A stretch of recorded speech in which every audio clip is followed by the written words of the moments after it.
Just for those in the room, I just wanted to say we'll be starting in just a few minutes. Our third speaker is on her way, so bear with us, but thank you.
Good morning, everyone. Welcome to today's press conference on the state of the climate negotiations here at COP29 in Baku. My name is Nikki Reich, and I'm the director of the Climate and Energy Program at the Center for International Environmental Law. So here we are on the final scheduled last day of these negotiations officially, but we are lacking new text, and the negotiations seem to be quite off track. We are far from wrapping this up, and we are seeing at this COP the chasms between positions of different states come to the fore. We know that this has been dubbed the finance COP because the big ticket item is to arrive at a new goal, global goal for finance, the finance that is absolutely essential to unlocking ambition in climate action, in mitigation, in adaptation, and loss and damage.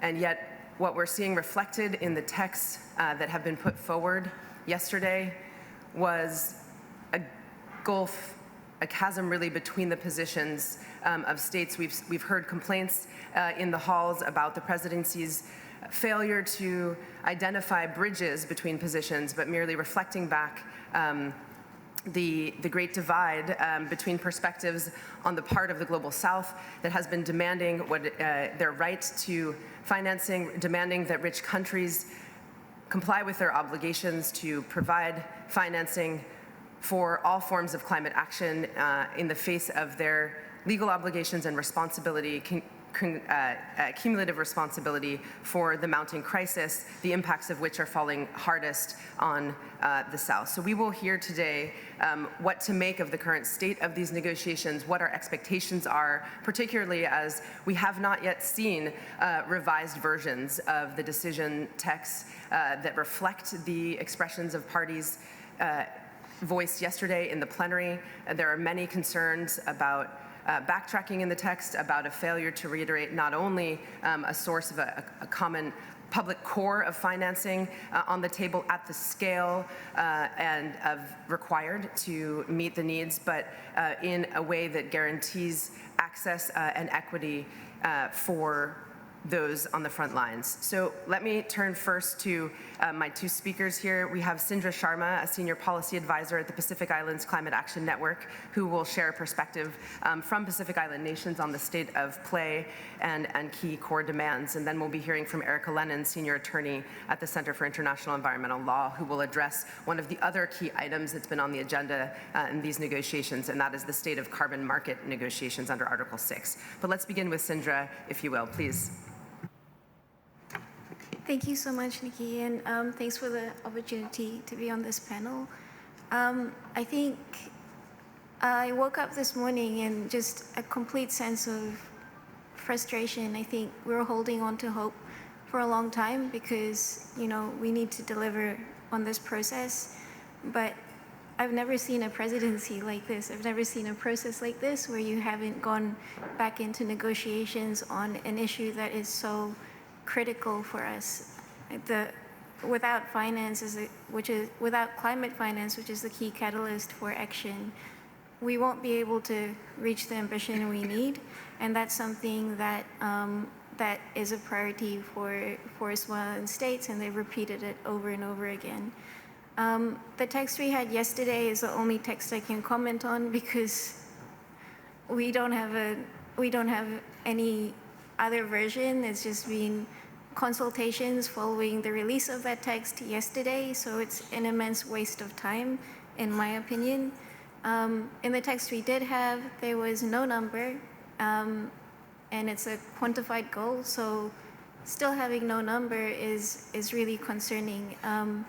But we know that developing countries have been consistently saying a number, or a range of numbers, and then here they kind of coalesced around the lowest possible ambition, which was 1.3 trillion, and that's really based on an underestimate of needs from the needs determination report, which is a process that that comes out of this process. So we know that with that 1.3 trillion, that there should be a provision and a mobilization element, which then goes on to form the goal. And the most clear articulation of this has actually been from Somaliland states and least developed countries, who said that the provision should be 900 billion, and that's delivered as grants and highly concessional finance, and then the mobilization is the rest of that.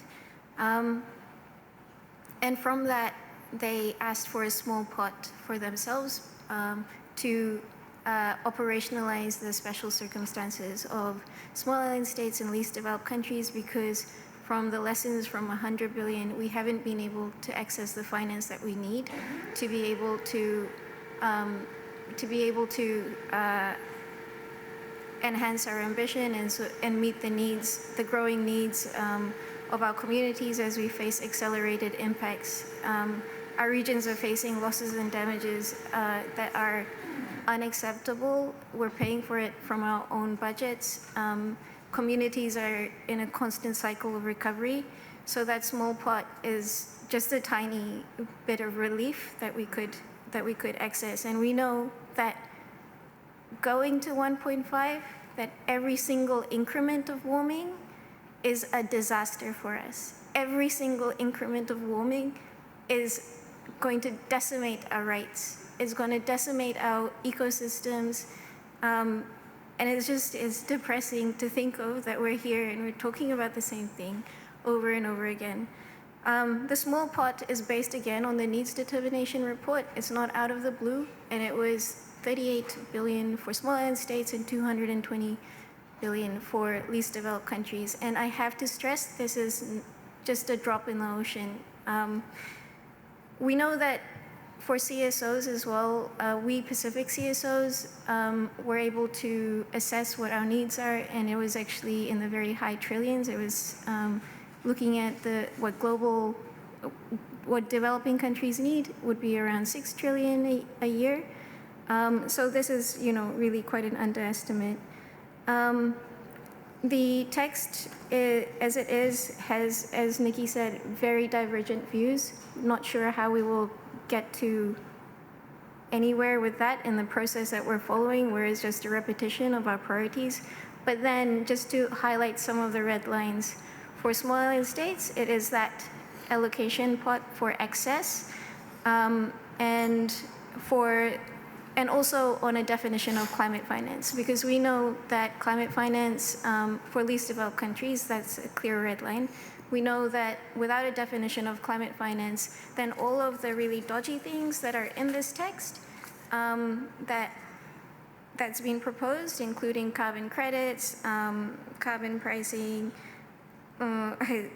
investment, like really curious debt-inducing instruments, will all be used as climate finance, and flows will go back to developed countries who will profit off of our our suffering. So without that definition, we won't be able to have transparency and accountability on what we're seeking here. And just to end as well, I think this process has been frustrating and unusual. It's very unusual. The next round will be more consultations, and once the text comes out, so not going back to negotiations, and then we'll have a draft that we can either take or leave, it seems. But we look forward to what the next steps are. And the next steps outside of this process is the International Court of Justice Advisory Opinion on Climate Change. And that is a process that we can hope on to enhance ambition and hold states responsible for what they're failing to do here. Thank you. Thank you very much, Sindra. Next, we'll hear from Erica Lennon, a senior attorney at the Center for International Environmental Law. If you could provide us with an update on the state of play with the Article 6 negotiations. Thanks so much, Nikki. And as Sindra so eloquently said, we're in a climate crisis, but leaders who somehow have entered Olympic Stadium seem to have forgotten about that and certainly aren't acting like they are. And instead of seemingly trying to reach collective progress or to find bridging text, including from the presidency, they're just retreating to entrenched positions that are being repeated over and over again, and we see that in the text. And instead of talking about the real action we need and looking towards sort of how we build on and phase out fossil fuels, which we know is the solution to the climate crisis, and how we provide real finance for mitigation, adaptation, and loss and damage, which is the only way we will get to a fossil fuel phase out. And following through on that, they're looking for escape hatches like carbon markets. And as Sindra noted, while climate finance remains undefined currently under the Paris Agreement and under the UNFCCC and in this regime, it's very, very clear that carbon markets are not climate finance. And no amount of people claiming that they are or pretending that they are makes them climate finance. And there are claims all over the place that there are billions and billions that will be unlocked in this, but this hasn't been borne out. It's based on, conjecture. It's often overblown. There's no evidence that revenues will lead to more mitigation. And reliance on private capital often remains sort of, we always say we're gonna crowd in all of this money, and that's not often borne out in reality. And really all that carbon markets are polluters buying credits. And it's not reaching communities. And the people taking the reductions and counting them towards their climate action are the big polluters in the global north and not in the global south. And so it means that the global south is doing the work and not getting the benefits. And when they'll have to take climate action to meet their goals, they're going to have to do even more, which is vastly unfair, given that they're not the ones who caused this problem. The polluting nations are. So what's happened here and where we are on Article 6? So on day one, there was sort of this quote unquote win that the presidency claimed, but it certainly wasn't a win for people, and it certainly wasn't a win for the planet. And it was one step towards sort of acknowledging or operationalizing the 6.4 mechanism by the parties without any discussion accepting that a supervisory body of 24 people had developed standards for methodologies for the 6.4 carbon market mechanism and text on requirements involving activities involving all sorts of removals, whether they're land-based or techno-fixes in geoengineering or even storing carbon in wood products, and deciding that and saying, these are in force, please accept what we've done. And the parties did just that without any discussion. They were rammed through on day one. As we heard in plenary when that ended, this is not a process that is party driven if that's how it goes. And this shouldn't be a precedent for how things go going forward. Since that quote unquote win, we've had 2 weeks of negotiations to sort of try both on Article 6.4 and Article 6.2. On 6.4, there was promises in that opening plenary that they were going to develop guidance, that no, we didn't have to worry, that it was just this body that was making rules, and that the CMA and that the COP really did have control and would offer guidance. But I think what we've seen in the text is sort of saying, you have a work plan, we think that's a good work plan, we encourage you to do it, and develop further guidance on things like how we're going to deal with risk of reversal, how we're going to monitor post-crediting periods, all of which are really important to make sure that the carbon credits that are so-called removed don't go up in smoke, say, if there's a fire, because the climate crisis is causing more fires. And so there's a lot that still needs to be done, and parties seem somewhat agreed on the 6.4 text, but really one of the things that we've seen go quite awry is the text on Article 6.2.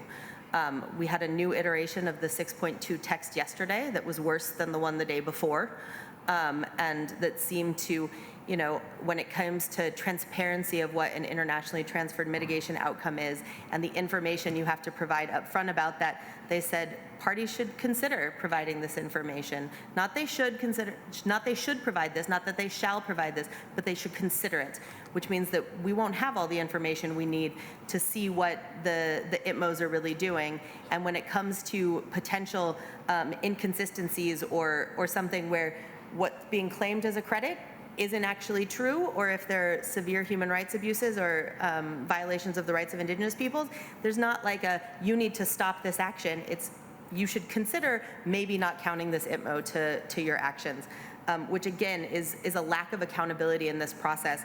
And it's really just going to blow a hole through any integrity that the Paris Agreement has. And now we're waiting for new text. Like as Sindra said, it's unclear sort of what happened yesterday. There didn't appear to be, there were certainly no formal negotiations that were open to observers. There didn't seem to be informal informals.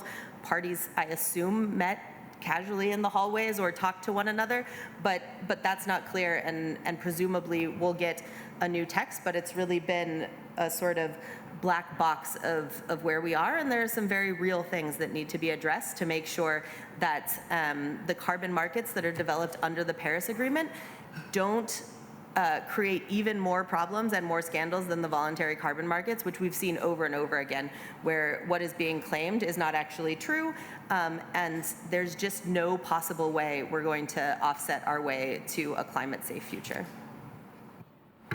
Thank you, Erica.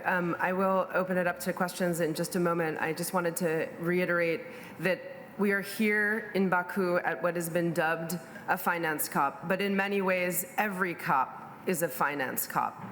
Without finance, there is no ambition in mitigation, adaptation, or loss and damage. The financing is not just a number, it is about lives, as Sindra so eloquently said. The lack of financing means a lack of means to address the crisis that is falling at the doorsteps of those who bear the least responsibility. And what we've seen here is efforts to shirk the legal obligations of the global north to pay up, and instead to rely on means of outsourcing that responsibility, pointing to the private sector, using euphemisms like innovation and carbon markets as a way to purportedly deliver the needed finance. But we know that these are loopholes that invite false solutions like carbon markets and carbon capture and other mechanisms that are really about making a profit off of climate action rather than delivering what is owed. And there's no, let's be clear, there is no shortage of funds, there is a shortage of political will. Every year, trillions of dollars are directed to subsidize the fossil fuel industry and to fund war. There is ample public financing in the hands of these rich nations. It is about redirecting it to the proven known solutions, including fossil fuel phase out, to follow through on the breakthrough of last year after 30 years, where there was a commitment to transition away from fossil fuels, and to deliver money for resilience, adaptation, and addressing the loss and damage that is only escalating around us as the climate crisis mounts. So I'll stop there, and we'll turn it over for any questions in the audience if any press would like to ask. Please. Please identify your affiliation if you would, please. Hi, Tim Stickings from The National.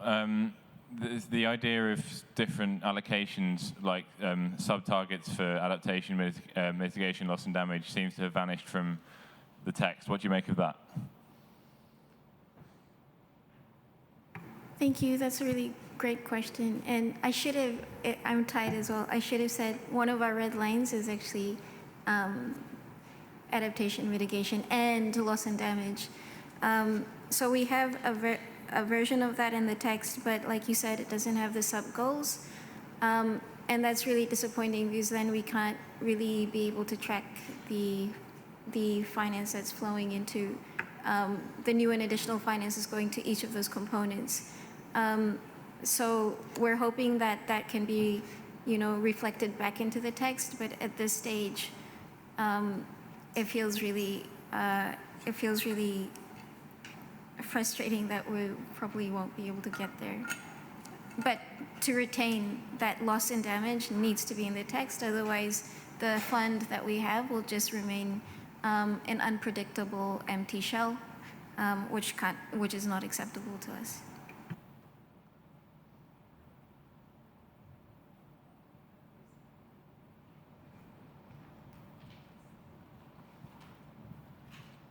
Hi. Hi, Jeroen Kraan from Nu.nl in the Netherlands. Sindra, I have a question for you. I guess past COPs have always had the idea that Pacific Island states and the EU have formed a kind of alliance because of their shared mitigation ambitions. Obviously now there's a lot of frustration about developed countries not putting a number on the table. Just wondering if you could give an idea of what you've been hearing from Pacific Island delegations about the possible fracturing of that alliance and how they're feeling about how things have been going. Just to clarify the question, a fracturing of the alliance between the EU and the US? Yeah, sorry. Okay. No, the EU and Pacific Islands. Oh, I'm sorry, the EU and Pacific Islands. Okay, thank you. She went on to clarify. Thank you. I think when we come to this COP, we have to look at the full picture. So I know it's dubbed the Finance COP, but all the other items have to move forward together at the same time. And we clearly see like the alignment of views on how we need to shift across all of those items together, but there's a divergence of views of how we get there. And as you said, with small island states, or maybe I didn't hear your question too well, but we've always been the greatest moral voice and the greatest ambition, because for us this is a survival issue and we keep repeating it. I don't know if people understand what we mean when we say it, 1.5 to survive. It actually means 90% of coral reefs are gone. I don't know how else people can articulate that, and we need to mitigate to ensure that we don't have the accelerated impacts that we're seeing within this critical decade, as science has told us. Thank you.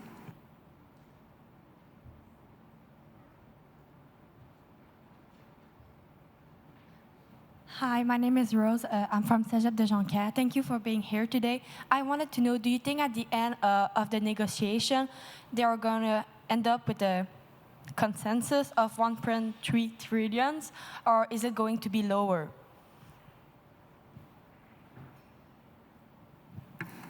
I think it's very difficult to predict right now what the final number will be. This is not only about a number, but unless we walk away from these negotiations with a commitment that is on the scale and commensurate with the level of crisis and need, it will be very difficult to call this a success by any measure. We don't want this negotiation to boil down to merely a promise. Parties need to walk out of here with more than what could amount to an empty promise. And whether that number arrived at and that promise, that pledge here is empty or fulfilled is going to depend on the mobilization of the available public resources and redirecting them from their misuse currently to prop up the fossil economy and to fuel conflict where there's ample resources available. And as Sindra said, whatever is decided here, whatever parties agree or disagree on here, it is not the end of the story. They will be held to their legal obligations outside of these halls, their legal duties to provide financing and to take action to mitigate harm by phasing out fossil fuels, by providing the necessary means to those least responsible for the climate crisis and most harmed by it, and repairing the harm from decades of failure to prevent fossil fuel climate destruction, those legal obligations remain, and there will be efforts not only through the ICJ process, where countries will come before the world's highest court to articulate and have the highest court pronounce what those legal obligations are, but they will continue to face pressure nationally and regionally and face legal consequences for a failure to fulfill their legal duties to take action on climate, to support climate change and to deliver climate justice, to support climate action and deliver climate justice. Erica or Sindra, would you like to add anything? We have time for just one or two more questions, I believe, if anyone else, any press have questions, follow up?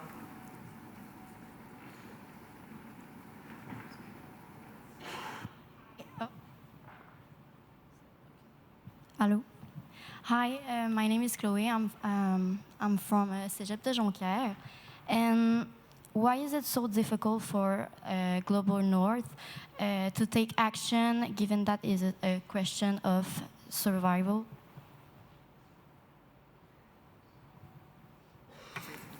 I mean, I think it's a lack of political will. I think there's entrenched interest, and as we saw here, that was put out, there are many lobbyists who are coming from the fossil fuel industry, from the carbon capture and storage industry, from big agriculture, and those are all major polluters and proponents of the fossil economy who don't want to see their business model go away, even though it has to. It's a matter of survival for all of us. It is more urgent for some, but like the world is all at risk. Climate change is happening everywhere, and it's a global problem, and we need global solutions. But I think the entrenched interest is having a negative impact, and really, I think there's a lack of political will from the Global North. Thank you. Well, the panelists are available for further questioning outside, and we look forward to commenting as the negotiations continue.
Good morning, everybody. Thank you all for joining us at this crucial juncture in the COP29 climate negotiations. My name is Tom Boyle. I'm Head of Global Partnerships with the Fossil Fuel Non-Proliferation Treaty. On the panel today, we have Harjeet Singh, Global Engagement Director with the Fossil Fuel Treaty.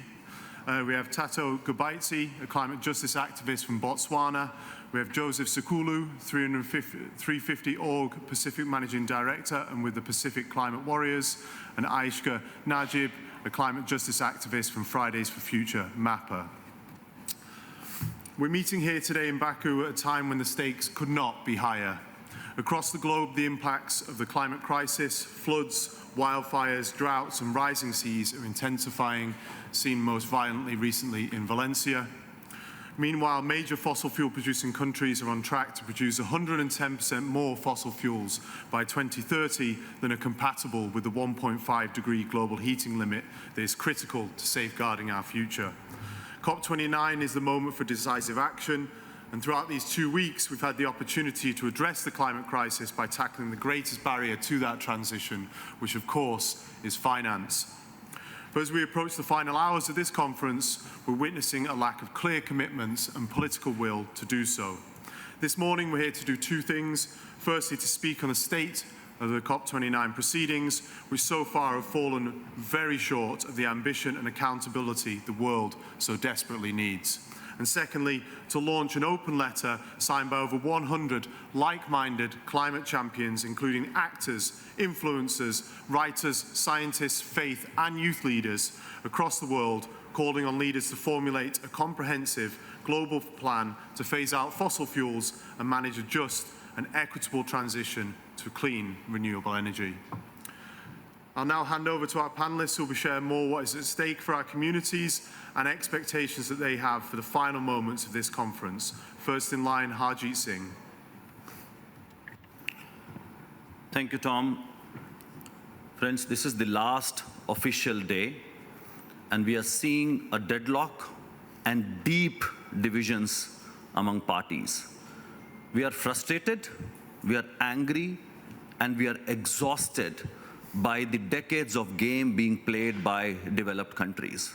We know that their priority is profits, profits, and more profits. And that's what they want to do here. For them, climate action is nothing but a business opportunity.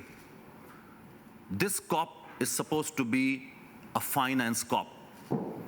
And you know the purpose is to come up with a new, collective, quantified goal. And you know what is missing right now is quantum, because developed countries do not want to talk about the quantum of finance. Despite knowing that without agreeing on the scale of finance, we will not be able to deal with the climate crisis. We will not be able to transition away from fossil fuels. Developing countries will not be able to change their trajectory of emissions and come up with a different energy mix that they currently have. They will have to shift their economies. They will have to reskill their people. They will have to create green jobs, and that cannot happen without adequate finance. They know it. Back home, when they come up with policies, they do exactly that. But when we ask them to do the same thing at the global level because they are obligated to provide finance, they go round and round and round, but don't talk about money. Instead, they are pressing developing countries to agree to mitigation targets without giving them any assurance of money. And this is not a new conversation. I must remind you that the discussion to agree on a new collective quantified goal started 3 years ago. Numerous conversations and meetings and high-level discussions. We have not yet agreed on the quantum. Today is the last day of COP29. It's betrayal. It's negotiating in bad faith, and that's what we are seeing from developed countries. And they cannot shy away from their responsibility. They are the ones who are historically responsible for the crisis. They are obligated to provide money. The convention talked about it. The Paris Agreement is absolutely clear that it's developed countries who have to take the lead and provide finance. Yet they are not meeting their obligation. And we cannot leave Baku without agreeing on a goal that's going to help developing countries transition away from fossil fuels, because we know it's fossil fuels that has caused the climate crisis. And we know developing countries are ready and willing to move away from fossil fuels. They have put far more ambitious plans on the table than developed countries. It's developed countries who are responsible for much more fossil fuel expansion than developing countries, despite having least dependence on revenues coming from fossil fuels, because they have a vested interest. They want to protect the fossil fuel industry. They want to make money from this crisis. That's the reality. And that's the plain and simple fact. Rest everything that you are hearing, that developing countries are not willing to do more mitigation, it's a sham. It's a game being played by developed countries. It's a narrative that they want to promote to blame developing countries and not take responsibility for the action. So here we are, it's the last day. Very clearly we are going to go into overtime. A few hours, a few days, we'll see what happens, but we should not leave Baku without having a strong new climate finance goal. And we need to fight back, and that's what we are doing right now. Thank you. Thank you, Haji. Over to Tato Kubaitsi. Ladies and gentlemen, thank you for giving me this platform to echo the heart of African communities. Every single day, I am reminded of what is at stake. The millions of lives upended by climate impacts that grow fiercer each year. We are not just numbers on a page or abstract discussions in a conference room. We are watching fields wither under relentless drought year in, year out. Mothers and young girls walking longer distances each day to find water for their households. Families losing their homes and livelihoods to floods that sweep through their villages with little warning. For many in the global north, climate change might still feel like a distant threat, like a news headline, but for us, it is here and now. It is the child who can no longer go to school because her family must move after their crops failed. It is the woman who cannot access health care because her clinic was destroyed by a cyclone. It is the elderly who cannot rebuild their homes after the 5th flood in as many years and simply because there aren't any resources available. Amidst this devastation, our people have been resilient, fighting to come together to adapt, to fight back against the odds, and we are exhausted. We cannot do this alone. We need finance, not in the form of loans that deepen our debts. We need grants and just energy transition support that uplifts, empowers, and protects our livelihoods. Finance means the chance to adapt to rising temperatures by building climate-resilient crops. It means protecting children from hunger and disease by strengthening food and water systems. It means creating opportunities for women and youth who are leading on the front lines of the crisis to build a better future. The refusal of wealthy nations to commit to the new collective quantified goal is not just disappointing, it is a betrayal. A betrayal of the Paris Agreement's promise to leave no one behind. A betrayal of the principles of fairness and equity that this process is supposed to uphold. Without adequate finance, African countries cannot update their NDCs with ambition required to mitigate and adapt. The dreams of a just transition, one that provides opportunities for fossil fuel-dependent workers, safeguards communities, and drive renewable energy growth becomes harder to achieve. And the mechanism for addressing the loss and damage under the WEM remains empty and ineffective, leaving families to rebuild alone after disasters that strip them of everything. We must break this cycle steeped in history, where for centuries African resources were extracted to build wealth in the global north, leaving behind underdevelopment and inequality. The lands that we depend on are seen for their critical minerals, and once again we are being exploited in the name of progress. We need a global financial system that prioritizes people over profit, that recognizes the unique vulnerabilities of the global south, that values justice over extraction. Developed countries have lost sight over what is at stake. If we fail to act, we are not just failing the global south, we are failing humanity. But if we act with urgency and boldness, we have the opportunity to right historic wrongs and to build a world that is fair, sustainable, and inclusive for all. Thank you. Thank you, Tato. Passing over to Joseph Sekulu. Thank you, Tom. These last hours of COP are always filled with so much emotion, so I'll try and get through this by reading this. And I just want to preface this by saying that I know we're still waiting to hear the outcomes of last night's bilaterals, and we left after AOS's coordination last night as confused as everybody else that things had stalled. And I know that meetings had been scheduled right into the late of last night, and people were even here up until 4 a.m. And so I just want to take some time to acknowledge and pay my respects to all of our negotiators and all of our delegates who have been up at all hours of the night just here, continuing to hold the line and continuing to fight. Yesterday's text was like a X marks the spot thing, a map with no clear direction, a game where the goalposts are hidden or constantly moved. And that's weird analogies to be bringing into here, but the sad reality is that's what's happening. Year after year, our people come here and dance this dance and play this game. No one actually comes here out of excitement. We come because we have no choice, because we cannot let this process fail, but it does. When presidencies play games with our dignity, with our future, and with this process. 1,773 fossil fuel lobbyists this year, 2,456 last year. In comparison to the proportion of our negotiators is sometimes 10 to 1.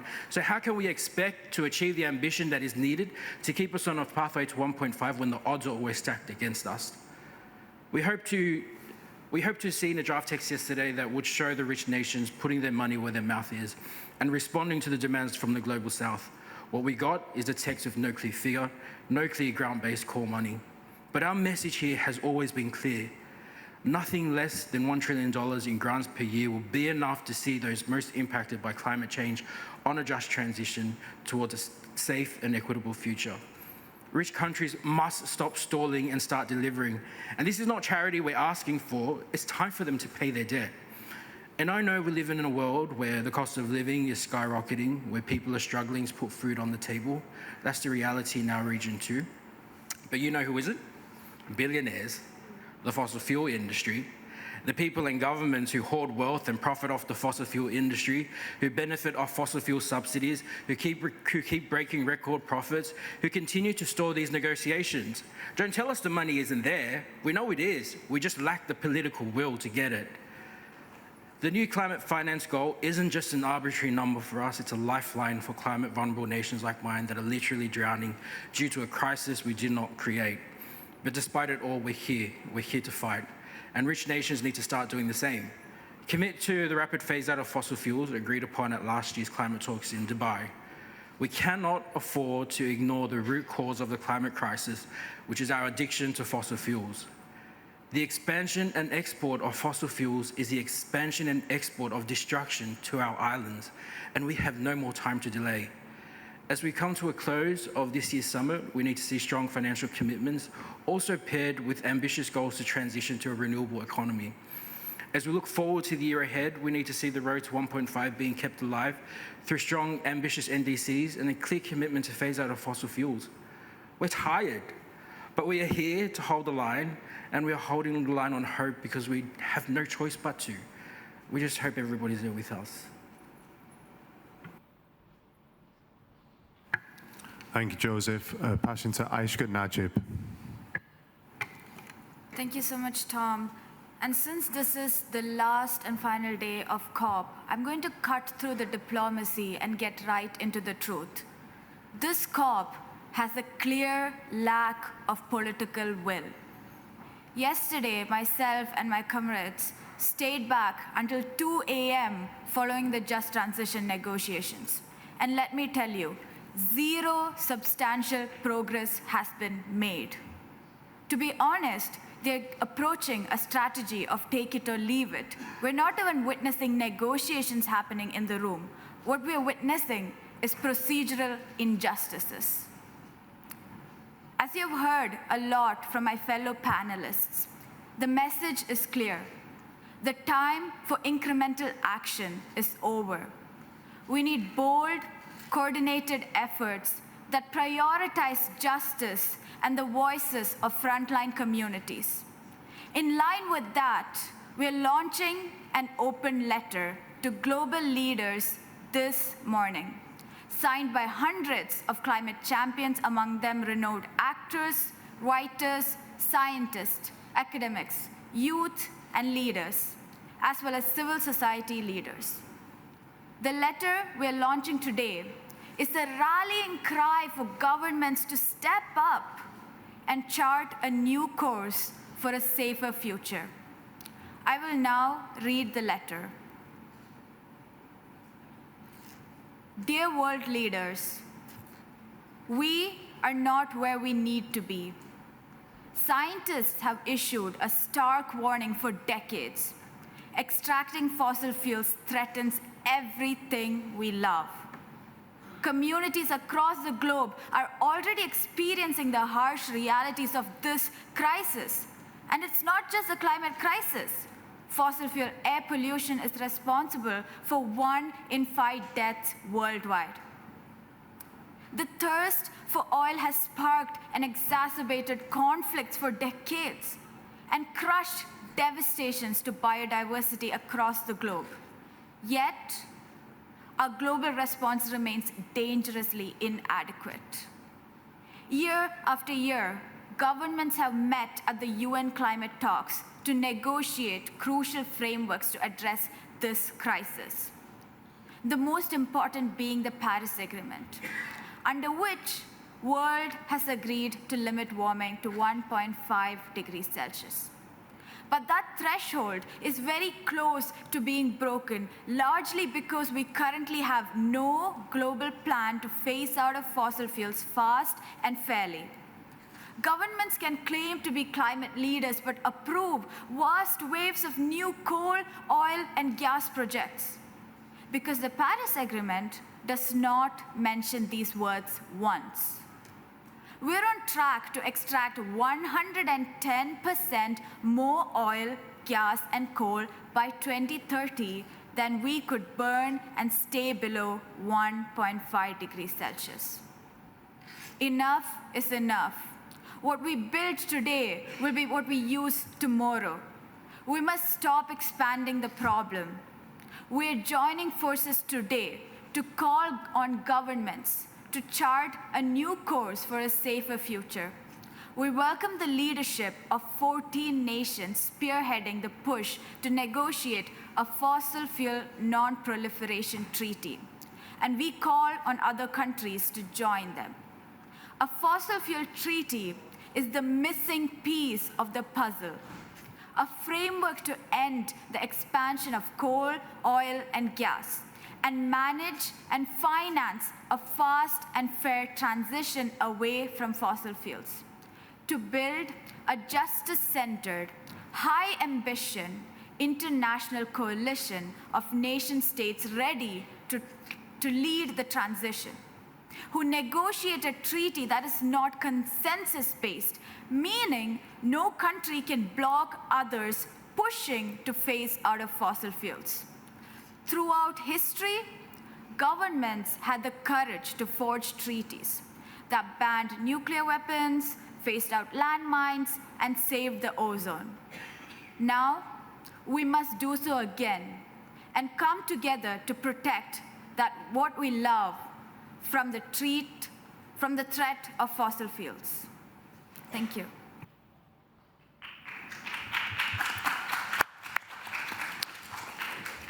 Thank you very much, Aishka. And just a reminder that that letter was embargoed until this press conference and is now available on the fossilfueltreaty.org website.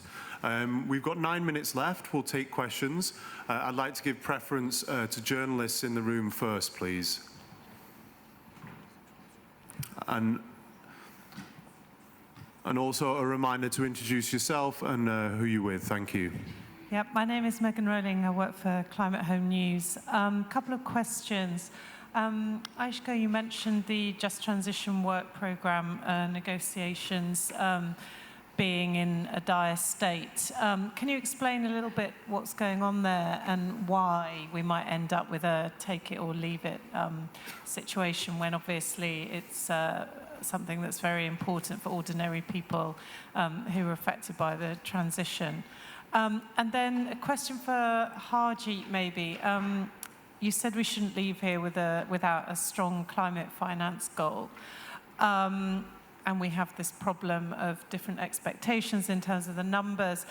In the text yesterday, I mean, I think it's been in previous texts as well, there's an option at the end for a review of the NCQG that could be, say, reviewed in like 5 years' time, or whenever parties agree, it might be reviewed in order to, for example, I don't know, increase it, or at least that this would not be set in stone what we get out of here for the next 10 years. So I'm just wondering what your view is on that potential review process and whether that's acceptable, whether it would be useful.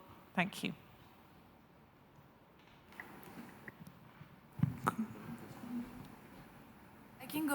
can go first on the Just Transition Work Program. The issue is very clear. The COP29 presidency is unwilling to open the text for negotiations. And right now, our push is to make sure that we give enough time for parties to actually negotiate. So in the negotiations room, what we're witnessing is parties giving statements on their red lines over and over again, but without substantially engaging on the text that is in front of our eyes. We're waiting for a new iteration, but then the message that has been given by the presidency is a take it or leave it approach of that iteration without any space to substantially engage on the text. This is a clear demand from the rights-based constituencies.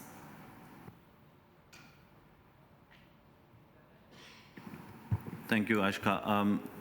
Just to add that developing countries have been extremely accommodating, and when they have to shift their economies and energy systems, they need a plan, they need a framework. And the fact is, when they are demanding for that framework, many countries are resisting that. So developed countries don't want a specific discussion on the framework that is required to help developing countries make that transition in a planned manner, because we did commit to an orderly and just transition. And to make it orderly, you need to have a plan.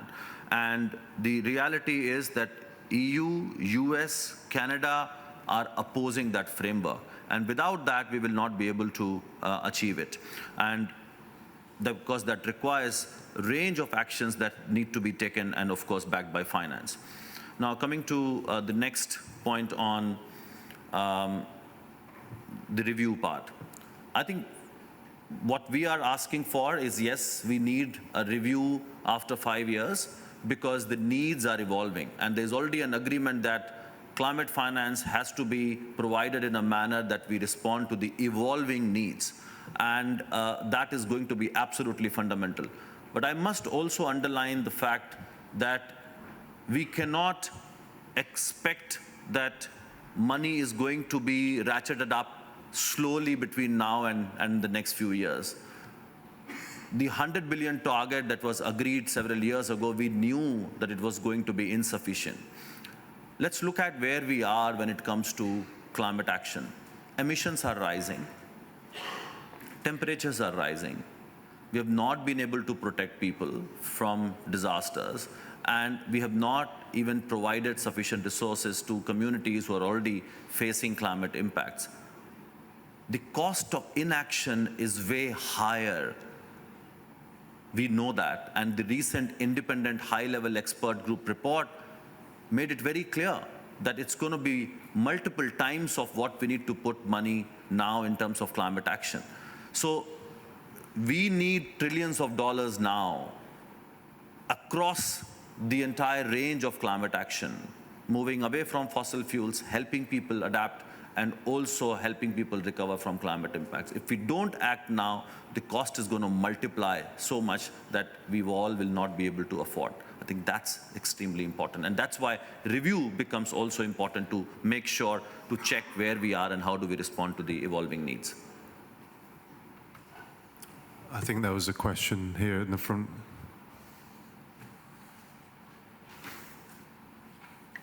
Ariel from Energy Intelligence. I have a question on countries pushing back against the transition away from fossil fuels. You mentioned developed countries, but we've also heard that at the G20, for instance, there was a pushback from India and Saudi Arabia. And I'm wondering whether you can comment on whether oil producers, gas producers are pushing back, and where Azerbaijan stands on this as well. Thank you.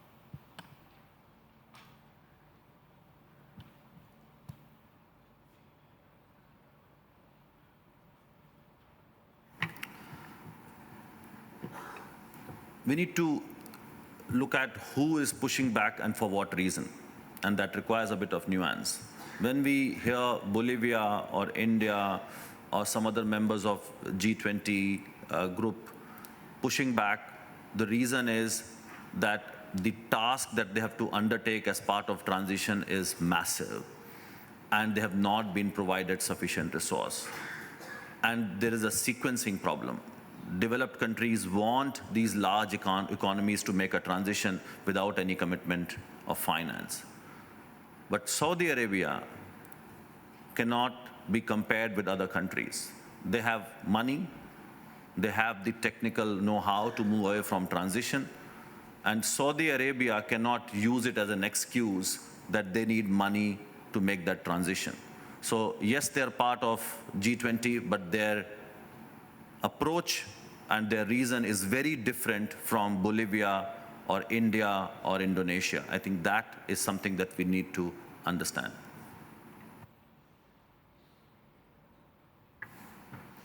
Open the floor for questions from NGOs as well.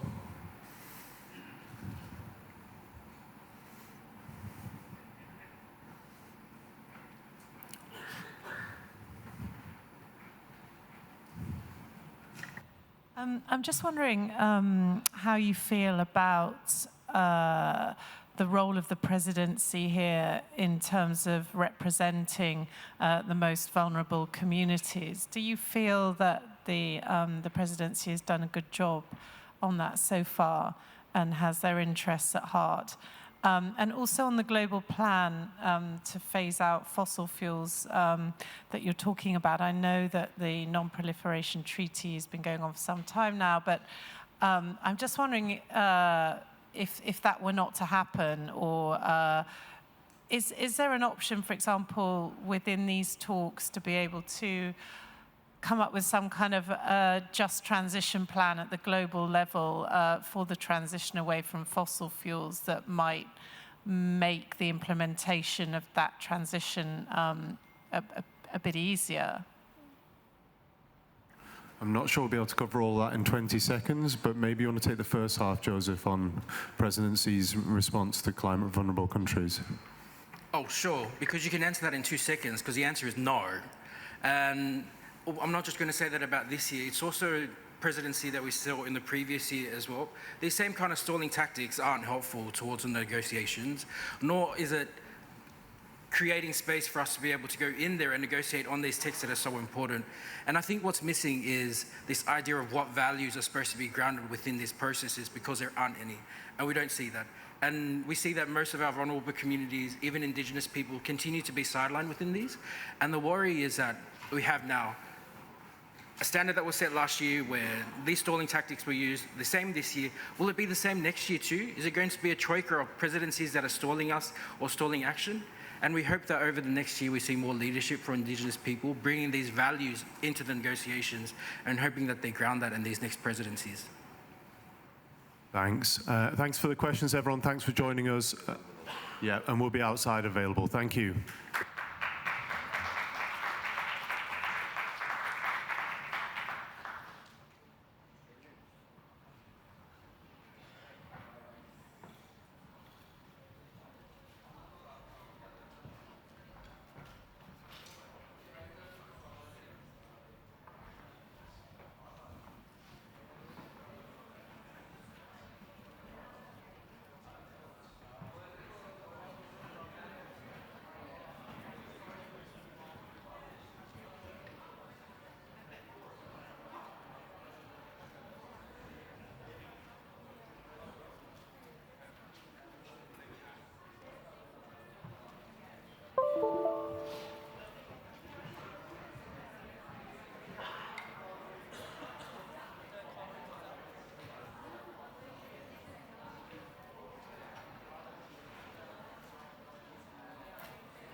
Hello, good morning, everyone. I'm Robin Harvey. I'm WWF's media lead here at COP29. Thank you for joining us for today's press conference, which is called The Final Countdown. We're entering the final stretch. As we're in a stadium, it feels appropriate to make the obvious analogy. We're approaching the end of regular time and we'll soon be entering extra, which we anticipate will go on for quite some time. On our panel today, we'll be discussing the state of negotiations as they currently stand, what we want to happen in the next few hours and maybe days to get a strong outcome here, and what a strong outcome would mean for the future of climate action and also for the important summit next year, COP30. On the panel, we have Stephen Cornelius, WWF's Global Deputy Climate and Energy Lead, Corinne Kowalski, Climate and Energy Policy Advisor for WWF Germany. Shirley Matheson will be joining us shortly. She leads WWF's work on NDC enhancement. And we have Alexandre Padro, who is Head of Climate Change at WWF Brazil. Steve, can I turn to you first to give us a scene setter? Thanks, Robin, and welcome all. Yeah, so as well as being in a football stadium, we're in these big tents in a football stadium, and you can't really tell if it's day or night when you're in there. And I think that's a good thing at the moment, because the ministers and the negotiation teams, they need to be working day and night to get us over the line here. First of all, let me just remind us, and we all know this, why we're here. So this is about the science. So 2023 was the hottest year on record. 2024 is projected to be even warmer, and over 1.5 degrees Celsius above pre-industrial levels. That doesn't mean that we've reached global warming of that level, but it's 1 or 2 years in a row where we're hotter than the targets that were set out in the Paris Agreement. And from that, we've seen worse and more intense climate hazards. So we've seen longer heat waves, we've seen bigger floods, we've seen enormous wildfires, and these are all a consequence of human action. So, and mainly burning fossil fuels, coal, oil and gas, and land use change, so deforestation. And so, negotiators are here, you can't negotiate with the science. So we know what we have to do. We know we have to cut emissions to have any chance of limiting global warming to 1.5 degrees. Now, yesterday, the texts came out from the presidency yesterday morning, and then they were sort of analysed by the countries and the observers. And then there was this sort of 5-hour marathon plenary session where countries expressed their dissatisfaction with the texts that were shown. And broadly, it's about balance. And so what the presidency needs to work out in the coming hours and days is a balance so that we can get a deal out of Baku that's fair for everyone. So on the one hand, you've got the money, the finance. So developing countries have a number in mind that's $1.3 trillion per year. And Corinne will talk more about this. But there's no sort of counter offer, if you will, by developed countries. And so there's frustration from developing countries that, how can we negotiate when there's no number on the table to negotiate? There were sort of rumors in the hall, and you would have all heard the delegate from Bolivia sort of call it the 200 billion number that's sort of rumored a joke and offense. On the other side, you've got the idea of mitigation. So cutting emissions, keeping emissions down, and that's required to limit global warming to 1.5 degrees that we're all trying to do. And you've got this situation where you've got delegates from small island states saying, look, this is an existential threat to us. If we don't keep global warming to 1.5 degrees, our whole lives and livelihoods are in danger. And so, so it's really crucial that we have on the other side of the balance something about mitigation. And it is I can't remember which delegate said, but it's ridiculous that you have to come to these COPs and argue that we need to talk about mitigation. So it should be part of what we're discussing. And the idea, last year in the United Arab Emirates, all countries agreed about transitioning away from fossil fuels. And so the fact that we're not currently able to say something more about that is what's part of what's causing this issue with imbalance. The plan from now, so I think it's fair to say that no one really knows what's going on in the halls, but overnight countries were talking and discussing and consulting. The United Kingdom and Brazil were asked to, by the presidency, to try and find this balance. And I understand that a new draft text is expected around noon. And hopefully, and I expect from then on, countries will have a bit of time to look at it, and then there'll be probably some more consultations and maybe another plenary on that. I'll pass it back, Robin. Thanks, Steve. Corinne, could you tell us more about those texts on the NCQG, what options are on the table currently, and whether a successful outcome is still likely or possible? Thank you. Yeah, I think we can all say we hope a successful outcome is possible, but from the text that has been circulated yesterday, we see an extremely polarized options on the table, and I think I can continue with the sport analogy. It's really like you have two different teams on a soccer field, and what we really find really difficult at the moment, it doesn't show the level of compromise and zones where we can build bridges that we would need after such a long process and so many discussions. So yeah, I think everybody agreed yesterday to say it was a really disappointing text that didn't show the level of discussions that have been led all those years and meetings in the past, and we saw really two different visions for what the new quantified goal could be. Those visions are completely different, and we really see good options on the table that would align with what the developing countries are asking for, which would be a needs-based, additional, predictable, and a quantum that is actually responding to those needs that are growing. And it is, as Stephen said, very frustrating that on the other hand, we still haven't heard like a credible offer of a quantum on the part of the developed country. And this is really still the elephant in the room, and it comes very late to hope that today, finally, on the last day of those negotiations, we can expect an offer on the part of the developed countries. And nevertheless, it's still a 10-page text, and there are a lot of good options that we would actually be keen on seeing going to the next stage with the new iteration of the text today. We really like that,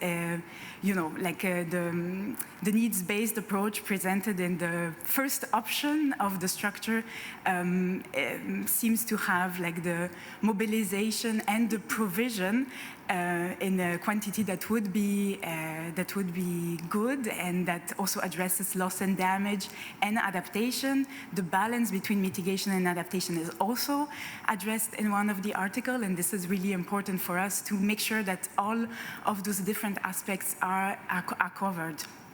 I think we also like the references to the polluter pay. There's a lot of good signals for the necessary reforms of the new sources of funding that could allow for the scaling up of the finance that is really needed. So yeah, all in all, we really expect to see some bridge building in the new text this afternoon or sometime today. And and we'll be ready to, extract from there what are the points that are absolutely essential for us. But yeah, a good needs-based quantum and provision in a sufficient quantity, and grants and public funding is what we hope for. Okay, thanks, Corinne. Shirley, you lead our work on nationally determined contribution enhancement. Could you tell us about why it's so crucial that we have strong signals both on finance and mitigation here for this next round of NDCs? Yeah, thanks, Robin. Apologies for jumping on the stage late. I want to address this. I mean, nationally determined contributions are the national climate plans that countries are obligated to submit to the UNFCCC under the Paris Agreement, the terms of the Paris Agreement. And this sets out what their ambition is in meeting the long-term target. WWF looks at NDCs from the perspective of progression. If you want to see more details, I'd encourage you to look at our NDC We Want work and checklist. We look across a range of subjects more than mitigation, but I would like to address that today because it's particularly important in what I'm seeing in the room. What my colleague Corinne said was very important. The NCQG being a discussion on finance. We've seen this come across in many rooms as being a little bit of a stickler. And I think that negotiators are aware that they can't just be linear. They need to be looking across all tracks.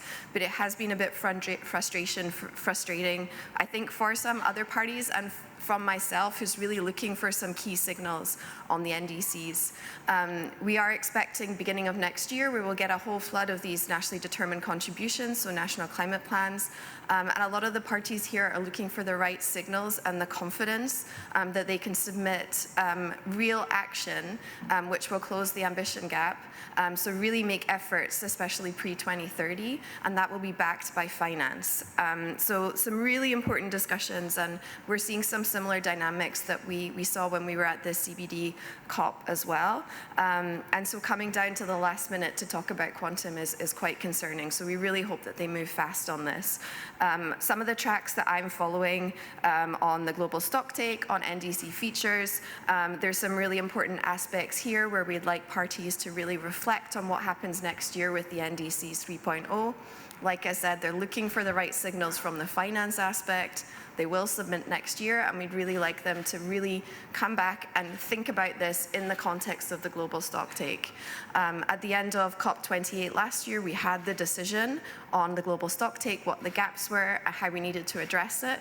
But I think the real importance of the global stocktake is how it's implemented. So we need to see some signals by the end of this COP that they really are thinking about how they're going to take this forward. There has been some concerns around really accommodating the science, so we're really hoping that that comes out strong in the final text.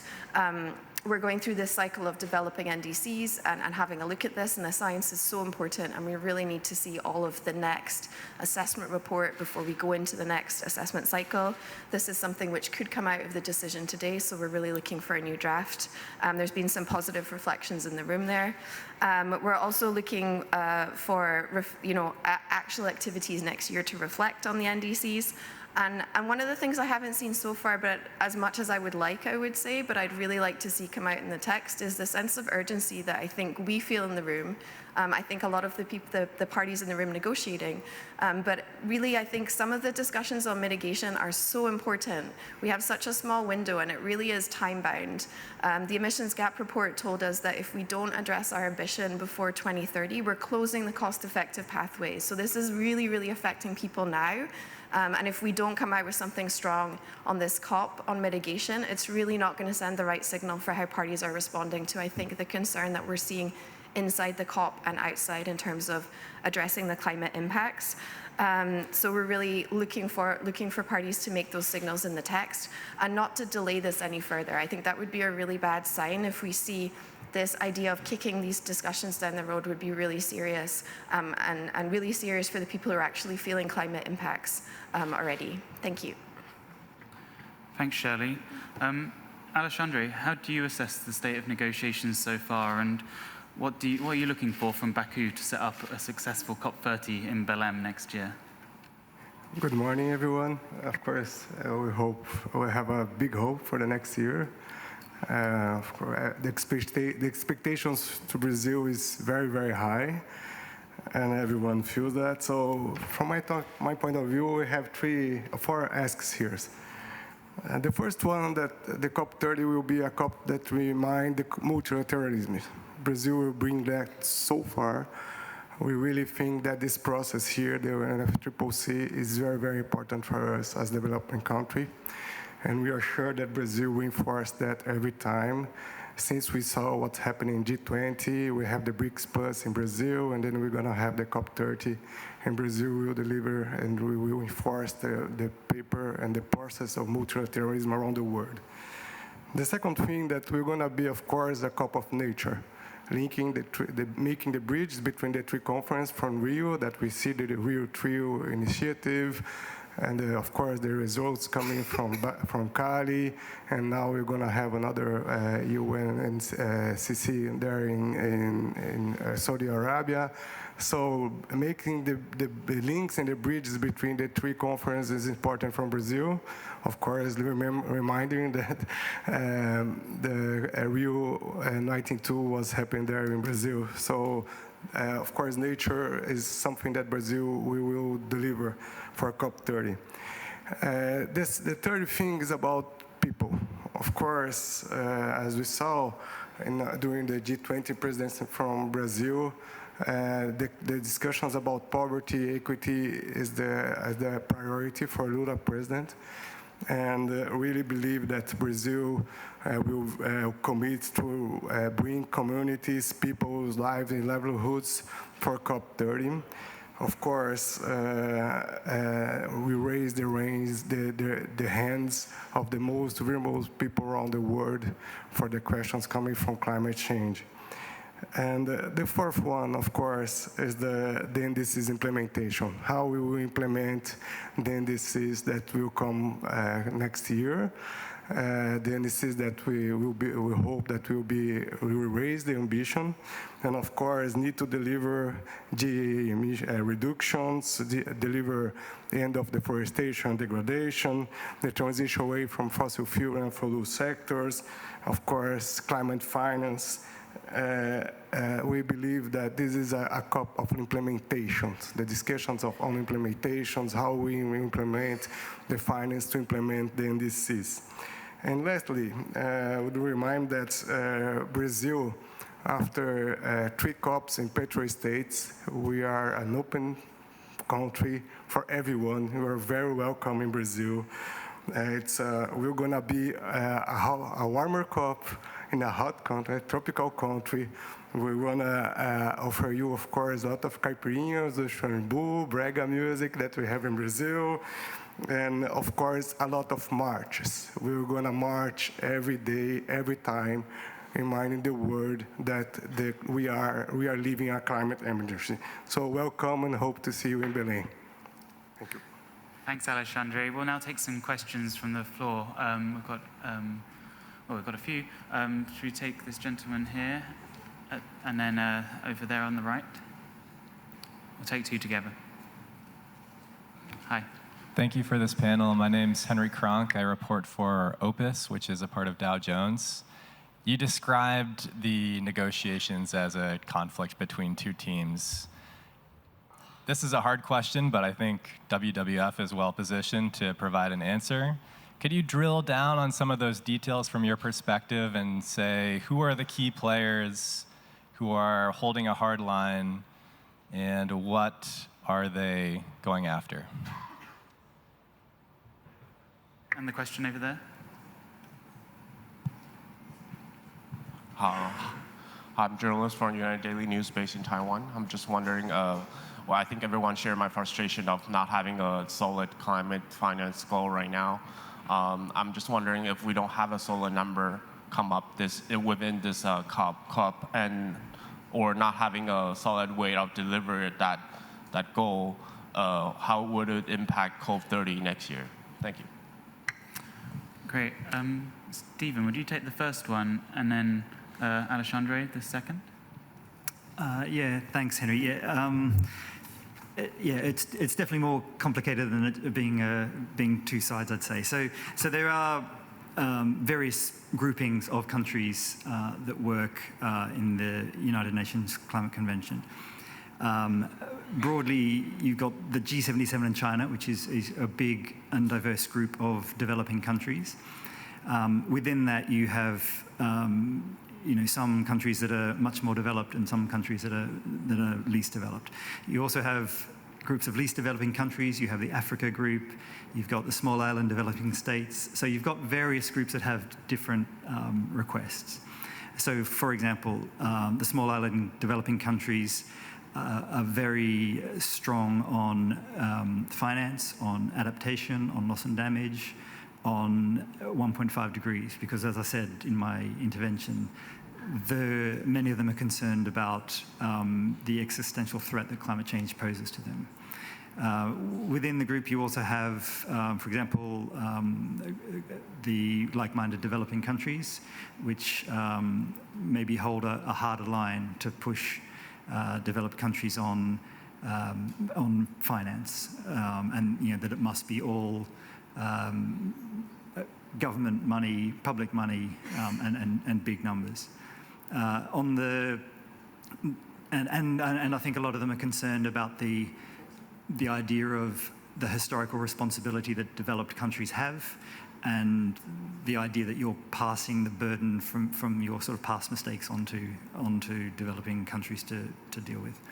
And then on the other hand, you have the developed countries, which is the EU, the umbrella group, which includes, and then Australia and the UK, which I think are trying to push, so they, I guess, don't want to pay as much money. And they also, a lot of them are pushing on mitigation, again, the idea of 1.5 and the idea that more countries should provide money because the countries that are historically required to provide money were sort of OECD countries from 30 years ago, and we know the world's changed a lot since then. Alexandre? Well, thank you for your question. Of course, from my point of view, COPs is a process. You know that every time is a process. If we haven't a success here, we'll go to another one and another one. We can see that during a long time, long teams, long sectors discussion. So, of course, if we don't reach a good agreement here, so far will come the next COP. So the impact for Brazil is that if we didn't reach an agreement here, our government will need to work harder to try to reach that in COP30. And from my point of view, of course, what we saw this week during the G20 in Brazil, it was a successful one. So Brazil reaches very good decisions there. So we're hopeful that we can do that. I know that Brazil is very engaged in this process, and we will try hard to have a very good COP successful there. I think, Shirley, you wanted to come in on that briefly as well.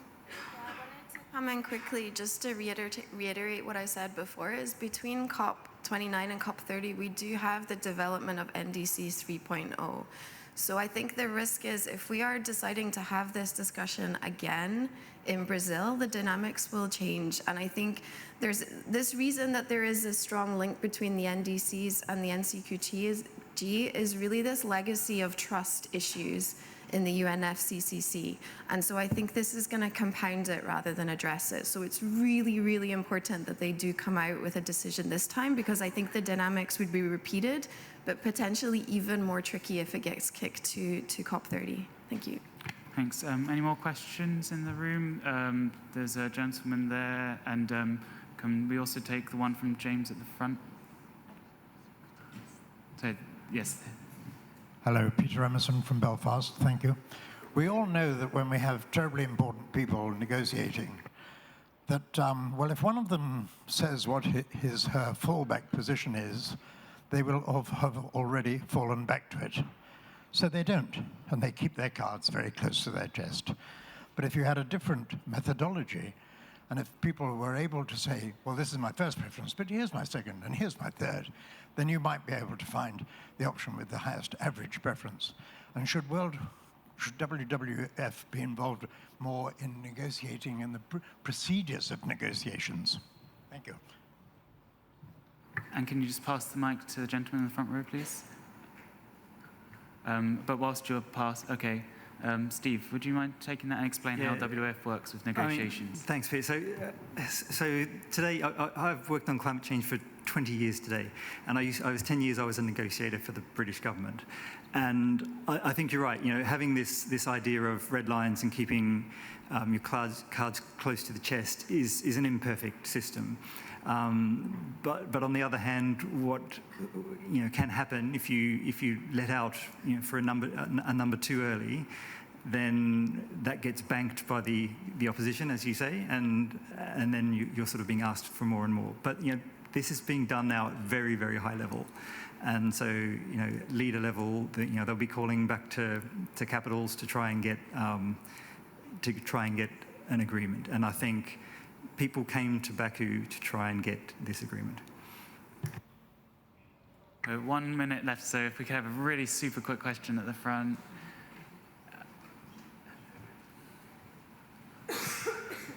James Murray from Business Green. Just very quickly, to what extent has the imminent change in government in the US impacted these negotiations, if at all? Has it, it hasn't been mentioned much, but has it shaped the tone? And does it increase the chances of a deal in that people won't want to come back next year and have to do this again with a new US administration? Okay, we have 20 seconds. Steve. Yeah, thanks, Jim. I was surprised, I guess, that it hasn't impacted more. I thought there'd be more of a shadow, but it's basically, the US has come with the negotiations and I think are being relatively positive about things. So I haven't seen the election having had much of a shadow here. Thank you all for joining us. Our spokespeople will be available for further comment outside the room afterwards. Have a good rest of the COP and good luck over the next few hours.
Good morning, everyone. Welcome to DCJ's final press conference at the end of 2 weeks of COP29. Our press conference today is called The Great Escape to Baku Finance COP Edition. My name is Rachita Gupta, and I'm the Global Coordinator of Global Campaign to Demand Climate Justice. The reason this press conference is called The Great Escape 2 is because in 2015, 9 years ago in Paris, was when we first saw the first great escape by the developed countries from any accountability for any greenhouse gas emissions by establishing the bottom-up system of nationally determined contributions that almost a decade later has shown us very clearly that the world is drifting dangerously off course from limiting warming to 1.5 degrees Celsius and instead hurtling towards an increase of 3 to 4 degrees Celsius. And now in Baku, we are seeing a second great escape, which is active attempts to get rid of CBDR and historical responsibility that have left developing countries extremely vulnerable to dangerous impacts of climate crisis by not committing climate finance that we and our communities in Global South desperately need. The Global North countries have actively shown where their priorities lie. We'll now hear from a very powerful panel that we have today who have been part of these negotiations for years and can really help assess and analyze on why Baku is really the true great escape too. We'll first hear from Meena Raman from Third World Network. Good morning. I have been to the COP since 2007. I don't think there's anyone who's in this room older than me in terms of the COP, maybe with the exception of Harjit Singh. The great escape is really the framing of this press conference, as Rachita has said. Actually, it's like a Houdini with smoke screens and illusions that are being scripted with fudges and backroom noises that unfortunately have the wrong narrative outside the hall. So we want to set straight the record. Now, the history has been that, as Rachita said, the road to Paris, the Paris Agreement, there was a big North-South divide fight over what the Paris Agreement must look like. What the developed world was particularly planning to do was actually to not have the Paris Agreement in the nature it is today, but rather to have a mitigation-centric agreement. Their attempt was actually to have a Kyoto Protocol of a kind which would include developing countries in undertaking mitigation reductions. So it was all about a mitigation-centric approach that they wanted. They also wanted to depart from the principles of equity and common but differentiated responsibility. This is fundamental. Now, you have been hearing news about, 1992 was 1992. We are in 2024. How can you have the developed, developing country categorization? I think let's put the context in perspective. When the Framework Convention was negotiated, it was actually the daughter of the Rio Summit. And some of us I was a child of Rio. I was not actually a child. I was actually with my colleagues taking part in the Rio conference. It was the daughter of the Framework Convention was a daughter of that. The fundamental principle of equity and CBDR was born out of the recognition that the historical emissions of the developed world were responsible for their historical responsibility. Now, no matter how you see it, if we fail to acknowledge the fact that they have a historical responsibility, we will miss the picture. And the most important recognition is the fact that developed countries grew rich, not because they were smarter than the developing world.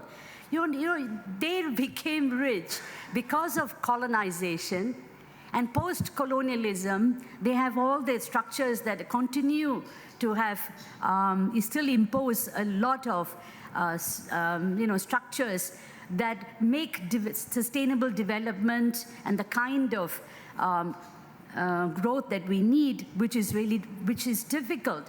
Now, I'm not going to go into all that, but only to point out that there was in the convention an Annex 1 and non-Annex 1 differentiation, and Annex 2, who was supposed to provide the finance. So the fundamental basis of that was the historical emissions and historical responsibility.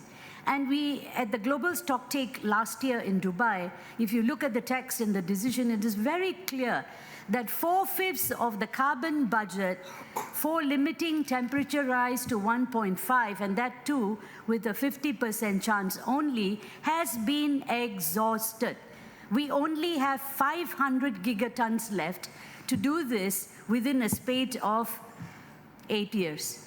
Now, that is a critical recognition. That is why, in the run-up to the Paris Agreement negotiations, many developing countries, including China, including India, including Bolivia, were calling for a carbon budget approach, which means fair shares. Everyone is entitled to the atmospheric space. You should have a fair shares approach, and so you have to have a carbon budget approach which actually ensures that there is a fair deal. Now, the US in particular said, nobody can tell us what to do, how much to do, and when we should do it. That is why the bottom-up process was introduced. The US refused. And it's not only the US, the EU and the rest of the umbrella group are all together in a clarion call. They were dead against this kind of a fair shares approach. Then came the Paris Agreement. Then the huge fight about the Paris Agreement and the whole notion of nationally determined contributions. Many people think that the nationally determined contributions is only about mitigation. No, it's not. Article 3 is comprehensive. It's about mitigation, it's about adaptation, it's about loss and damage, it's about the means of implementation for developing countries in particular. So this is what the NDCs are about. So the great escape that they tried to do was to dilute equity and CBDR. They didn't want to acknowledge that, and that was in 2015. So this attempt constantly to dilute and delete and have no reference to the, here they don't want any reference to the convention. Can you believe it? Which planet are we living on? These are legally binding treaties, and I always constantly say, it seems that the English world does not know how to read English. You open the Paris Agreement. The first sentence of the Paris Agreement says, the Paris Agreement is to enhance the implementation of the convention. Now, guys, don't you know how to read English? Not you, but I'm addressing those who don't understand or they don't want to understand. So this is why they have kept, repeating these mantras of 1992 being different, of not recognizing historical responsibility. And then what is really annoying is to come and say, we are really the champions of limiting temperature goal to 1.5. Oh, the North Star, last year in Dubai, the North Star. Everyone, including John Kerry, Timmermans, the EU, von der Leyen, all of them, 1.5 is the North Star. But look at what they are doing in real terms. The net zero by 2050, that was an invention from Glasgow for all countries to do net zero by 2050. The Paris Agreement says there has to be a balance between emissions and sinks globally by mid-century. It never said net zero for all. If you have 500 gigatons of carbon budget left to shoot the 1.5 degrees out, how can developed countries who have overconsumed the carbon budget have net zero by 2050? It's mind-boggling. So we have called that a fraud. The net zero for developed countries is a complete fraud that will not be able to limit temperature rise to 1.5. So if they are mitigation-centric, that is really being duplicitous. Because they are, and if they want to keep 1.5 alive, they are being duplicitous because the truth is in the details. Now, the other thing that you have to recognize is the fact that on the finance, as you will hear from Mariana, and as you have heard from Rachita, again, the shifting. The Paris Agreement is very clear.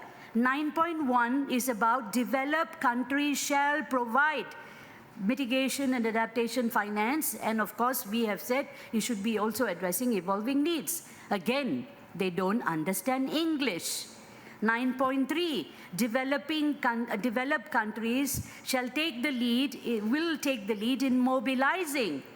And they say, because there is no shall there, it's voluntary. Now, don't play games. This is why many developing countries in the room have said, we may be in a football stadium, but we cannot afford to play games. And 9.2 already acknowledges the fact that other countries, including developing countries, can do so voluntarily. They don't have an obligation because they don't have a historical responsibility.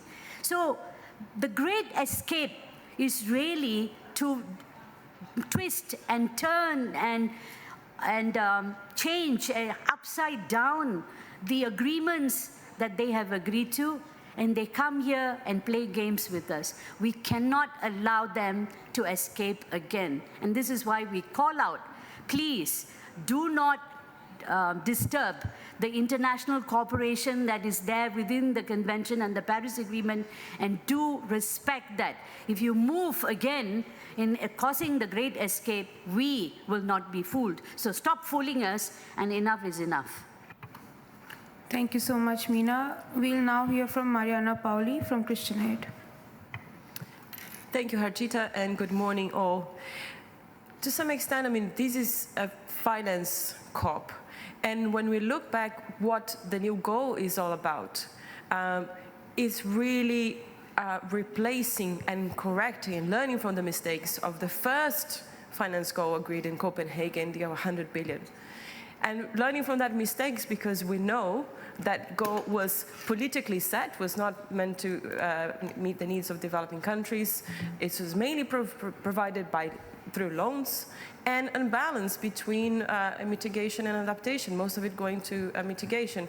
So when this process of negotiations started about 3 years ago, there has been a really plea to how can we really be about meeting the needs and priorities of developing countries. So what we're seeing, we're now at the very last day of COP, concluding, this like 3 years of negotiations with 11 technical dialogues, 6 high-level ministerial meetings, etc. We know that we are very far from where we should be. So developing countries have been really clear that we need a goal that is really based on large-scale grants, public money for all areas of climate action. And that figure has to be in about trillions, and been asking for this 5 trillions based in the climate debt that has been around for years. It can't be based on a lot of the false solutions, for example, including carbon markets or the green bonds, debt swaps. It's really, what is really at stake here is how much developed countries will fulfill the bill, as Meena was explaining, in terms of providing the means of implementation for developing countries, versus shifting the responsibility to the private sector. And then I wanted to call your attention for 3 main things that have been on the table, which has been a big distraction of these negotiations. The first one, because developed countries are refusing to pay the bill, some came with this multi-layer approach, which essentially aims to put on the private sector that burden in terms of providing that finance either to mobilization or investment goal. However, we know how much private finance is limited for mitigation, inadequate for adaptation, and really doesn't work for loss and damage. What we see here also, they are not accountable for the convention or the Paris Agreement. So actually, whatever figure they agree in the end of the day today, they will be measured only on what is the grants public finance, because any big number without the quality will be completely meaningless. This is our main point. They have to also ensure, it covers all areas of climate action. It has to ensure finance for loss and damage as it was on the first goal. It has to ensure access for marginalized communities. It has to be transparent. It has to be accountable. So not only we're seeing the shift of the burden in terms of putting the narrative through these private sector approaches, but also is spinning the wheels and on keeping the finance negotiations hostage of the so-called contributors-based approach. There's no language of contributors-based in the Paris. There's no language of investment there. Again, we're talking about Paris Agreement is from finance from developed to developing countries. We're talking about Article 9, as Mina was talking about here. So we spent, again, the first week of these negotiations on another technical dialogue. It's unbelievable. We're in the very last day of COP. Not a single developed country put a quantum on the table. How much money are they really willing to commit? And this is completely unacceptable. We heard so many submissions from developing countries. We hear G77, 1.3 trillion, right? And a number of others. So what we're really seeing here is a big lack of political will from developed countries to deliver. So the main question that we have here in front of us today is, will developing countries remain united to really call off and not accept to be condemned for the years to come? If a weak agreement is on the table, they will be blamed in the next few years for not creating the right enabling environments to attract private sector for things that we know that just don't work. So in the years to come, what we risk is actually shifting the narrative where developed countries will completely disregard their responsibility on providing that grants public finance to actually blame developing countries. It's your fault for not attracting the private sector enough. This is unjust, this is imbalance, and really put the Paris Agreement and the Convention at risk. So we're not just talking about a quantum here, we're really talking about the future of the climate negotiations, the Paris, and it's not just about Baku, it's for the next 10 years or so. So it's really important to keep it clear, and it's time for developed countries to hear. If we get a weak deal, it's developed countries' fault for doing that. Thank you. Thank you so much, Mariana. We'll now hear from Maureen Santos from FASE. Maureen, unfortunately, you only have 5 minutes. Thank you. Sorry for being late. I think they have less buses today. And we are deeply frustrated with the outcomes of COP29 so far. Once again, we are confronted with empty promises from developed countries regarding climate finance, and also that disregard our intelligence and the livelihoods of peoples, particularly those in the global south. Peoples from cities, from waterways, from forests, for rural areas have been on the front lines, continuously dealing with the consequences of climate change, and also from the false solutions, the impacts of the false solutions. The lack of progress in Baku sets the stage for even greater challenges in Belém next year, where other crucial issues like a just transition should be at the forefront. However, without an agreement on climate finance goals here, achieving progress will be even more difficult in just transition. We will leave empty-handed here without clear commitments or numbers. Where are the trillions we needed? We, the organizations from Brazil and all over the world that's building the People's Summit towards COP30, remain steadfast in our commitments to reject further threats to our communities and push for the Brazilian presidency to take a more effective leadership role in the negotiations, demanding real solutions in the face of the climate crisis, climate debt, and inequality we continue to face. We are preparing to leave the official, not to only leave the official area, but also to connect to the official area again with the streets. And we hope can meet all of you in the streets doing actions again and strengthen the civil society globally in the place we should be all the time. Thank you. Thank you so much to our panelists. We now have a few minutes for questions from the floor. We would appreciate if media can ask their questions first. Please, when you ask your question, introduce yourself and then your question. Is there anyone?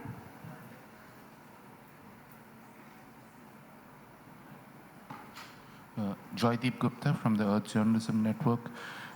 Mariana, given what you're saying, are you all saying no deal is better than a bad deal? Are you saying no deal here in Baku, no finance deal here in Baku is better than a bad finance deal here in Baku? Is that what you're saying? I think we need to fight until the very last minute for a good deal here, right? And a good deal here is a deal that really speaks to the needs and priorities of developing countries. You know, negotiations are not over. There are a number of elements in the text.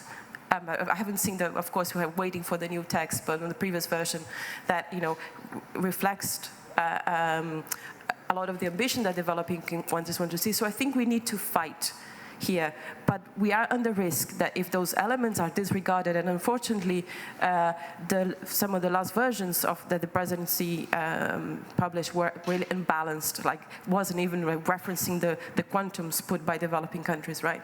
So we are under risk of blocking that ambition. But we are here you know, to fight. I think developing countries should fight for the best outcome still. Are there any other questions? Yes.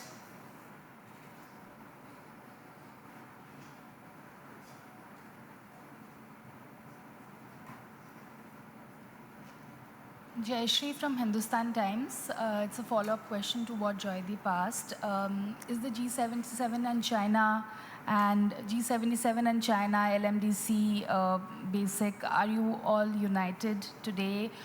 Do you think that if the quantum doesn't meet your expectations, will there be a rejection of that quantum?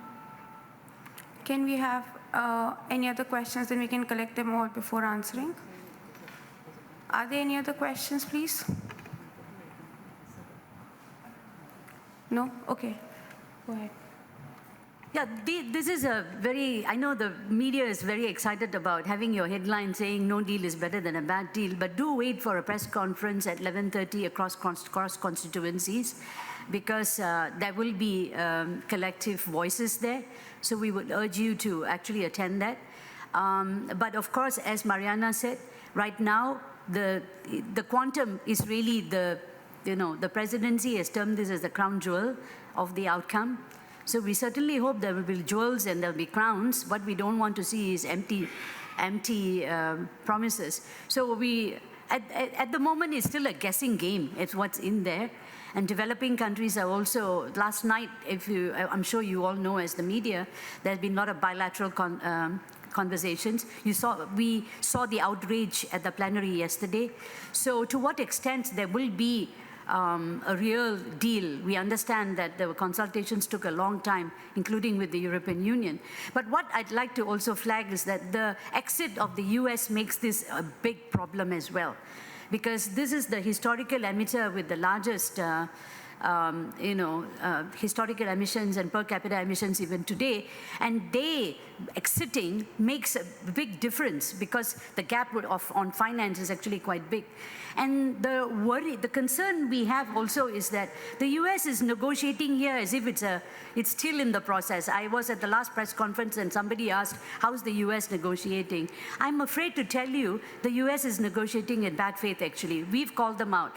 Because you see in the room, they're talking about mitigation ambition, you have to do more, you have to have higher NDCs, you have to transition away from fossil fuels.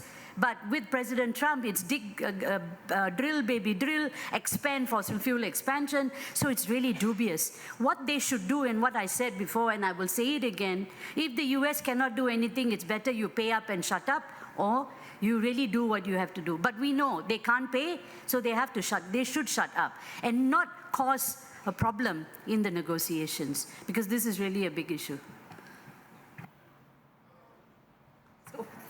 Okay. Are there any other questions from the floor?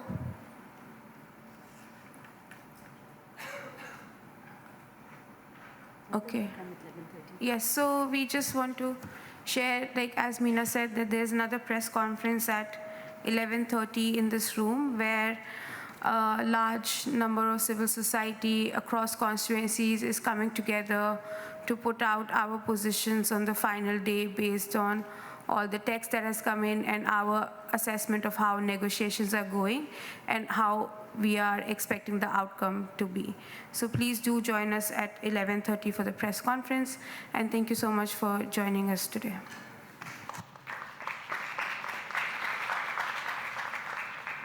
Please note the panelists will be available outside if you want to ask follow-up questions or interviews. Thank you.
How many of you are speaking? Hello. Please can I get a quick picture of you. Pass. We are 5 people on the panel. How are you? Right, come on up. It's hot in here today, isn't it?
Good morning, everyone.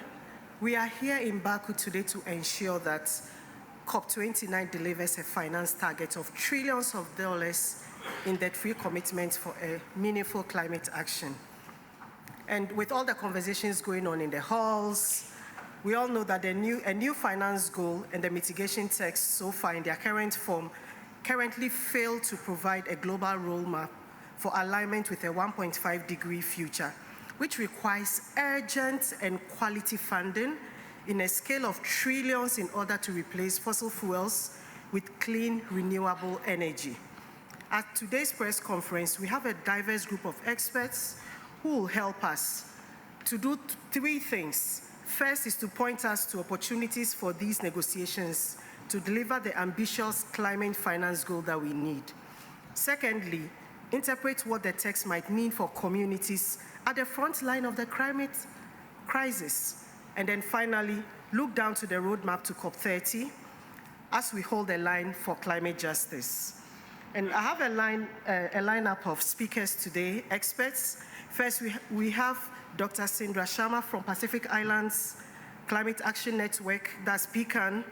Dr. Sharma is a renowned voice in the climate movement and currently provides strategic policy advice to climate negotiators and civil society organizations at key multilateral events like this one. Let's hear from her how negotiations are and the final push we need to get closer to the real climate justice at the end of this COP29. Dr. Sharma, over to you. Thank you so much, and that's a really generous and kind introduction.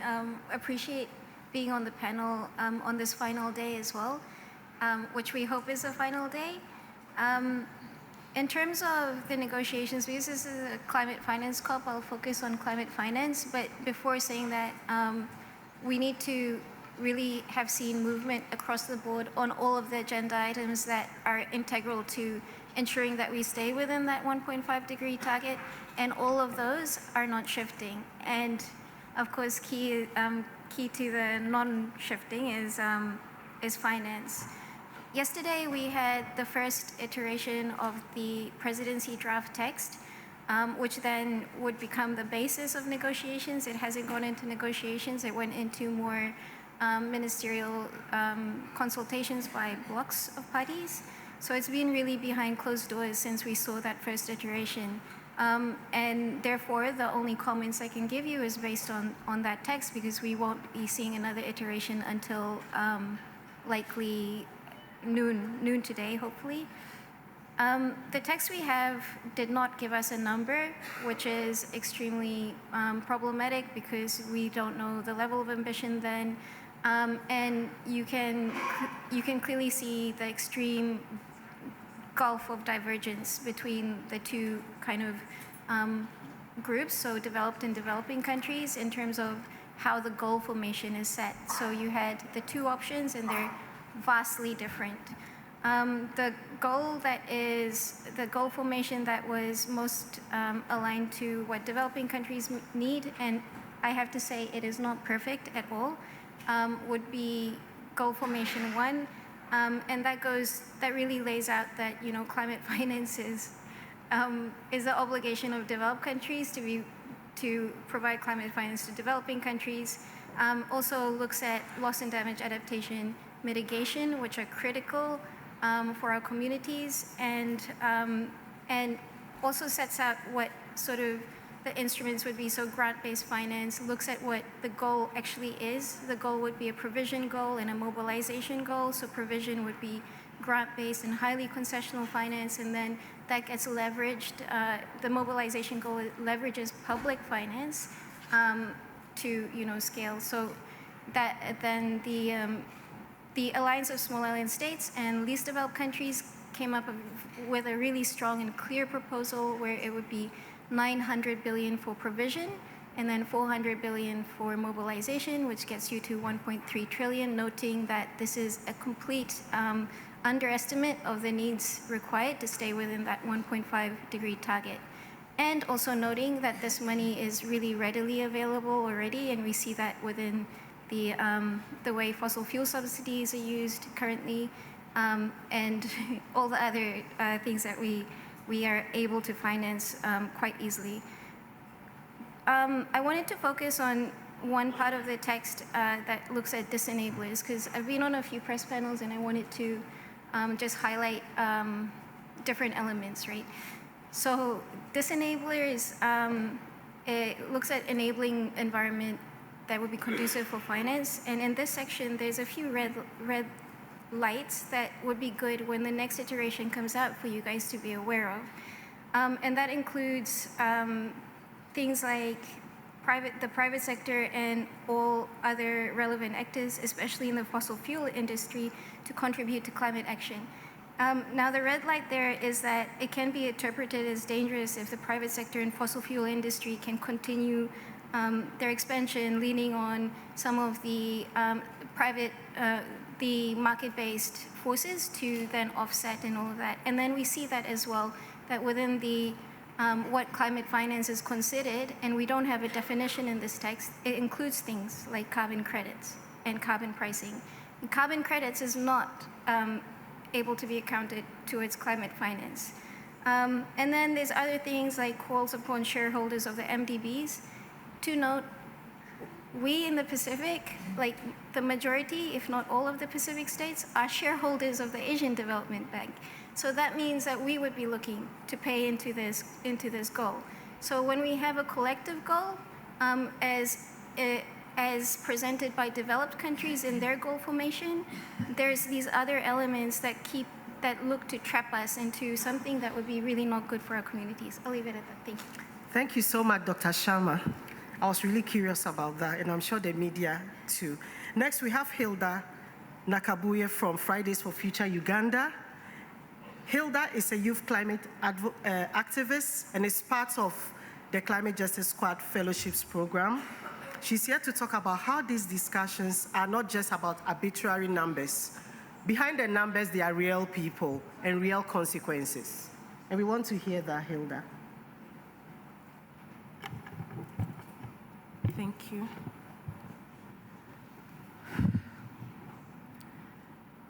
For the last couple of days, we have been looking for hope, searching for any glimmer of hope. And here we are, almost at the end of these discussions and negotiations.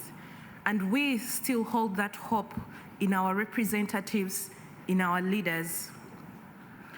As a mother, I am here to represent my people, my community, but also future generations that we hold close dear to our hearts, and one of the reasons as to why we are all in this fight. The ones least responsible for climate change are the ones who undergo its worst severe effects. Despite emitting less than 4% of carbon emissions, my continent, Africa, shoulders the heaviest burden of environmental catastrophes. As a climate victim, I've experienced firsthand what it means to be hit by a drought, what it means to be washed by a flood, what it means to spend days without food in your mouth. This might seem like a bedtime story to many, but it is the reality in many global South countries. The anguish we experience stems from a framework rooted in iniquity, a framework that draws from our planet to enrich affluent nations, disregarding the welfare of all individuals in the global South. We need to say it as it is. Amidst these pressing concerns, we still look for hope in our hearts, in the actions we take. Equity and inclusivity must become our guiding principles. They are integral to sustainable development.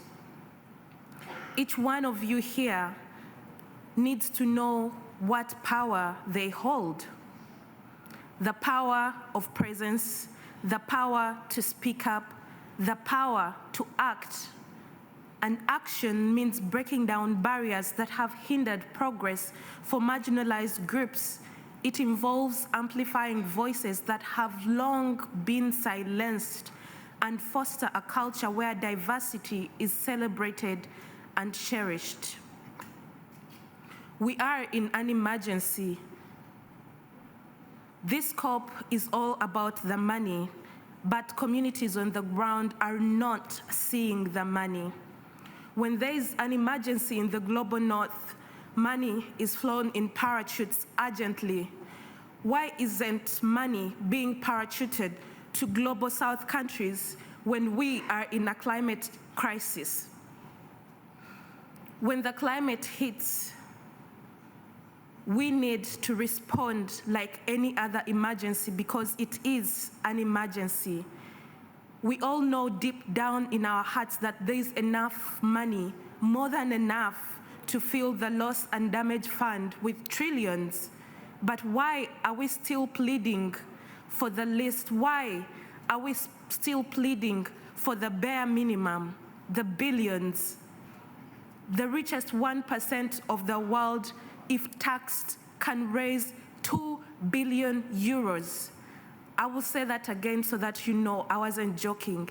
The richest 1% in the world, if taxed, can raise 2 billion euros. Money is not scarce, it's abundant, and it needs to flow to the most affected communities. Polluters need to pay for the havoc caused on our communities, on my people, for decades. Caused by their greed, they need to pay for the loss and damage that we have experienced for decades, if not centuries. My ancestors have battled with many fights before, from colonialism to slave trade to apartheid, and now the climate crisis. When will this story end? We need loss and damage finance now. This 2 billion that can be collected from the richest 1% from taxing them can help developing countries like mine to bear the brunt of the climate crisis. We can adapt and mitigate to its effects, but this money is not coming to our countries. And the question we are asking ourselves is, haven't we suffered enough? For all these years, haven't we suffered enough? Until how many people will die for the global north to act? Until how many people die for the global north to parachute money to our countries to save lives, to save communities? On this note, Hilda, I think that you are right onto how many people. And so we move to the next one, which is, I come to Ricardo. We need to look ahead. And we are trying to be optimistic here. So Ricardo Baitello is from the Institute of Energy and Environment in Brazil. He is a renowned expert from Brazil in energy transition, and he coordinates initiatives on the universalization of energy access in the Amazon and for the Gas and Energy Coalition, and dedicated to the transition of the energy matrix and so on renewable resources. Ricardo, over to you. Thank you. Good morning, everyone. I'm in charge of talking a bit about the Brazilian role and the expectations, both internally from our society and from all of you guys around the world as for COP30. The first point that I'd like to mention is that Belém is a city of 2 million people, and that's the only resemblance with Baku. The rest couldn't be different. We have huge gaps in terms of infrastructure and basic needs.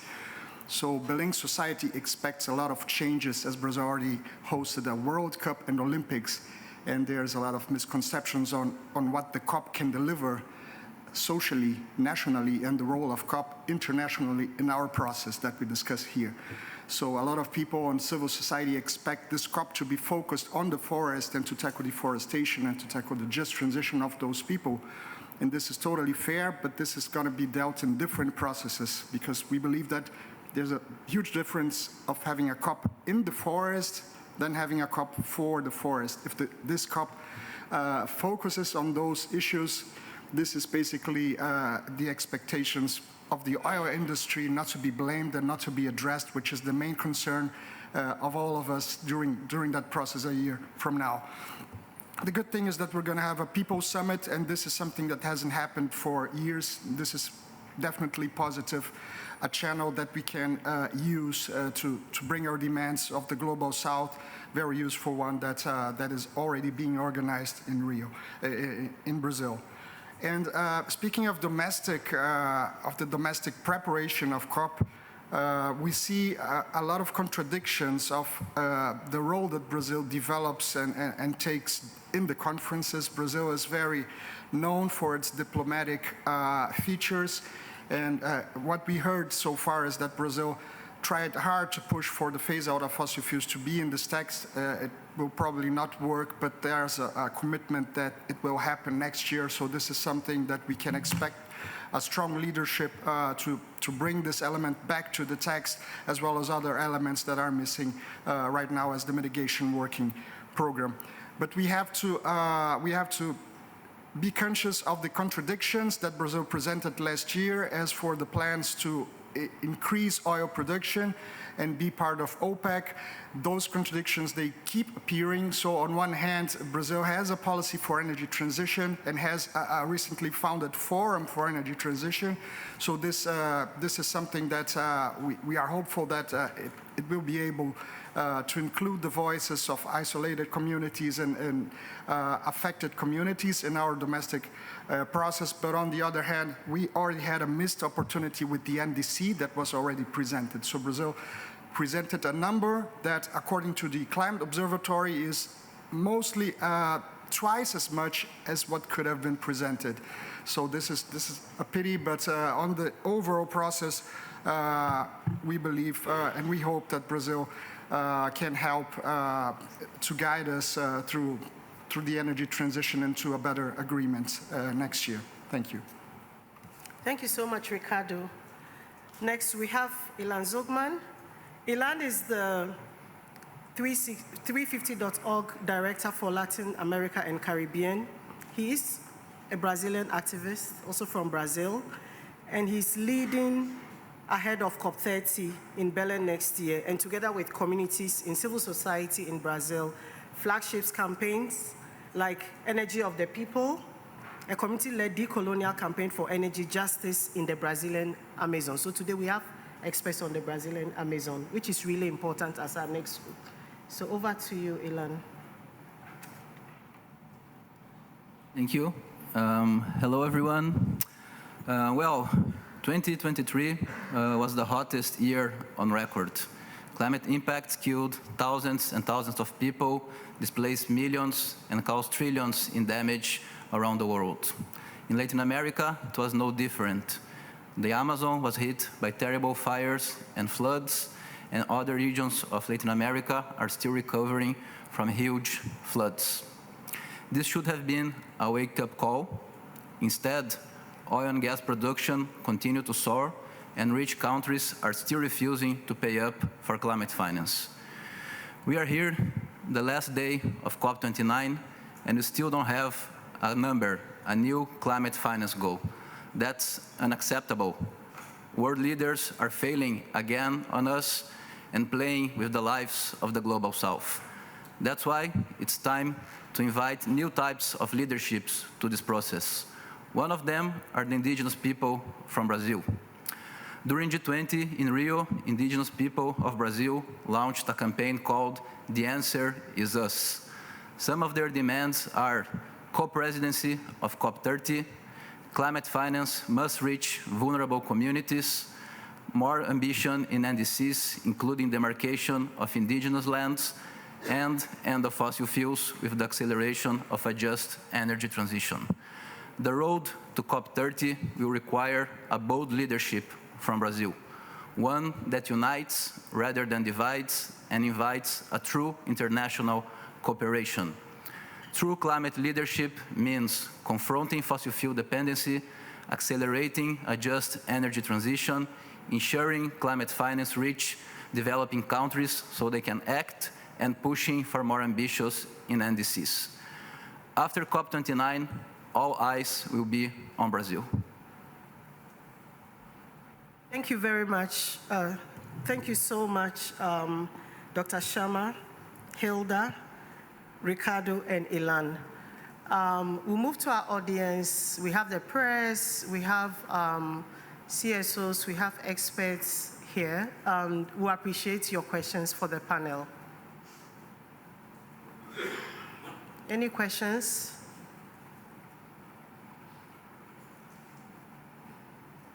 All right, if there are no questions, we'll come back to Dr. Sharma. You were actually about to tell us something really juicy about the red lines, and we want you to just talk a little about that, since we have a little bit of time left. Thank you. Thank you. It's always great to be on a panel with so many inspiring people who talk about what we need this finance to go towards as well, but then mitigation, adaptation, just transition, ambition as well. And those factor into our red line. So, for instance, to not see finance, to not see climate finance, this is another thing. When we talk about finance, it is climate finance. And that's one of the things that you see in the text that is a bit of a trap. It should go towards mitigation, adaptation, and loss and damage as the bare minimum. And we would hope that we could have seen some disaggregation as well around that to see allocation that's balanced across those themes. And in addition, clearly, as you mentioned, you know, if a wealth tax can shift 2 trillion, then the money is out there, and it can be easily channeled to this process. So there's no reason why we can't have the significant provision that we need to see at this COP, and that's been a consistent call to have a provision of climate finance that is grant-based and highly concessional at the least. So the other red line that we've been hearing, and it's really something that the least developed country group has been pushing for, and it's very important, it's a definition of climate finance, and failing that, a negative list of what climate finance is not. So things like climate finance is not going towards the expansion and continuation of fossil fuels, which is something that's also a red line for small island states. And it's crazy that we have to say these things out loud. You know, you shouldn't provide finance for continuation and expansion of the industry that is killing our planet and putting communities at extreme risk that we cannot even imagine, that science is telling us that we are not prepared for, that we can't model for, because we don't have the data points at the moment. Thank you. Thank you so much. We'll come back to Hilda. Any conclusions? What should we take home from here? Coming from your perspective, as someone at the front lines of bearing the brands, being not just a survivor, your community surviving, but still being resilient. Thank you.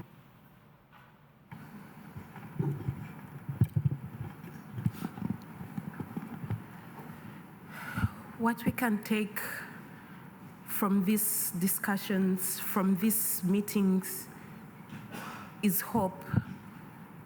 Hope that change will happen at the speed of empathy. I'll say that again. Change will happen at the speed of empathy.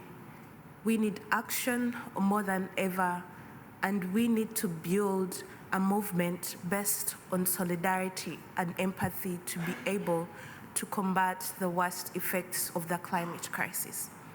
Thank you. Thank you so much. We'll come back to, we are going to Brazil, so we'll end with Brazil. Ricardo. Thank you. Yeah, I would pick up on the topic that Sharma addressed. I think it's very important that we deal with the energy transition on the right concept. Energy transition doesn't mean that we're going to hide behind good examples of investments in renewable energies. We need to set clear deadlines and for the phase out of fossil fuels as far as possible. We have 20 plus years, but this is definitely the case of Brazil, where we have a very good example in the power mix, but we have a very bad example in expanding fossil fuels, and this happens in other key countries. So we must be cautious to that, and also cautious to the overall, if we are able to have a number on the text, on the profile of that number and on the breakdown of that number, so that we don't have a made-up number and a concrete figure that really addresses grants and everything we need for financing the climate and the just transition. Thank you. Thank you, Ilan. Working at the front lines with indigenous communities and also showing replicable models that can be replicated. What would you have to tell us? Yeah, I think it's important to say that we already have the solutions to tackle the climate crisis. We are missing still political will and courage to change the systems that put us in this place. It's important to mention that the success of COP30 starts today or tomorrow in the text that will come in a few hours. We must see in this text a new number, and a new number, I mean a quality number that's not going to put the Global South countries into further debt. We can't accept this new number to be based in only investments in private finance. We are not going to be able to solve the climate crisis replicating the same models that cause this crisis. So it's time to really put the money in the right initiatives, in the right areas, and we have a huge amount of communities in all over the world that are leading important initiatives, and we should look to them instead of giving the money to fossil fuel companies investing in dirty energy. Thank you.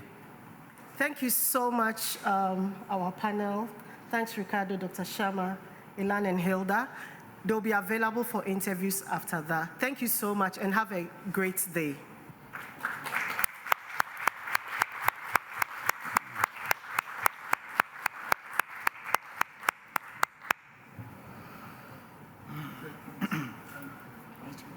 Nice one. Nice to meet you. Yeah, I'm Dylan from 350 Brazil. Yeah, nice to meet you.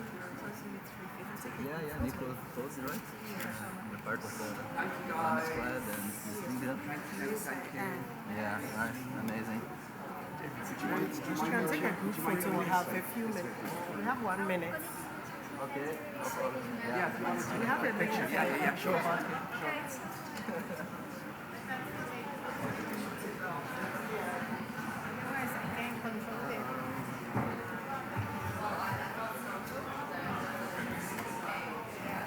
Okay, did I get your picture? I think you did. I did. One person. Who was speaking first? I think, yeah, I have no idea what that is. Did you get the... Wow, it's a full house today. Yes. Michael, so you're speaking first, yes? Amazing.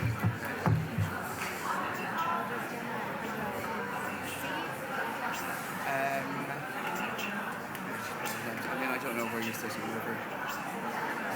Yeah. So there was... Okay. Yeah.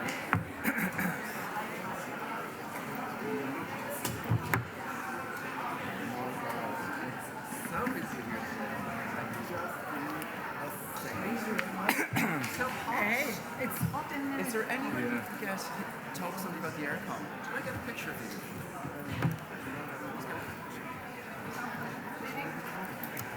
It's just for... Oh, I should...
Good morning and welcome to this cross-constituency press conference as we enter the end game of COP29. So as we know, the issue on the table is finance, and today you'll be hearing from civil society as to why a no deal is at this stage better than a bad deal. Joining us on the panel, we have Liddy representing ENGO as part of the Demand Climate Justice campaign. We also have Bert from the trade unions. We have Leanne representing Women and Gender constituency. We will shortly have Patricia representing youth via Youngo. And we have Mohammed, who is representing Climate Action Network International. This press conference is available for interpretation in Spanish and Portuguese. And now we'll go to Liddy. Thank you. Thank you. It's been really an intense 2 weeks of fighting here at the COP, but we're not the only ones fighting for a good deal on NCQG and climate finance. We have also been mobilizing in our countries on several days during these 2 weeks to be able to show the governments, especially the governments of the developed countries, that this is really a vital, urgent issue. We cannot understand how governments of the rich countries can style themselves as champions of climate action, but still continue to refuse to put very clearly a number on the table on climate finance to which they will commit public funds, not in the form of loans, but in the form of grants. I think everybody in this COP negotiations can see that the lack of commitment to put very clear on the table numbers and the quality of public finance needed is what is affecting the whole of the negotiations across the board in almost all of the different aspects of this COP. We cannot be made to commit to climate actions that does not have any clear indication that there will be climate finance delivered for these climate actions.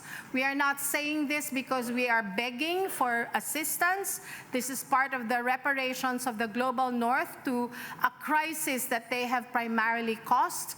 We are not saying this just because we are saying it in behalf of our people. We are, because this is also about the survival of our people, but this is very necessary for global climate action to succeed and save the entire humanity. We are here to say that we are still fighting. We are not going to accept a bad deal in these negotiations. But for us to continue to fight for another year, another day, for a much better deal than what is in the offing is certainly preferable than to be locked into a very bad outcome in this COP. We are going to fight until the very last hours. Thank you. Thank you, Liddy. And now we'll hear from Bert regarding the trade union perspective. Thank you very much. I'm happy to be here with my friends from the other constituencies. I'm Bert de Wel, representing the trade union NGOs. We represent trade unions from 160 countries altogether. We have nearly 200 million members everywhere in the world. We came here with a demand for climate finance to have an ambitious NCQG in terms of trillions. We need the trillions to implement the just transition policies that are needed and that our members are asking for. Last year at COP in Dubai, we had for us an important victory. For the first time ever in climate negotiations, there was a reference to labor rights. Labor rights is crucial for the labor movement because it refers to the right to organize as a union, the right to negotiate collectively, the right for social dialogue, social protection, and occupational health and safety. These are the direct impacts on workers, and we want to have it recognized here. We see a direct link with climate finance because when there is no money, there is no just transition. And that's what's happening here. The presidency as being not very helpful in organizing the process, including in the discussions on the Just Transition work program. We are being turning rounds and rounds again, hearing the same stories again and again.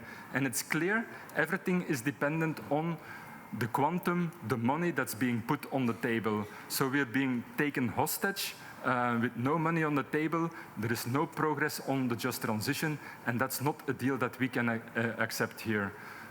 Thank you. Thank you, Bert. Our Youngo representative has been called to an urgent meeting. As you can appreciate, there's a lot going on. So we'll go to Liane, representing Women and Gender. Thank you very much and good morning. My name is Liana Chalatek. I'm here for the Women and Gender constituency, and we have been very active in the negotiations room for the past 2 weeks.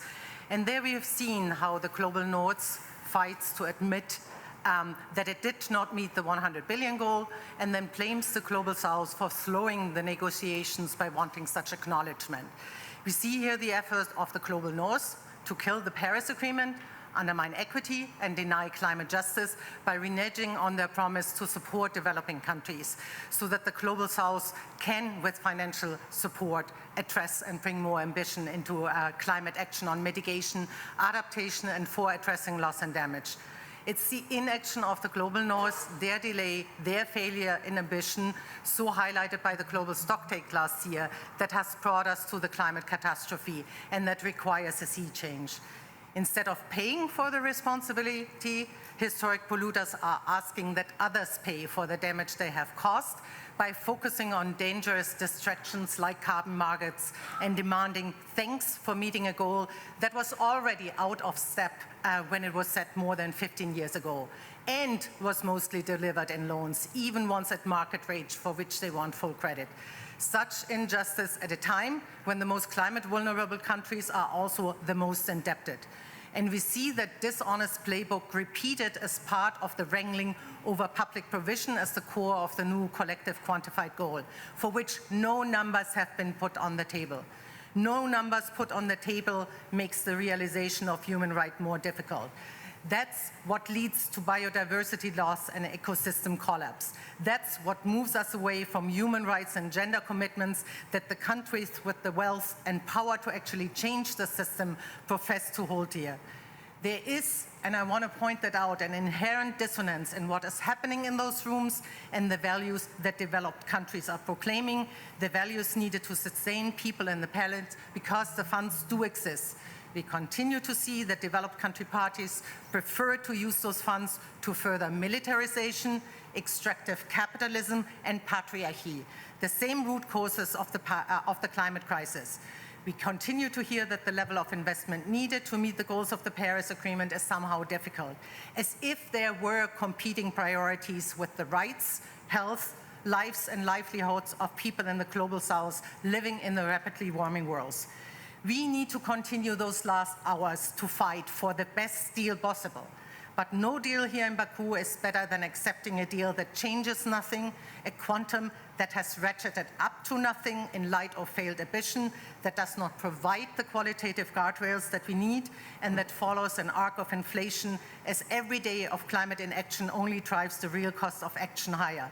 Feminists demand system change, not climate change. Feminists demand climate justice, and there is no climate justice without human rights and gender rights. Thank you.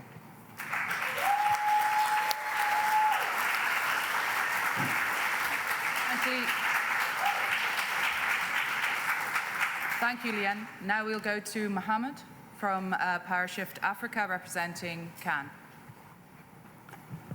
Thank you, Danny. I must start by saying that this is the worst COP in recent memory. The way this COP is going, developing countries are actually being forced and are held hostage to accept a deal that isn't going to add up to get the job done to help put the world on a safe pathway. There's no point accepting a bad deal if that is going to bury the chance of keeping the target of 1.5 alive. There's no point accepting a deal if it's going to result in the deaths of the climate vulnerable communities on the front lines of climate change. There's no point in accepting a deal if Baku is going to be the burial ground of 1.5 degrees.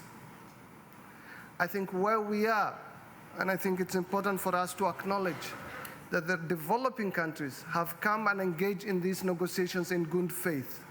They've put numbers on the table, what it will take to help them respond to the climate crisis, both by way of increasing the climate ambition, but also to help them adapt to the inevitable impact of climate change. And we've seen from the time these negotiations have started, the rich world avoiding putting forward numbers that responds to the climate crisis. We've seen, I must say, a presidency that has organized one of the worst COPs we've had in these years. We all know COPs are a very delicate and precious thing. It requires skill and determination. And we have a presidency that is allowing the rich world get away from putting forward the numbers that developing countries are requiring. You can't have a negotiation if only one side is actually engaging in good faith and putting forward proposals that respond to the needs on the ground. And you have a presidency that would rather have bilateral consultations with the other side rather than an open exchange so that we can be able to see the parties that are holding back progress. We only have a matter of hours, only a matter of hours to save this COP. If we don't seize the opportunity, I'm afraid Baku will be remembered as the place that failed to rise to the occasion and deliver a good outcome for climate, but also as a huge embarrassment for the rich world that have done everything to avoid actually delivering what is expected of them. The climate finance we're asking the rich world to deliver is what they owe the developing countries. The rich world owe the poor developing countries climate debt. And the debt that they owe the rest has to be provided in the form of climate finance. And they've done everything to avoid taking responsibility and honoring the promise they've made to actually agree an ambitious climate finance goal in Baku. What are they forcing on developing countries? To accept peanuts, crumbs, rather than the trillions that they require to be able to deliver ambitious climate action. They're forcing them to agree to loans rather than provision of climate finance in the form of grants. They're asking them to accept investment goals that no country can be held accountable to deliver. This is a deal that has been put before developing countries. And the only way that developing countries can actually salvage an outcome will be for them to actually consider and to be prepared to walk away if this COP doesn't put a package on the table that is good enough for them. I think where we are, there's no point in accepting a bad deal.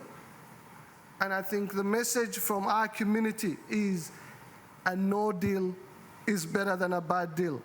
If they don't own up and pay up for the climate debt they owe, then they should be forced to come back to the table next year with a better plan.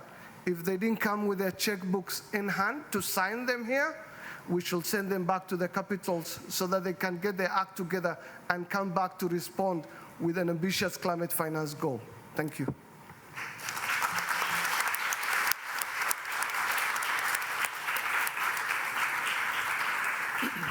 Thank you, Mohammed. Now we'll be going to questions. I appreciate, friends, there are many here from civil society who want their voice heard. But please, let's have some questions from journalists. Please state your name and your organization.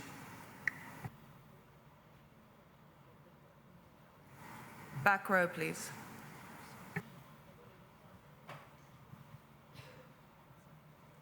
Thank you. My name is Maximiliano Manzoni. I am from Consenso, Paraguay. So I want to ask about one of the options under the current text, before the new text, is talking about high integrity carbon, voluntary carbon markets. So that doesn't mean that isn't even under the provision of Article 6 that we discussed these past 2 weeks?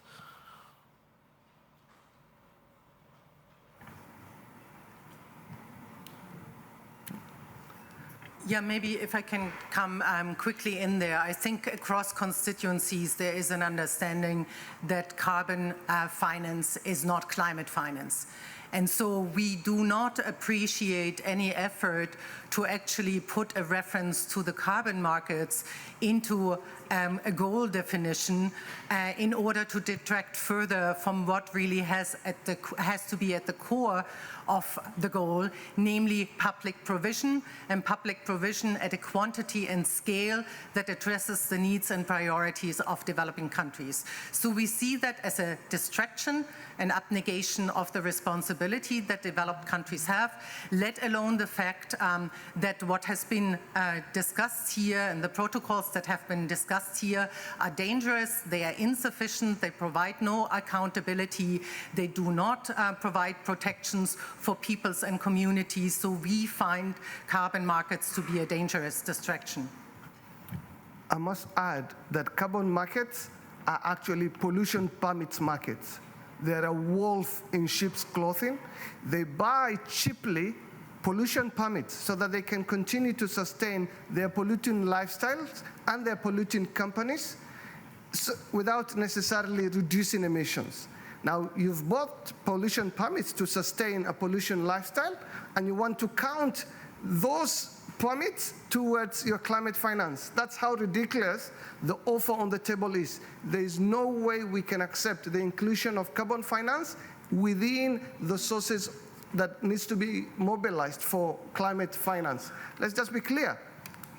Call them what they are. Those are pollution permits. You can't sell pollution permits that allows you to get away from what is needed to decarbonize, and then you count that towards your climate finance provision. We can't just accept that.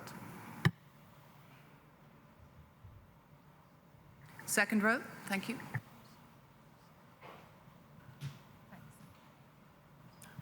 Megan Rowling, Climate Home News. A question for Mohammed maybe.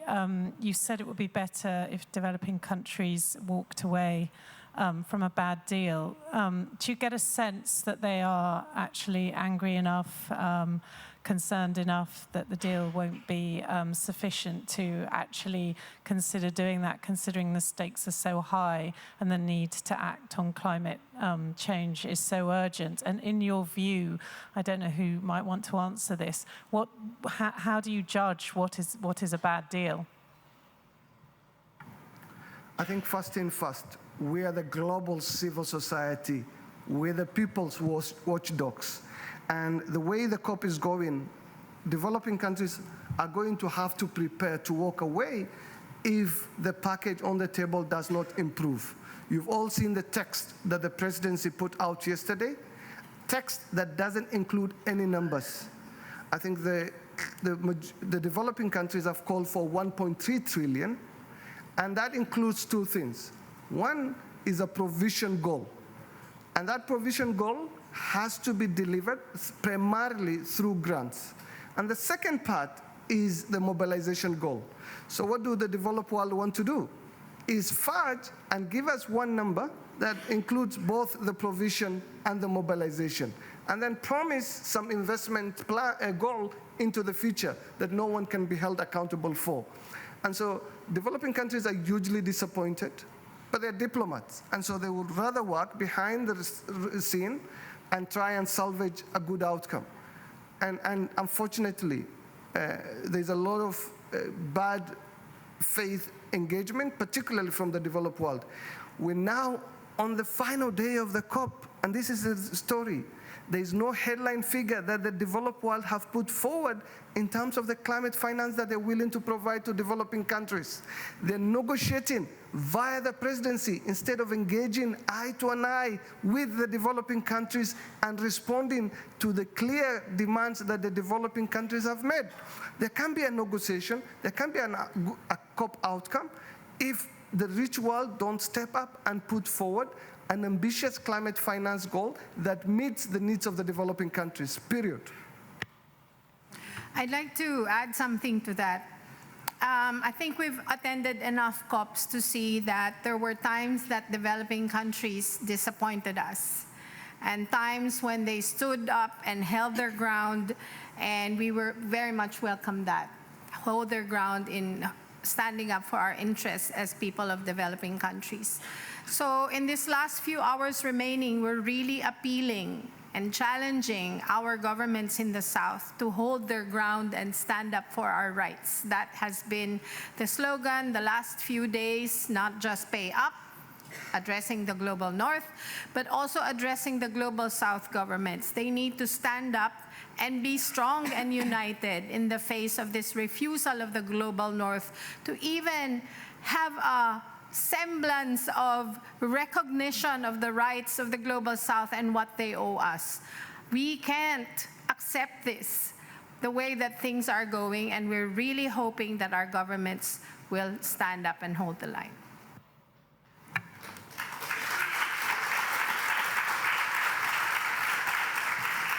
I can only, from the labor movement, I can only add to this and support this. And our biggest disappointment on not having this figure on the table at this stage in the negotiations. But I would like to stress that it goes further than just this figure on climate finance that's not being delivered. It has impact also on all the other issues that are also extremely important for us. Because we need the money, but we need the money to do something with it. And from our perspective, it's to implement just transition policies that take care of workers, communities, families, care sector workers, everybody. So this has an impact in all the other streams where we go endlessly around and where the negotiators do not come to actually negotiating the text.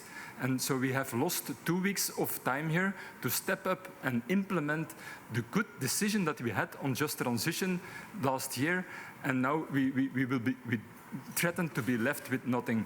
The rich countries give the impression that they want to engage, but they do not really engage because they oppose anything that has to do with the right to development. Even the right to development was denied yesterday in the meeting. So how can you speak about just transition if the right to development is even be denied? Thank you.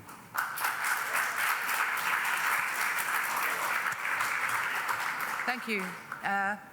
Fourth row. Hi, I'm Ayushi from CNN New York. Mohammed, you called it the worst COP in the recent history. Where would you have expected the COP presidency to exactly step up in the negotiations?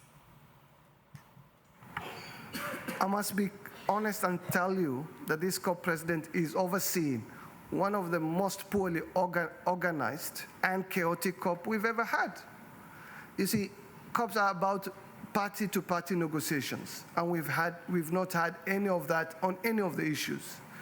And we're now waiting for a COP outcome, and we haven't had a COP president that actually engages parties. And they're fumbling in the dark, like a lazy child. And this is a sad reality. And he's partly also providing the rich world that escape route. I'll call this the great escape. We had one Trump who was at least honest about what he thinks of climate. More Trumps are popping up in Baku, unfortunately. And the presidency is actually giving them the cover to get away with it. And that is a sad reality. And so, whereas the onus is on the rich world, who have failed to come to Baku and provide that ambitious global climate finance goal, I think the presidency has actually enabled that rather than forcing the kind of negotiations we're usually used to.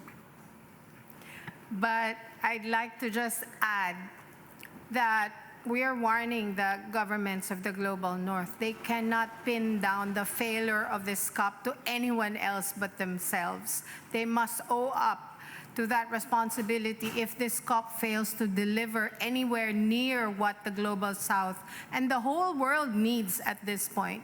So they cannot pass on the blame to anyone else. Thank you. Just quickly to add to what Mohammed and Liddy have said, it's also really important to point out that, and others can correct me, that it's really horribly intransparent what is happening. Not only we as observers don't know what is going on, let alone have a space here, and we are facing restricted civil society space now even within the UNFCCC venue, but also parties don't know what is going on. And I think more than ever for a global deal, in global solidarity and with the global ambition that we need, it's important that we actually respect the democratic ground rules that are the foundation of basically the climate regime. I also wanted to point out, as a representative of the Women and Gender constituency, I would be amiss not doing that, also pointing out that the Azerbaijani presidency unfortunately has not put the review of the Lima work program, gender, at the forefront of its priorities here. And yes, we are talking about numbers, but the number needs to be safeguarded, guardrailed by quality, and that includes a focus on inclusion, that includes a focus on equality, including gender equality and human rights. And so for the Women and Gender constituency, this COP has always been the finance and gender COP. And so we just want to point that out, that this is really a responsibility that we see the Azerbaijani presidency abdicating. Thank you, Leanne. Now we're going to wrap up with some final words from Liddy. Thank you. We have several more hours. I think it's not a foregone conclusion, the outcome of this COP, so I urge everyone in this room, let us continue to fight until the very end. Thank you very much.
dear journalists and distinguished ladies and gentlemen, and our panel speakers of this press conference. Greetings and good afternoon. So we are gathered here to observe the latest negotiation outcome and give our opinion and reaction and demand. So the latest texts have been out and discussed, and we have seen there is a lot of issues, because every year we come here with a hope, and because of to be united and hope that there will be common consensus for climate change fighting. But when we are going back with a deep frustration, with deep dissatisfaction, seeing the negotiation outcome. So this year is the difference, because we expected there is a common consensus that will support the developing countries, LDCs, and vulnerable countries. But we are not seeing these issues in the latest text drafted. We have seen that lot of bracket and lot of obscured text, those we are expecting on the climate financing issues, because the developed countries we have. From the developing countries, we have demand $1.3 trillion as a climate finance, but they are not agreed. They are always try to how to they screw the developing countries, LDCs and MBCs, and how to they are doing their business and how to profiteering. So we are not expecting. We want to say that what we demand, because you have seen the draft text, there is two options. One option we have developed from our vulnerable countries and NDCs. There we seek the fund will be grant-based, equitable, and additional. But apart simultaneously, the developed countries, they also show the text what fund will be billion and investment and burden sharing. So don't expect. We want to say that our option one, for those submit from the vulnerable countries and developing country parties, that will be acceptable, because you have polluted the earth and you have money. So don't excuse, because you have grabbed the money last 200 years. You have polluted the earth and drained the money last 15 years by the structural adjustment policy imposed in the developing countries, and there have money that you are spending against the war, conflicting among the developing countries. You are spending to giving subsidy oil, against the oil. So we ask you, so redirecting all the subsidies withdrawal from your giving, and you stop and ending the oil. That money will go for the climate finance fighting. So we are not so go far. Now we have panelists, speaker, researcher, and activist. So we are request to give their deliberation and opinion. First, we request Dr. Arjun Karki, Executive Director, Rural Reconstruction, Nepal. Arjun Karki, time is 5 minutes for you highest. Okay, thank you very much, Mr. Moderator. Good afternoon, all of my friends, media persons, and climate advocates. I fully agree with our moderator. We are fighting for climate justice from the perspective of least developed countries. There are 45 UN-defined least developed countries, and there are altogether LDC, landlocked countries, and small island developing states are defined as the most vulnerable group of countries. For us, the climate justice is climate finance. If there is no concrete commitment of climate finance as grant to this most vulnerable group of countries, then this is bad deal for us. And for many of us, no deal is better than bad deal. In fact, the reason why we are arguing no deal is better than bad deal is we have not contributed for the climate change. This is the so-called developed countries. they are responsible for polluting, they are responsible for climate crisis, and they had a moral obligation to address the climate crisis created by their development policies and program. So we have least contributor, but worst sufferer. Without finance, we cannot have climate justice, and particularly in these most vulnerable group of countries. So we are here not only to observe, but also to argue about our issues, that is justice and human right. The climate crisis, if there is a crisis, not only this vulnerable group of countries suffer, it will also affect the policy, program, life and livelihood of so-called developed countries. They cannot survive. If there is a crisis in one part of the world, the other part would also suffer. So it is a responsibility of so-called developed country to address the crisis through climate finance. If there is no concrete commitment to address the crisis through finance, there cannot be justice. And our human rights of financing for climate crisis is our human right. Thank you very much. Thank you, Dr. Arjun Karki. You know that there are two major expectations for any COPs. One is the mitigation and this finance. Because if you give finance and there have no mitigation action, the all finance will be ruined. So if you see the latest text, the mitigation action, there is no text which is particularly meaningful and significant, because last COP26, so far I know, so there is a global agreed to ending the fossil fuel. But in this draft text, very weak, and our COP presidency, they have removed this clause from the text. That's why any countries, they can hinder the process of ending fossil fuel by 2050 and 2070. So this is big frustration. So we have to call for include the ending fossil fuel clause in the draft text. Thank you. And now we request Dr. Abid Suleri. He's from SDPI Pakistan. Dr. Abid Suleri, 5 minutes. Thank you. Endorsing what Mr. Karki has said, I'll take his argument further. And I'll add that it's not only about quantity of finance that one is talking about, we are also talking about quality of finance. And of course, one thing which is important is the numbers.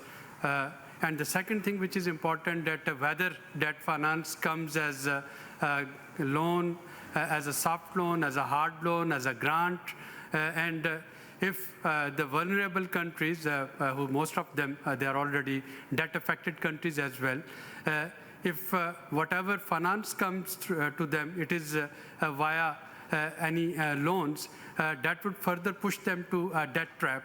Now, many of the countries, including Pakistan, they cannot prepare well for climate change disasters due to their loans.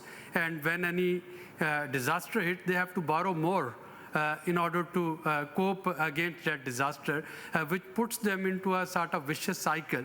And I think when we are here, while we are talking of quantity of money, we are also talking of quality of money. Second thing that one needs to talk about, and the latest text that came on NCQG, if you look at paragraph 39, which is on the distribution of whatever the X grant comes, it has 4 brackets. Now, when I go through it, it looks like that there is a deliberate attempt to divide vulnerable and developing and least developed countries and small islands by either proposing floors, by talking of equitable distribution through regional distribution, and then putting a cap on region. So if there is, God forbid, something in region A, and there is a cap, it means that rest of the money would go to other regions if that bracket is accepted. So I can see that the old colonial principle of divide and rule, that is very much here in these drafts, and one can see that there is a deliberate attempts to divide the groups of developing and least developed countries into different subgroups. And my very final point where I'll conclude is about the definition of vulnerability. So while we do have a definition for developing countries, I think I will not, from STPI, would be happy with any of the term which is not defined under a UN system. So if I don't have the definition for vulnerable countries, if I don't have the definition for fragile countries, if I don't have the definition for many other, and even if it comes in the text, it would be extremely difficult for me to fight my case years down the road, what it was about when we talked of fragile or developing country or other. So I think a lot more needs to be done, and the term X in the NCQG, I take it as extinction. So it's not X for any money, it's X for extinction, and if we don't reach to a deal, we are definitely heading towards an extinction due to this very stubborn attitude of developed countries. Thank you, Dr. Abid, and you have said correctly, put the text in the vicious circle. That means vicious circle of poverty. Because a draft text, you have seen the access modalities. There is 3 options and more than 18 plus conditions. If we want to comply these conditions, we will go to all countries in the vicious circle of poverty in the long run. Because the drainage of the money, resource from the developing countries and LDC in the name of climate financing. Thank you, Dr. Abid. Now I am request Mr. Sharif Jamil. He is water keepers from Bangladesh and campaign for river protection issues. Sharif Jamil. Thank you, Mr. Aminul, and hello and good afternoon, everyone. The people of Global South is really tired of and very much impatient watching the continuous undermining the principle of the Paris Agreement by the Global North. It is not only this COP, they started it in every COP, with many other issues. They came up with issues like net zero, forgetting the real zero. They came up with FRLD to overlook the reparations. And now they are coming up with linking the climate finance with mobilizing finance. We outright reject the option 2 that came in the NCQG proposition, though we have some weakness in the option 1, and we expect that the leaders of the Global South will stand very strongly. Yesterday, we saw our advisor to the interim government clearly and loudly spoke on behalf of the people of Bangladesh. But here, I again reiterate that the Global North should act honestly. Otherwise, the Global South will actually mobilize the people against this kind of non-functional COP process. When I flew here, before I come, there was a big fisher folks gathering I was addressing in the Bay of Bengal, and more than 3,000 fisher folks gathered there because they don't have any fishy sources anymore in the coast of the Bay of Bengal.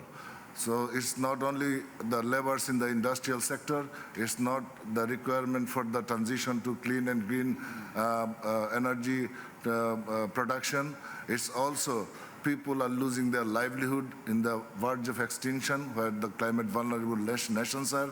So the global community in the COP processes need to understand it and act really to bring out the climate finance in terms of trillions. And they should ensure it to be grant, not as like mobilizing finance, not as like private finance. And also they're coming up with developing countries to also put money in the climate finance. These things, not only we are rejecting these attacks and these arguments, we are also criticizing the notion of Global North to come up with this sort of controversial and unacceptable terms and decisions. Thank you. Thank you, Sharif Jamil. Now I am request to final to our colleagues, Mr. Shoilendra. So Shoilendra, for you. Thank you, Aminul Bhai. Being the last speaker, everything has been said. I just want to say that the line running around yesterday that, is it a joke? It's not a joke. Actually, the numbers that we've seen, the text we've seen, is an insult. It is an insult to the millions of people who are suffering the impacts of climate change in our countries, in Nepal, in Bangladesh, in Pakistan, in my own country, India, Sri Lanka, where people have not had a chance or have the resources to recover from the last disaster before the next disaster hits them. What is happening in this negotiation rooms is inexplicable to the people salvaging their belongings from the floods, or picking up their lives from heat waves, or rebuilding after that, whether it's landslides in Wayanad or floods in Kathmandu or heat waves in Pakistan. How do we go back? With what face do we as civil society go back to our people, and what do we report? We must understand that this COP is not only about finance, it's about climate justice. It's about delivering a mitigation ambition. And what is happening here in these negotiating rooms is that the developed world wants to negotiate a deal that not only fails to deliver on finance, but also shift all mitigation responsibilities on developing world, while of course they make profit out of our misery. I see we are quickly running out of time. I just want to finally say that what is happening in Baku, the reason our civil society colleagues and fellow activists and comrades are saying no deal is better than a bad deal, because if we get a bad deal, it will undermine the very framework and the very principle of Paris Agreement, and we should not allow that to happen in Baku. Thank you very much. Thank you, Shailendra, for good deliberation. And now we are invite the audience for question. Please make your question. Thank you. First of all, please introduce yourself and to whom indicate. Okay. Yeah, Joydeep Gupta from the Earth Journalism Network. Question to Dr. Suleri. You and the previous press conference also, all activists have said no deal is better than a bad deal. Have you actually been speaking to the delegations of developing countries about it, and what's the response that you have got? See, the response is quite clear from Mary Robinson's statement, the former UN envoy, which very clearly said that poor countries, they have to tame down their expectation. Now, the hint that I'm getting, that if we're asking for $1.3 trillion, perhaps the max that can be offered, and it would be around 250 to 300 billion, and that too with strings attached, and rest of it would come from all other resources and the huge pledges. And this is what Shailendra is saying, that it's not only a joke, it's an insult. While one can see that for face saving, for various other reasons, there would be some offer on table, but I would not only confine this negotiation to here. I'll also talk about this pact of for future that we agreed in September in New York, which very specifically mentioned about climate financing for this climate vulnerabilities. I'm also linking it with the UNCCD's COP16 that would be held in Riyadh and G20's meeting. So I think now the momentum is building up, and it would not be possible for developed countries to hide these issues or brush them under carpet, because it's after every 2 months there would be some sort of global gathering where our demand would remain persistent, and it's climate justice, and climate justice is all about climate finance. Thank you. Any other question, please raise your hand and introduce yourself.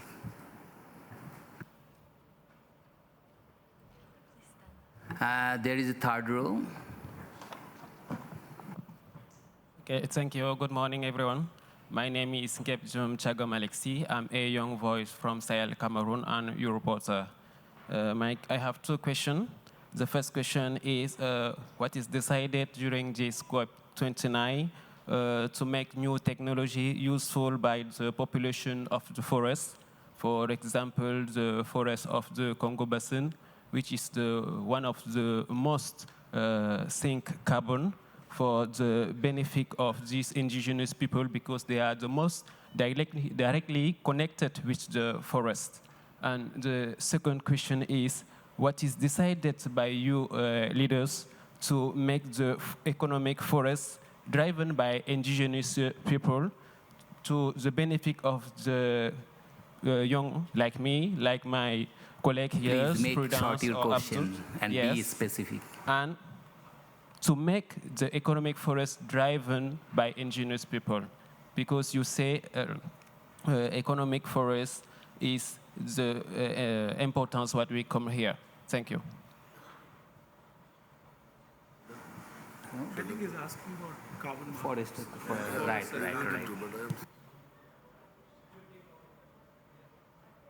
Next one. Okay.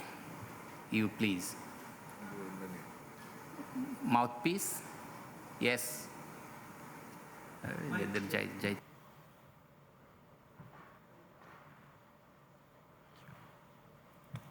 Zaki Abbas from Dawn, Pakistan. So we have been saying that no deal is better than a bad deal. I just want to ask, what number makes a deal bad?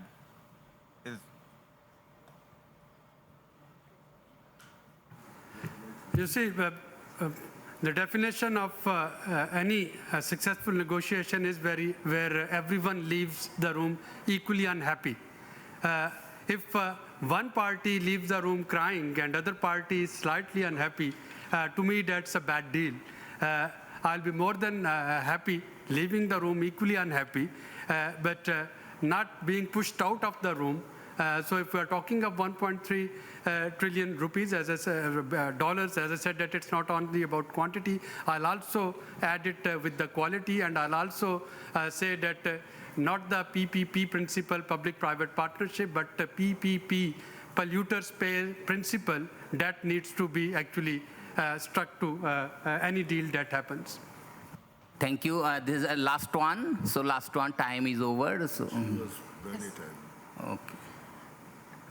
I am Professor Sharif Farouk from Abu Dhabi University. I would like to ask about the expectation. What do you put as expectation from the developing countries to support the developed countries? Do you think the expectation is high and cannot be met, or we can be optimistic by the end of this day and we can get some positive solution and support, and as you mentioned, climate and finance justice, both of them? Another one, last. Okay, this corner. Thank you. Hi, thank you. My name is Mariam Abbasi from Pakistan. My question is that related to finances, would it be debt-free? Because it was said that there would be some strings attached, and we have seen that they give in the form of like loss of strings attached. So what is the atmosphere going on right now? That what kind of strings would be attached to the funding, whatever they are agreeing to right now? So, okay, we go to Arjun Karki for 1 minute. And next, this is just, Sharif Zamil. I know we have 3 minutes only. I just want to submit the footnote on my, earlier fellow panelists were arguing about, because there are a lot of questions why we are not accepting bad deal. In fact, bad deal undermines the very principle of Paris Agreement. COP is not created, organized to undermine the Paris Agreement. It is, in fact, for the implementation of Paris Agreement. So this is our fundamental principal question. And it also violates human rights, lives and livelihood. We are talking about Himalaya melting in Asia, sea level rise in Pacific, desertification in Africa. Why it is happening? It is happening because of climate crisis. And if we are not able to address this crisis, it is failure. That's why bad deal is not acceptable. Thank you. And also one thing very important for us to understand, that the COP process should reflect the realities on the ground. When there is 6 typhoons hit Philippines in 2 weeks, when there is flood washing away a huge number of population in Bangladesh. So what we need, you don't wait for anything, you need to go for adapt it. So adaptation is important. Where is the finance for it? So and also to protect the planet, we need to go for transitions. So need-based and reality-based discussion should be taken place in COP. And finally, I haven't seen any progress on loss and damage fund. I haven't seen any progress on shifting away from fossil fuel, rather the language is being diluted.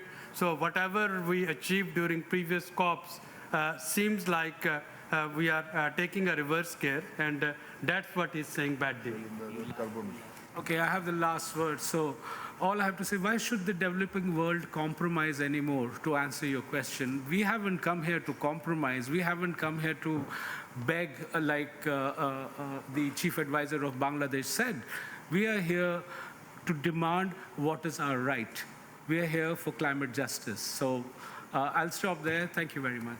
Yeah. Thank you all speakers and audience and questioner. And we want to say last word. We don't expect any bad deals. We don't expect any no deals. We have to all make satisfied from the all COP negotiation, and that we are expect. So we urge the developing countries to make all happy with the equitable and justice way. Thank you. Thank you.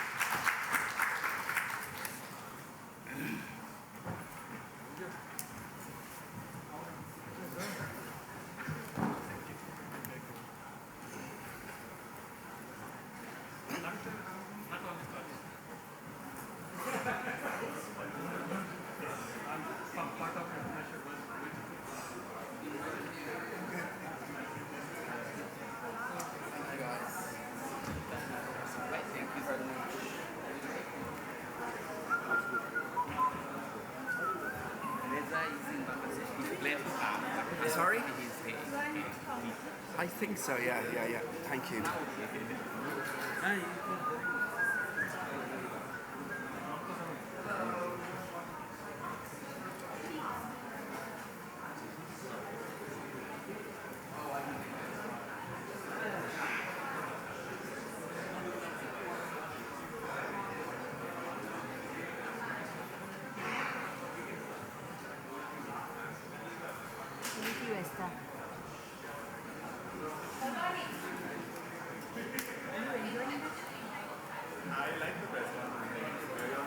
This is mine. ये मेरा है.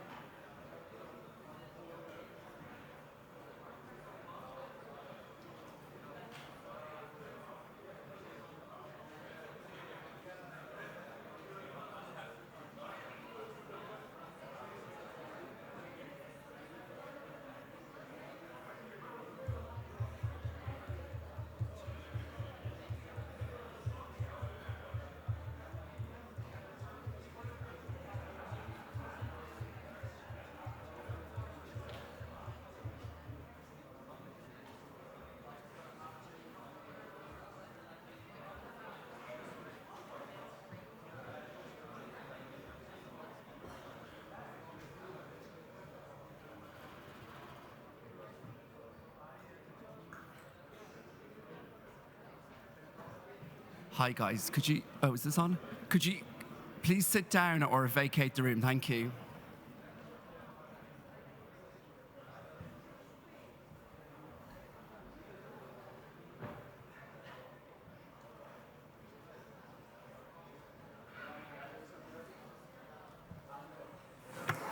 Hi everybody. So packed room today, so thanks for being here. And welcome to our press conference of Friends of the Earth International. We are a grassroots global environmental federation with several million members and community people who we represent here in these talks and try to bring the views from wherever we are.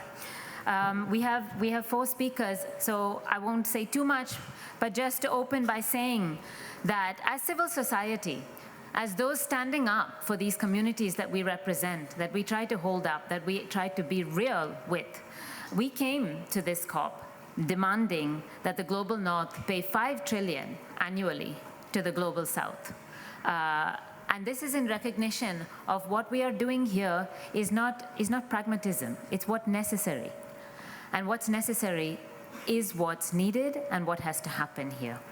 And the figure that we came with is based on the knowledge that we all have of the huge amount of debt, whether that's carbon debt, whether that's colonial debt, whether that's moral debt that is owed from the north to the global south for the years that they've had of using up their fair shares in the past, of increasing their emissions gap by not fulfilling their fair shares, and having plans of expanded emissions in the future years to come.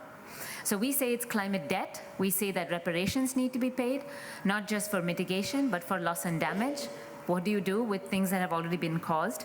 And we also say that if it's climate debt that the North owes to the South, the debt cannot flow the other way, which is what people want to see here. So it's not loans, it's grants. We also came here with several other demands, which my speakers will talk about.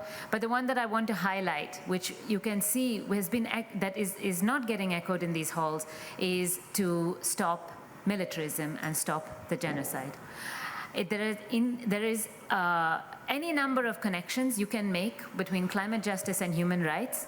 Just yesterday, I was on a panel that the two things cannot be separated. But just couple of the connections is that the amount of trillions that are spent globally per year on war and militarism they could easily come up with the trillions number here if they wanted, but that political will is not there. And the level of ecocide that has been caused and the amount of carbon emissions in this war just has increased their debt by I don't even know how much, and we all know the moral debt is much bigger. So with that, I want to say that what we have seen, I want to echo all our previous panels, what we have seen so far come out of this conference is deeply, deeply concerning, and at this point we are very ready to say that no deal here is much better for us than the deal that we are seeing on the table. And with that, I would like to introduce my first speaker, Meena Raman from Sahabat Alam Malaysia, Friends of the Earth Malaysia. Good morning, friends. Just to unpack a little bit more about what the state of play at the moment, you must have heard already, we are all waiting for the text on the new collective quantified goal on finance.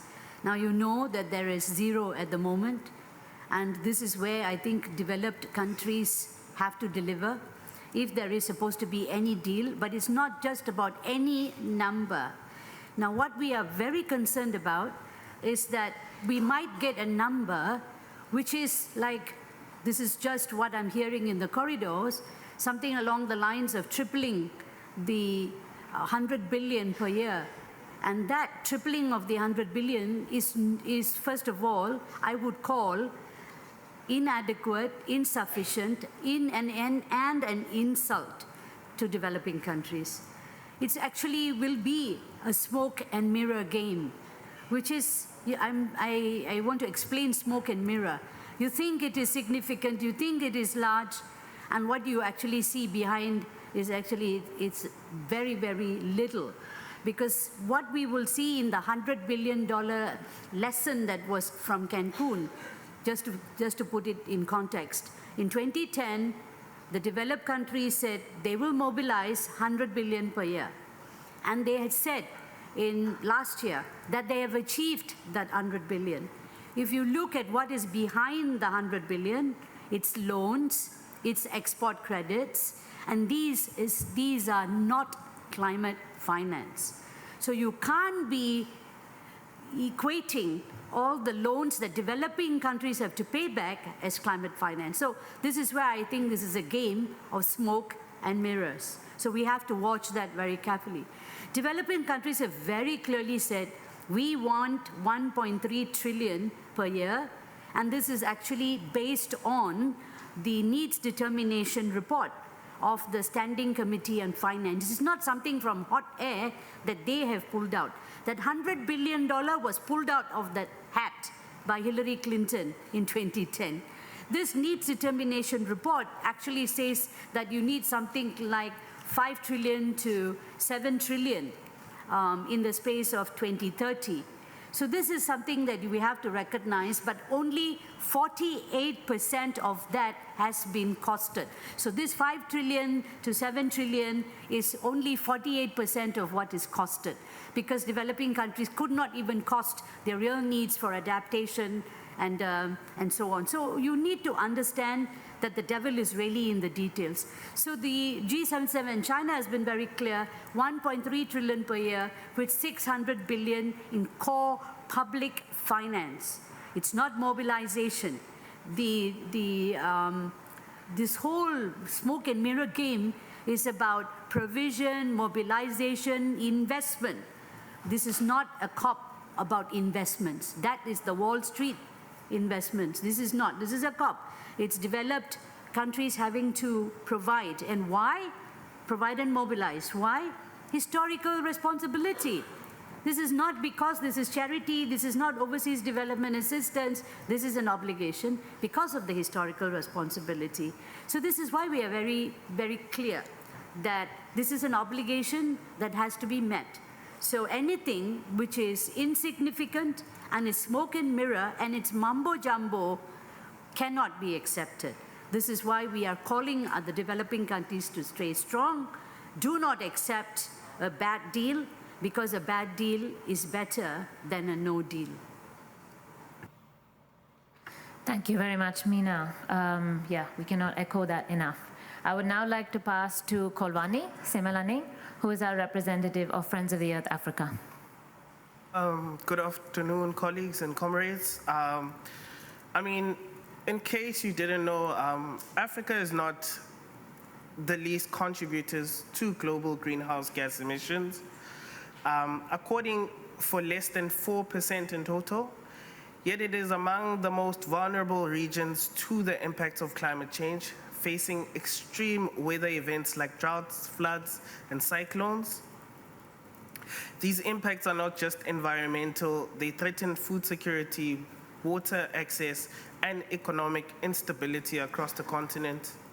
The Global North, responsible for most of the historical emissions, pledged $100 billion annually in climate finance to support developing nations by 2020. This year, Adaptation Fund, which is the primary means directly providing grant finance for climate adaptation to developing countries, aimed to raise $300 million and only managed a merely $61 million in pledge this year. The commitment has not been fulfilled for Africa. This lack of funding is not just a delay, it is a deep injustice that undermines the continent's ability to respond to the climate crisis. Meanwhile, some African governments label climate activists as anti-development. For opposing fossil fuel projects, they argue that oil and gas exploration is a necessary economic growth and poverty alleviation. However, these projects often prioritize profits for multinational corporations, as we all may know, rather than the well-being of local communities.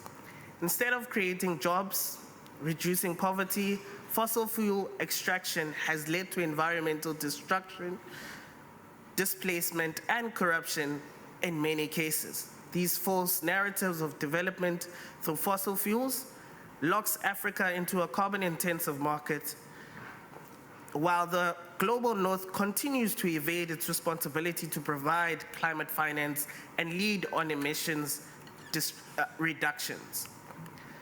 This is what the lack of climate finance means for Africa. Without sufficient climate finance, Africa's vulnerability to climate change will worsen. Communities already grappling with poverty and inequality, while facing escalating challenges as they struggle to adapt to climate impacts. Floods and droughts will destroy crops, displace families, and increase food insecurity for countries already by debt. Responding to these challenges will mean diverting resources from critical services like the healthcare system and the educational system, which will further inequality within communities. The lack of investment in renewable energy also keeps millions trapped in energy poverty. Africa has the potential to lead the green energy revolution with abundant resources. However, without finance, this transition to clean energy is stalled, slowing down development and keeping the continent reliant on fossil fuels. Additionally, governments that prioritize oil and gas drilling over renewable energy worsen this deeply and delay the shift to sustainable energy systems. What Africa needs for a fully and truly just transition is adequate and accessible climate finance, which is essential. Developed countries must meet and exceed their pledged and ensure, oh, sorry, Jay, 3 minutes left, sorry. What Africa needs is adequate and accessible climate finance, which is essential. Developed countries must meet and exceed their pledges and ensure that this fund flows directly to African communities, especially grassroots and local. Financing should be grant-based, not loans, to avoid worsening Africa's debt crisis. This is not charity, it is moral and historical obligation. Thanks. Thank you very much, Kolwani. And I think there is a lot more to be said. I hope we get questions, and we're trying to leave some time also for that, since there are several of you in the room. So I would like to introduce next Linda Gonzalez, who is from SENSAT, Friends of the Earth, Colombia. Hello and good afternoon, everyone. So COP after COP, we see how at the end of a long and heavy 2-week journey, it seems that nothing changed, and that on the contrary, hopeless advance. The dynamics of COPs are absorbing, and it is possible to identify the same patterns. This COP29 was characterized by the strong presence and promotion of corporate interests that commodify nature, its functions, and that see in the crisis a business opportunity, both in the formal spaces, in the corridor conversations, and in the areas enabled for civil society too. The ambiguous narrative reflected in the text of the negotiated points and articles, which are confusing and do not allow progress to made in the concrete terms. Lack of receptiveness and sensitivity of some negotiators who have the task of representing the position of the countries, and this should include the visions and demands of civil society too. It is not a banking negotiation. It is a political negotiation. Despite being designed as a transitory mechanism since its formulation, the carbon market has been strengthened in this COP as the main instrument for climate action, and now for climate finance too, without any standard and without enough transparency mechanisms that take into account aspects and negative impacts on the rights of people and communities in the world. On the contrary, for the public financing that is really needed to confront the crisis, repair territories that have been affected by the crisis, war and extractivism, and promote the social-cultural transition that we require, there is no clarity on the available of resources, their collection, management, and use.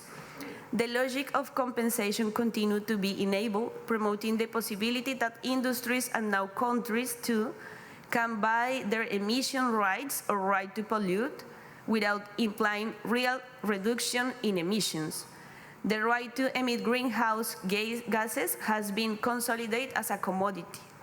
Cooptation of the concept of just energy transition, which emerged from the demands of organizations and movements, and which has been redefined as a slogan that is fashionable in the business world. Deepening of the in-depthness of southern countries by directing technology transfer programs on climate change mitigation adaptation actions. None of them is for free. equal demands for monitoring, reporting, and verification of progress in the fulfillment of climate action commitments to countries with different capacities too.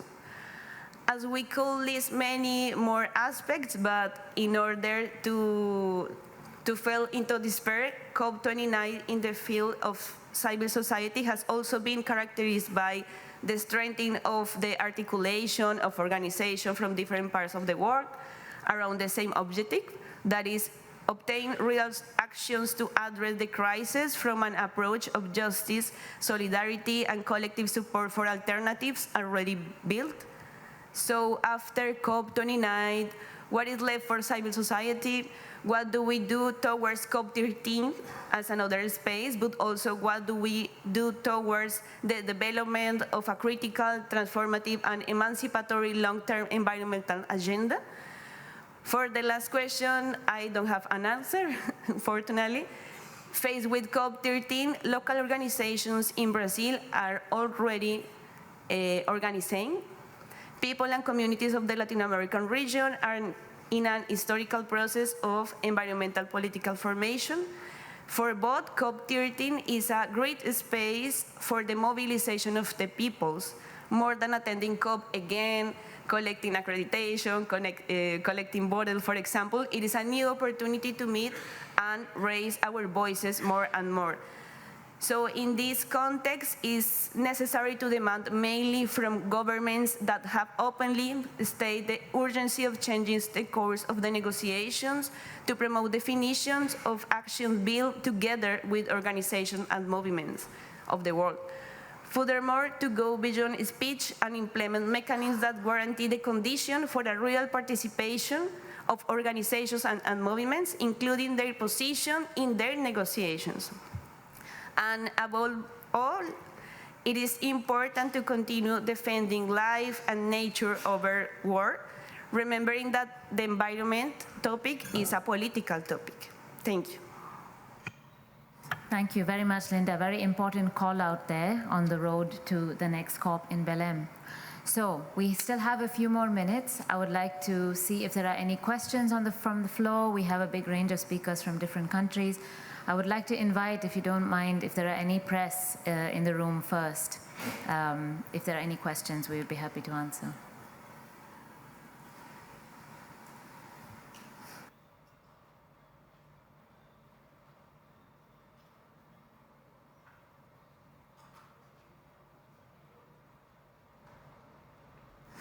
Okay, so if there are other questions, please. Gentleman in the back. Could you identify yourself and also when you speak?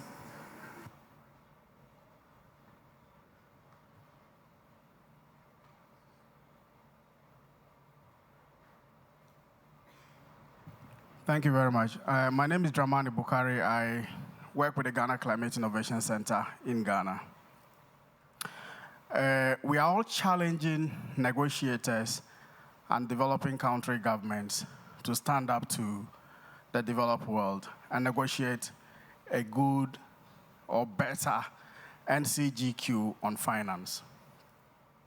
But then, in the advocacy so far, it's not coming out clearly for me what 4 or 5 elements will define a better NCGQ on finance.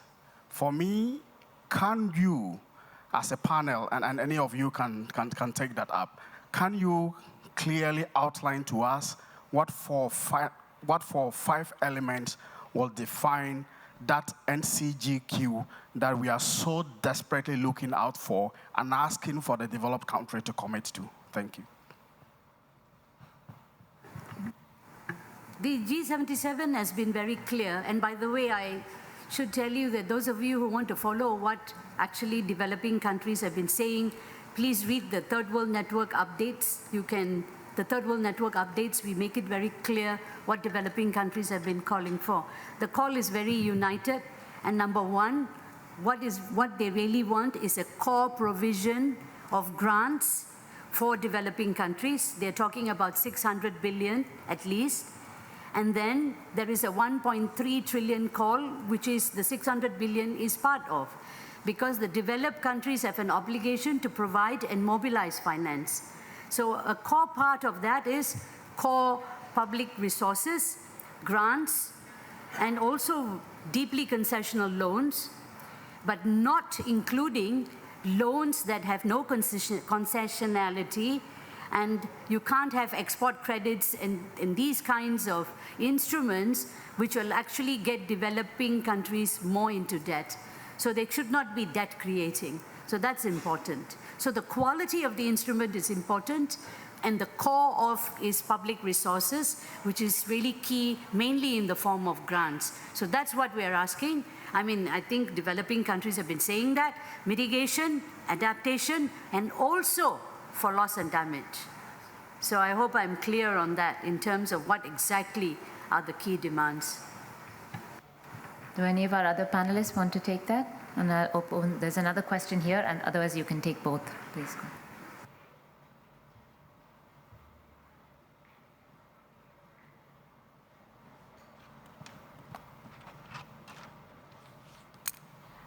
Hello, my name is Crystal, and I'm an observer. So my question is, what policies does the Friends of the Earth International recommend to ensure Africa transitions to renewable energy sources without falling into new cycle of debt or source exploitation? Thank you. Did you get, so I think the question was, what is Friends of the Earth's ideas for how Africa can achieve the renewable energy transition without falling into more debt? So I think some of the cause that we've been calling for within Africa is one that we need to move away from carbon markets, and that we need a sustainable development within Africa, but also we need a consultative process within communities if at all any form of development needs to be done within those communities. So that's one of the things that Friends of the Earth Africa is calling for. And we also, as everyone has said, we do not want any form of grants. We do not want any form of loans, but rather we want grants. And so some of the ways that which we organize ourselves is through mobilization within communities to capacitate community members on being able to speak about some of the crises that they face within their local communities and what kind of transition that they would want to see within the communities. And so we are best equipped to speak about mobilization and organizing towards equipping, or better yet, capacitating communities to be able to have constructive conversations around the just energy transition within the African continent. Thanks. Thank you. Yeah, I mean, I just want to say, I think to maybe put both questions together, because they are, of course, related, that one of the things that we are seeing as well in the NCQG is that they are ready to include the things that we call false solutions, these what they call innovative financing mechanisms, which are kind of a wild west, the carbon markets, green bonds, debt for nature swaps, which is a kind of a crazy way. It's so much not grants, it's about the developing countries having to do like a clearance sale, I would call it, of their lands, of their territories, in order to access climate finance. And this is way beyond what is acceptable. It's reversing the debt. And without, we do call for in our countries, in the developing world, we want to see that transition happen. We want to see extraction stop. But the route to that is the mitigation from those who are historical polluters. That has to happen first. We need to see that on the table so that the transition for the developing world can take the time that it needs. It needs adequate financing for that time to happen. It needs to be based on things that are not false solutions. Even, for example, we don't want to replicate our current extractive energy system, just replicate that with renewables.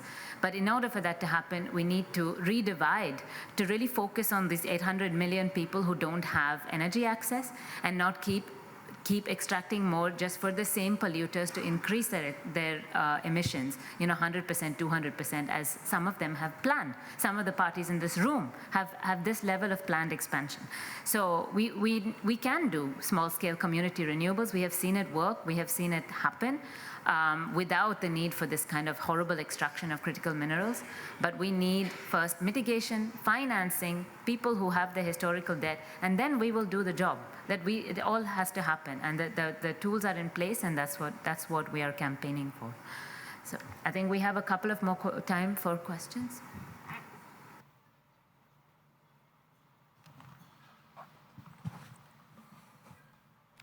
I wanted to know, if we don't have a number by the end of today, do you think that COP30 might be able to deliver, and how do you see this impacting COP30 in terms of the NCQG? Did I understand right? If there's no number by the end of the day, do you think that it will not, that there will be no decision? Was that your question? Can you be a bit louder, please? Sorry. If this COP is not able to deliver, do you think the next COP would be able to? And how do you see the current deal that will come up impacting COP30? Thank you very much. Could you introduce yourself as well? I'm Manal from the What Are You Network.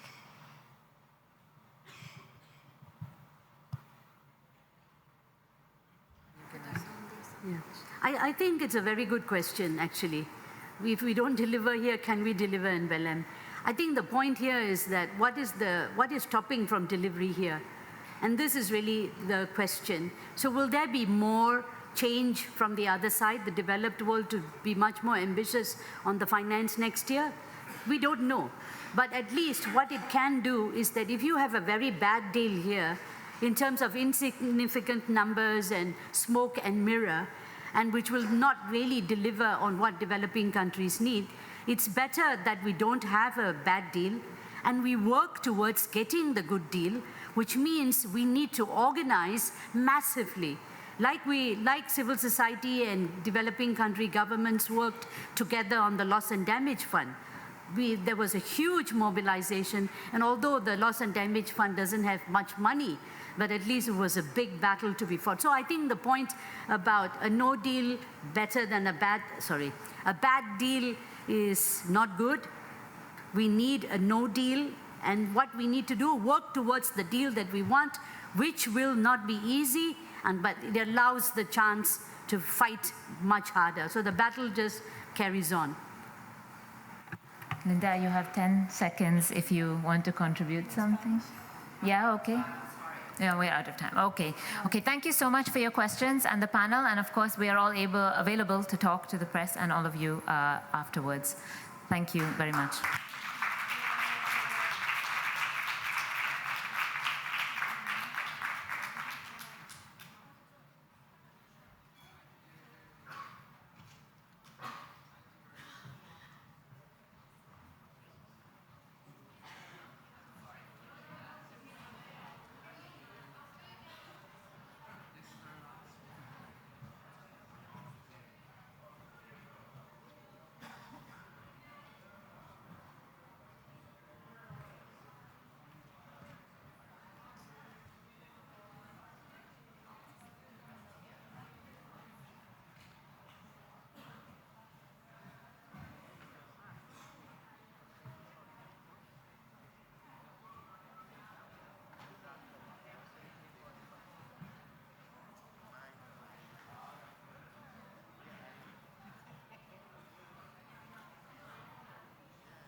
Welcome everybody again. It's a very fast turnaround. No.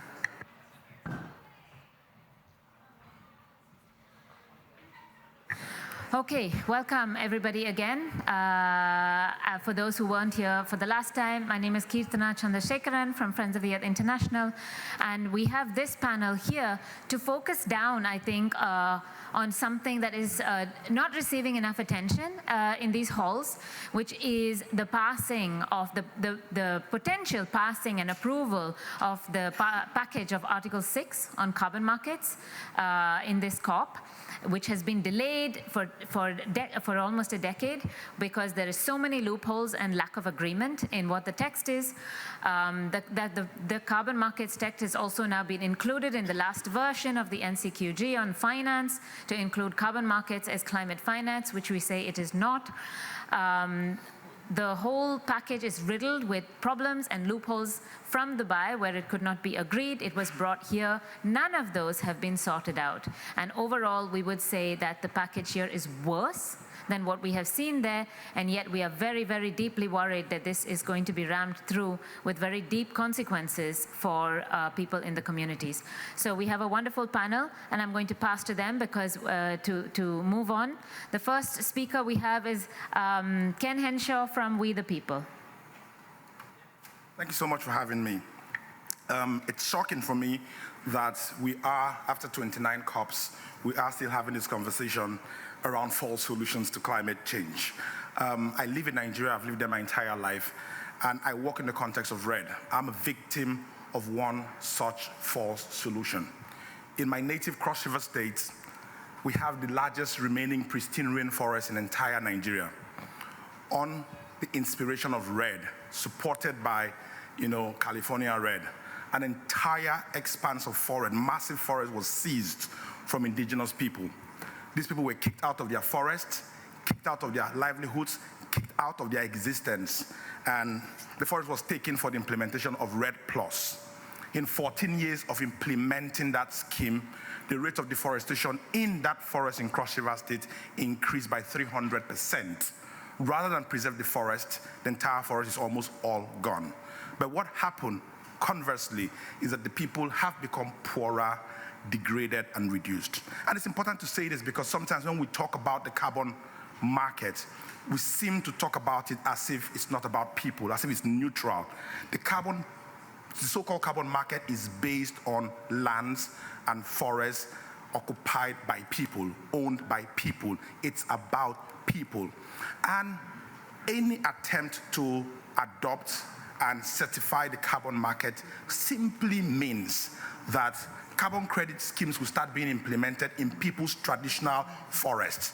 We will see a new wave of carbon colonialism in the global south. Already in Nigeria, four states in Nigeria have opened their doors for massive, areas of forest to be taken as, for the implementation of the RED+ program. We are essentially worried. And for me, it's particularly shocking because we keep rigmaroling after 29 years. We keep going in circles, talking about carbon removal and other, forms of false solution without addressing the key issue which solves the problem. I was taught in school that every species instinctively works in such a way to preserve its existence. It's the first time I've seen a species working actively to eliminate itself. We know what the problem is. The problem is fossil extraction. The problem is emission coming from fossil extraction. We know what the solution is to stop extraction, but we choose to do anything else but stop actual extraction. And I fear that the carbon market being certified at this COP is a very dangerous trend that will not solve the problem, but will in turn reduce the rights of communities, create inequalities, and make people feel that action is being taken when in reality, absolutely nothing to face the climate crisis is being done. Thank you, Ken. I would like to pass now to Tamara Gilbertson from the Indigenous Environmental Network, who has been following more closely what's happening here and providing us with all the astonishing details of the way that the negotiations have gone. Thank you everyone for being here today.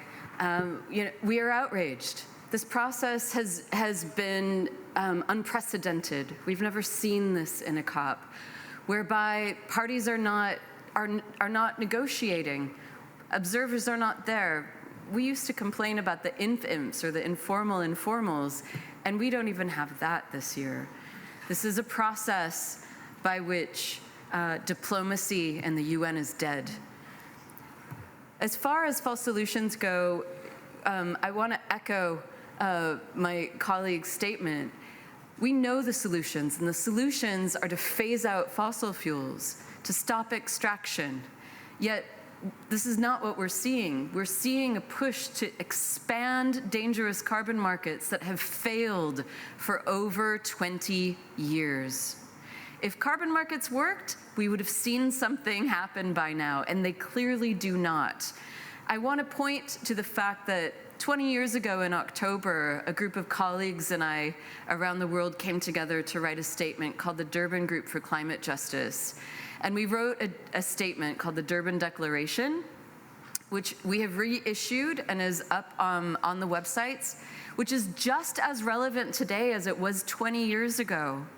Because at that point, we were looking at how the Kyoto Protocol would be implementing its carbon markets with the emissions trading system and the clean development mechanism.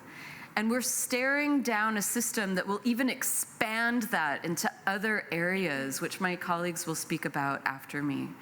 And I urge you to go back and read what we wrote 20 years ago in the Durban Declaration. It's up on the website of the Red Monitor, REDD-monitor.org, and it's up on the website of the Corner House.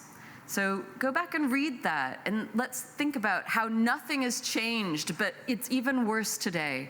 We have an expansive voluntary carbon markets that have caused fraud, have kicked indigenous peoples off their lands, and over again have failed the climate, Mother Earth, and her people, and created profit for the biggest polluters on the planet, the ones that are causing climate change.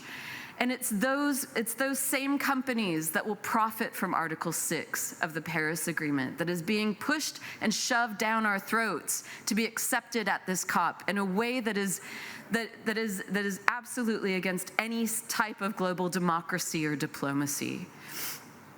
The COP, on the blue boards out here today, we see language that says the presidency conducted, quote, an extensive and inclusive consultation process into the early morning hours. That was not an inclusive process, nor was it extensive, and nor was it consultation, and it was certainly not consent. We are outraged. We're here to express how Article 6 of the Paris Agreement is not a solution to climate change. This will not reduce emissions. This will expand emissions. These are permits to pollute. These permits are given to the same corporations and governments that are causing the climate crisis. This is a climate emergency. And at this point, we're hearing rumors that the COP will continue into Saturday, maybe even Sunday, but this process is flawed. These decisions do not reflect the calls from indigenous peoples and other frontline communities on the ground who are impacted by these processes of carbon markets and the impacts of carbon markets. This is not a party-driven process. And finally, I want to say for those that are following finance, there are two pieces inside of the NCQG text that call for so-called high-integrity voluntary carbon markets. There is no such thing. That is a misnomer. There is no such thing as high integrity within voluntary carbon markets. They have failed and failed over and over again. They call for things like debt swaps for nature and climate. Debt swaps do not mean that countries that in the global south or developing countries that are in debt are going to be able to eliminate debt. It means that they are going to change the debt and maybe cause more debt at the expense of giving away conservation area that can cause indigenous peoples and other communities to be expelled from those areas. I'm going to stop here and pass the mic over to my other colleagues who are going to go into more details. Thank you very much. Thank you so much, Tamra. And now I would like to pass to Linda Schneider from the Heinrich Böll Foundation. Thank you. So I want to talk about geoengineering as a false solution at COP29. So geoengineering refers to the large-scale manipulation of the climate system and of the Earth's ecosystems to suppress some of the symptoms of climate change. Geoengineering can be deployed on land, in the oceans, and in the atmosphere. None of these technologies are proven to work. Actually, quite the opposite. All of them come with large-scale known and unknown risks and side effects for people and the environment. They're not a solution to the climate crisis. Instead, they risk diverting attention away from the real solutions, from the proven solutions, and they undermine climate justice. But we've seen a growing push for geoengineering in the UNFCCC in recent years. So first, the controversial Article 6 carbon markets that were gabbled through on the first day of COP leave the door wide open to risky carbon dioxide removal options.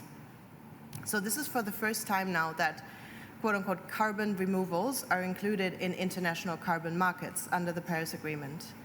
And so far, we have not seen any exclusion of these risky technologies from the already flawed system of carbon markets. So there is a great risk now that carbon markets will facilitate the commercial rollout of geoengineering projects, the credits of which will then be used for offsetting purposes and to continue fossil fuel emissions. So as governments are currently in the final stages of the negotiations, they need to make sure that carbon markets do not include geoengineering, as they are not proven to work and risk locking us further into a fossil fuel future and further climate chaos. We're also seeing a strong push for geoengineering outside the formal negotiation tracks in many of the side event spaces.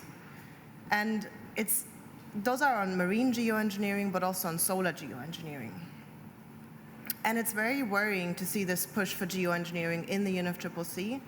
It's completely in contradiction to the UNFCCC's sister convention, the UN Biodiversity Convention, which has been doing very important precautionary work on geoengineering.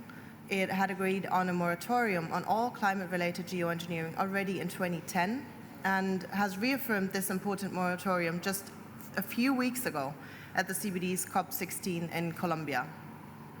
So the UNFCCC should not undermine the important precautionary work that is undertaken by the UN CBD, but also other international fora that are concerned with the serious impacts that geoengineering would have on human rights, on communities, and on ecosystems.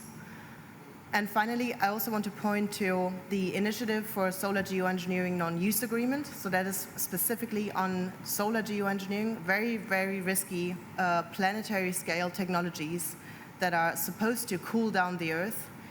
And this call for a solar geoengineering non-use agreement has been signed by more than 500 eminent scholars around the world and is increasingly supported by governments in Africa, the Pacific, and Latin America. Thank you.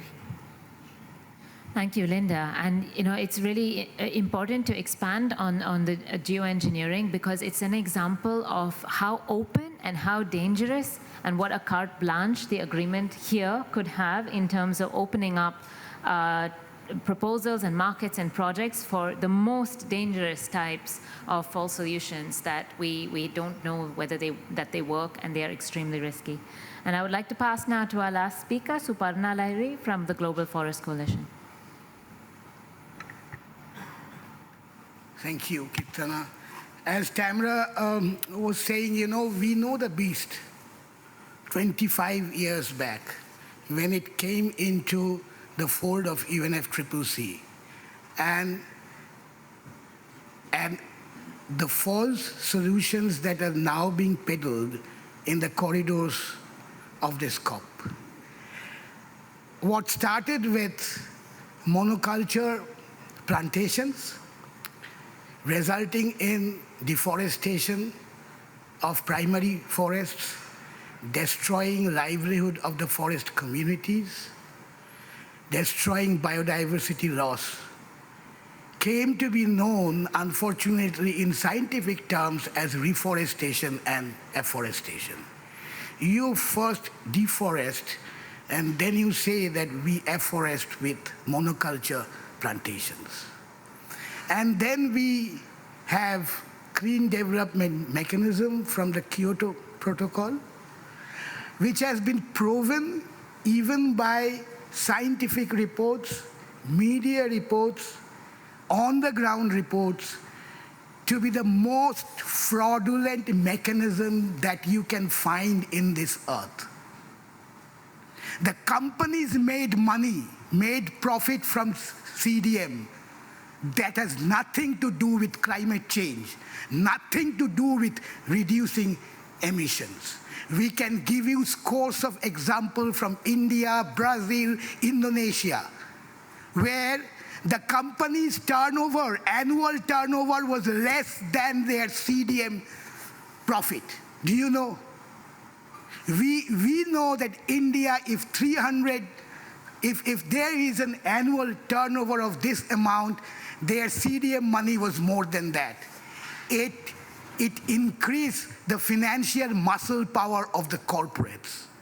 And then we came out with REDD+, a mechanism supposedly to reduce deforestation and degradation.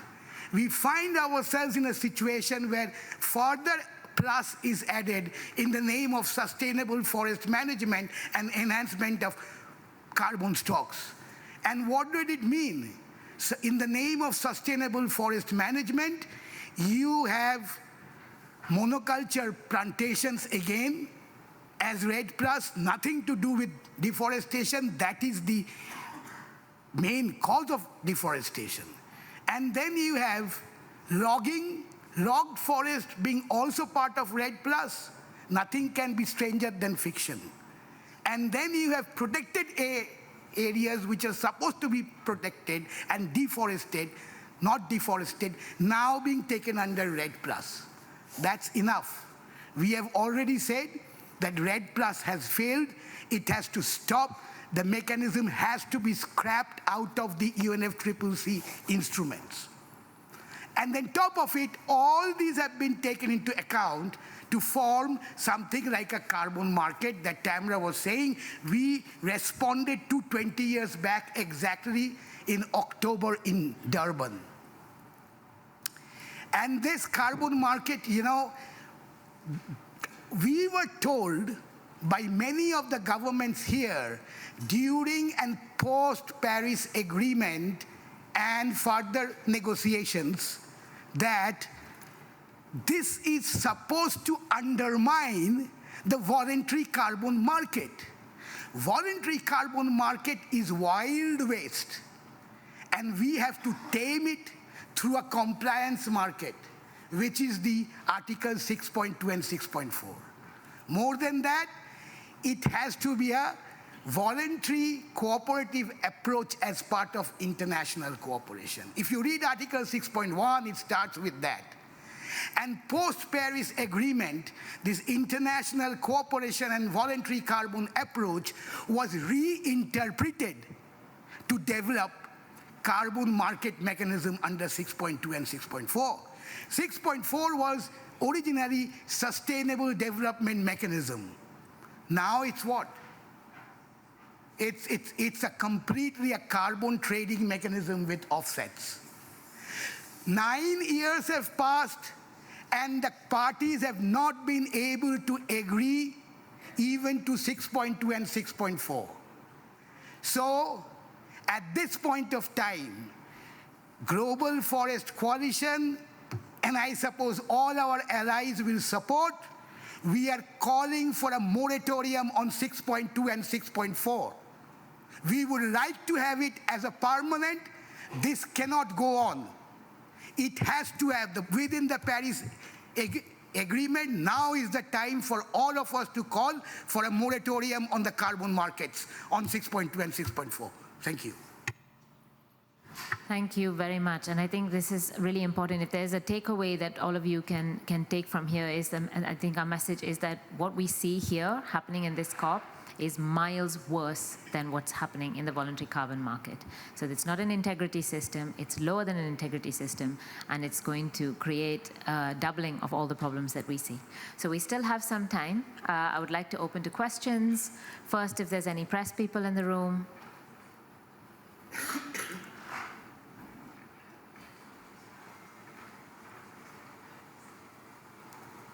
No? Okay. Any other questions? Happy to take.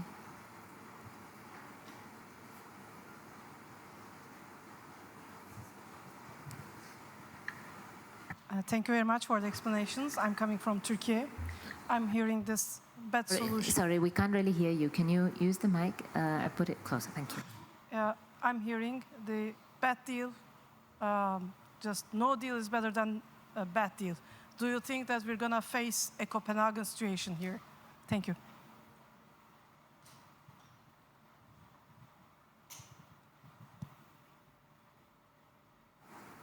Okay, maybe we take one more question because we only have 6 minutes and then we can answer. If there's any others, yeah.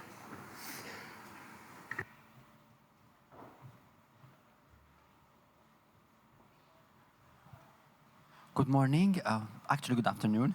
I am Dr.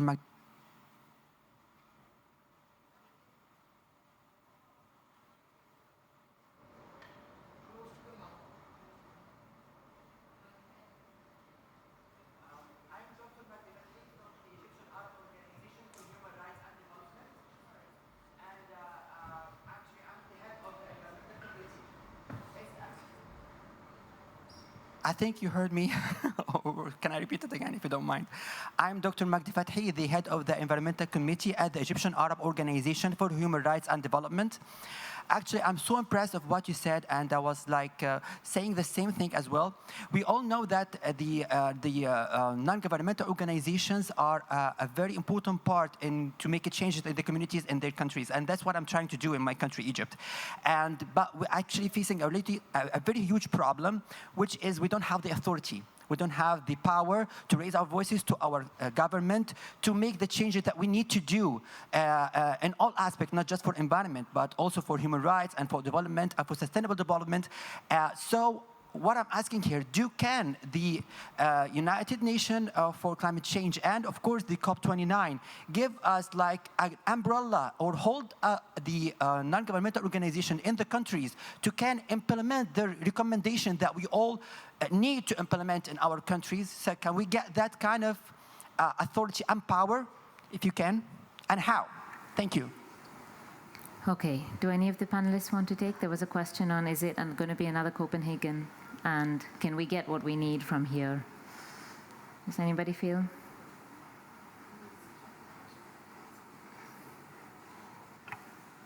Yes, we also heard that.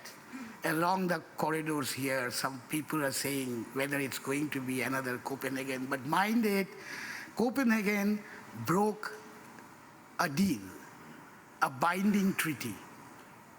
You know, you have to understand this convention is a binding convention. The Kyoto Protocol was a binding treaty where the Annex 1 countries had to reduce, which non-Annex 1 countries was not to. This was broken in Copenhagen and resulted in Paris Agreement, which completely smashed the difference between the emitters and the affected. It completely undermined common but differentiated approach. And so what we are seeing here looks similar, but we are getting tired of every year coming and saying that no deal is better than a bad deal, you know? And so again, probably we have, at the end of the day, probably we have to say that no deal is better than a bad deal.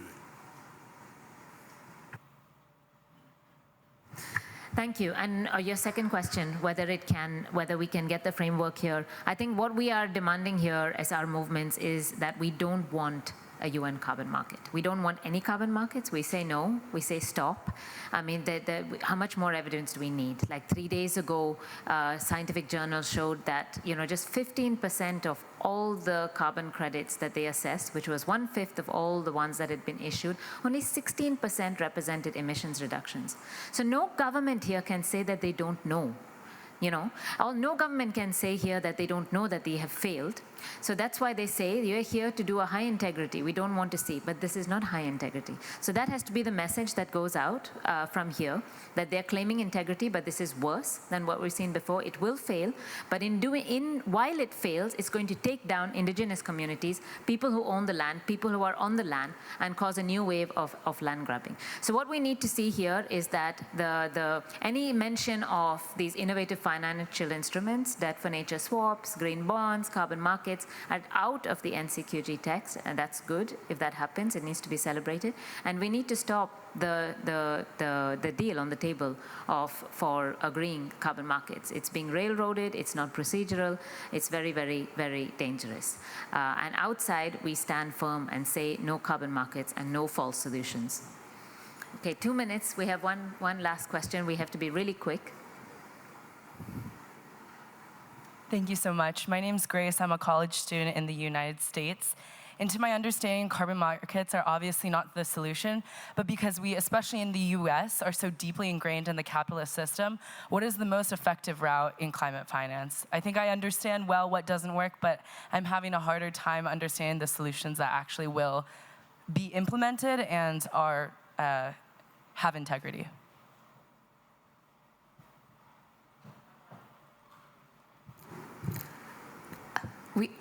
We don't come to the UN for solutions. Every COP is a finance COP. We come here right now to try to stop the worst of the worst. Communities have solutions. There are hundreds and thousands of them around the world every day, making the solutions happen, from small-scale agriculture, from innovative projects, from traditional indigenous knowledge, to fighting for the rights of indigenous peoples and lands. There are so many solutions, but the UN is not here to offer solutions. The UN is here to find ways for corporations to profit.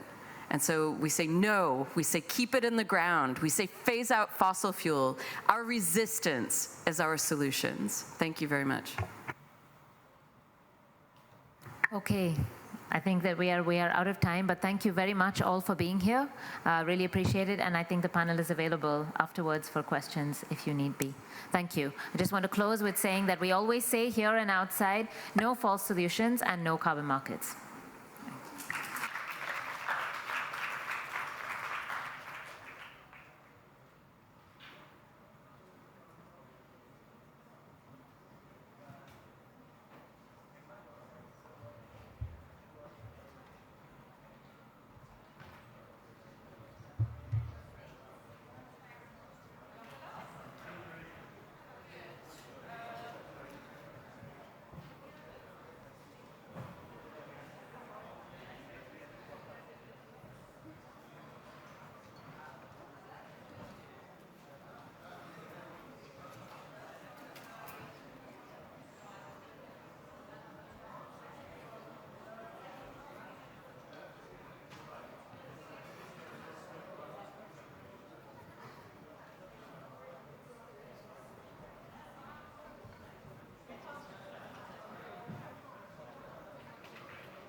Can you just wait till we're ready? Are you ready now? Yes. Okay, yes. hang on just 1 second.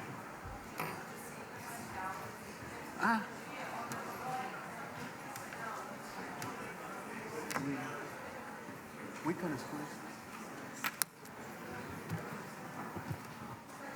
We need more. Where's mama? Mother, kuje wewe, you don't need.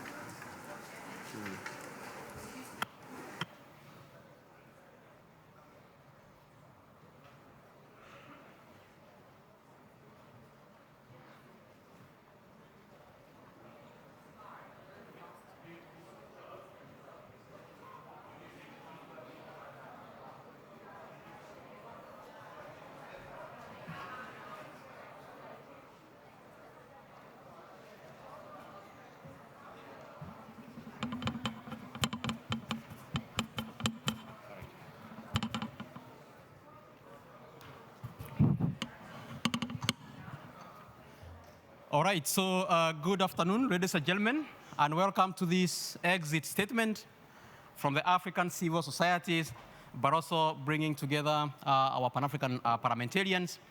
And our statement that we're going to read today reads, Baku should not be the final resting place for the Paris Agreement.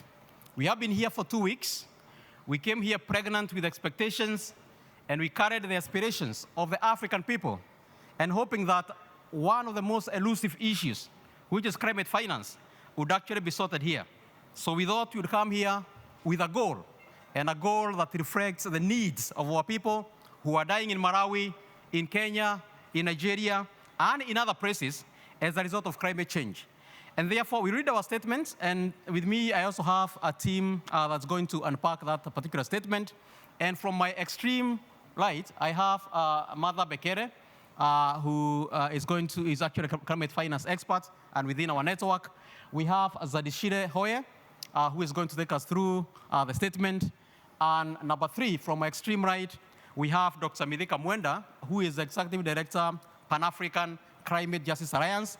Next to him, we have our parliamentarian from Pan-African Parliament, Honorable Sakata Gari, who is the chair of the Rural Economy, Agriculture and Environment within Pan-African Parliament.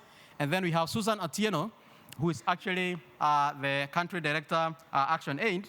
And last but not least, we have Dr. Atinasha Gumbo, representing the faith community from Africa through the All Africa Conference of Churches. So without further ado, I want to invite Zadishire Hoye, our youth, who is going to take us through the statement in the next about 7 minutes. Zadishire, you have the floor.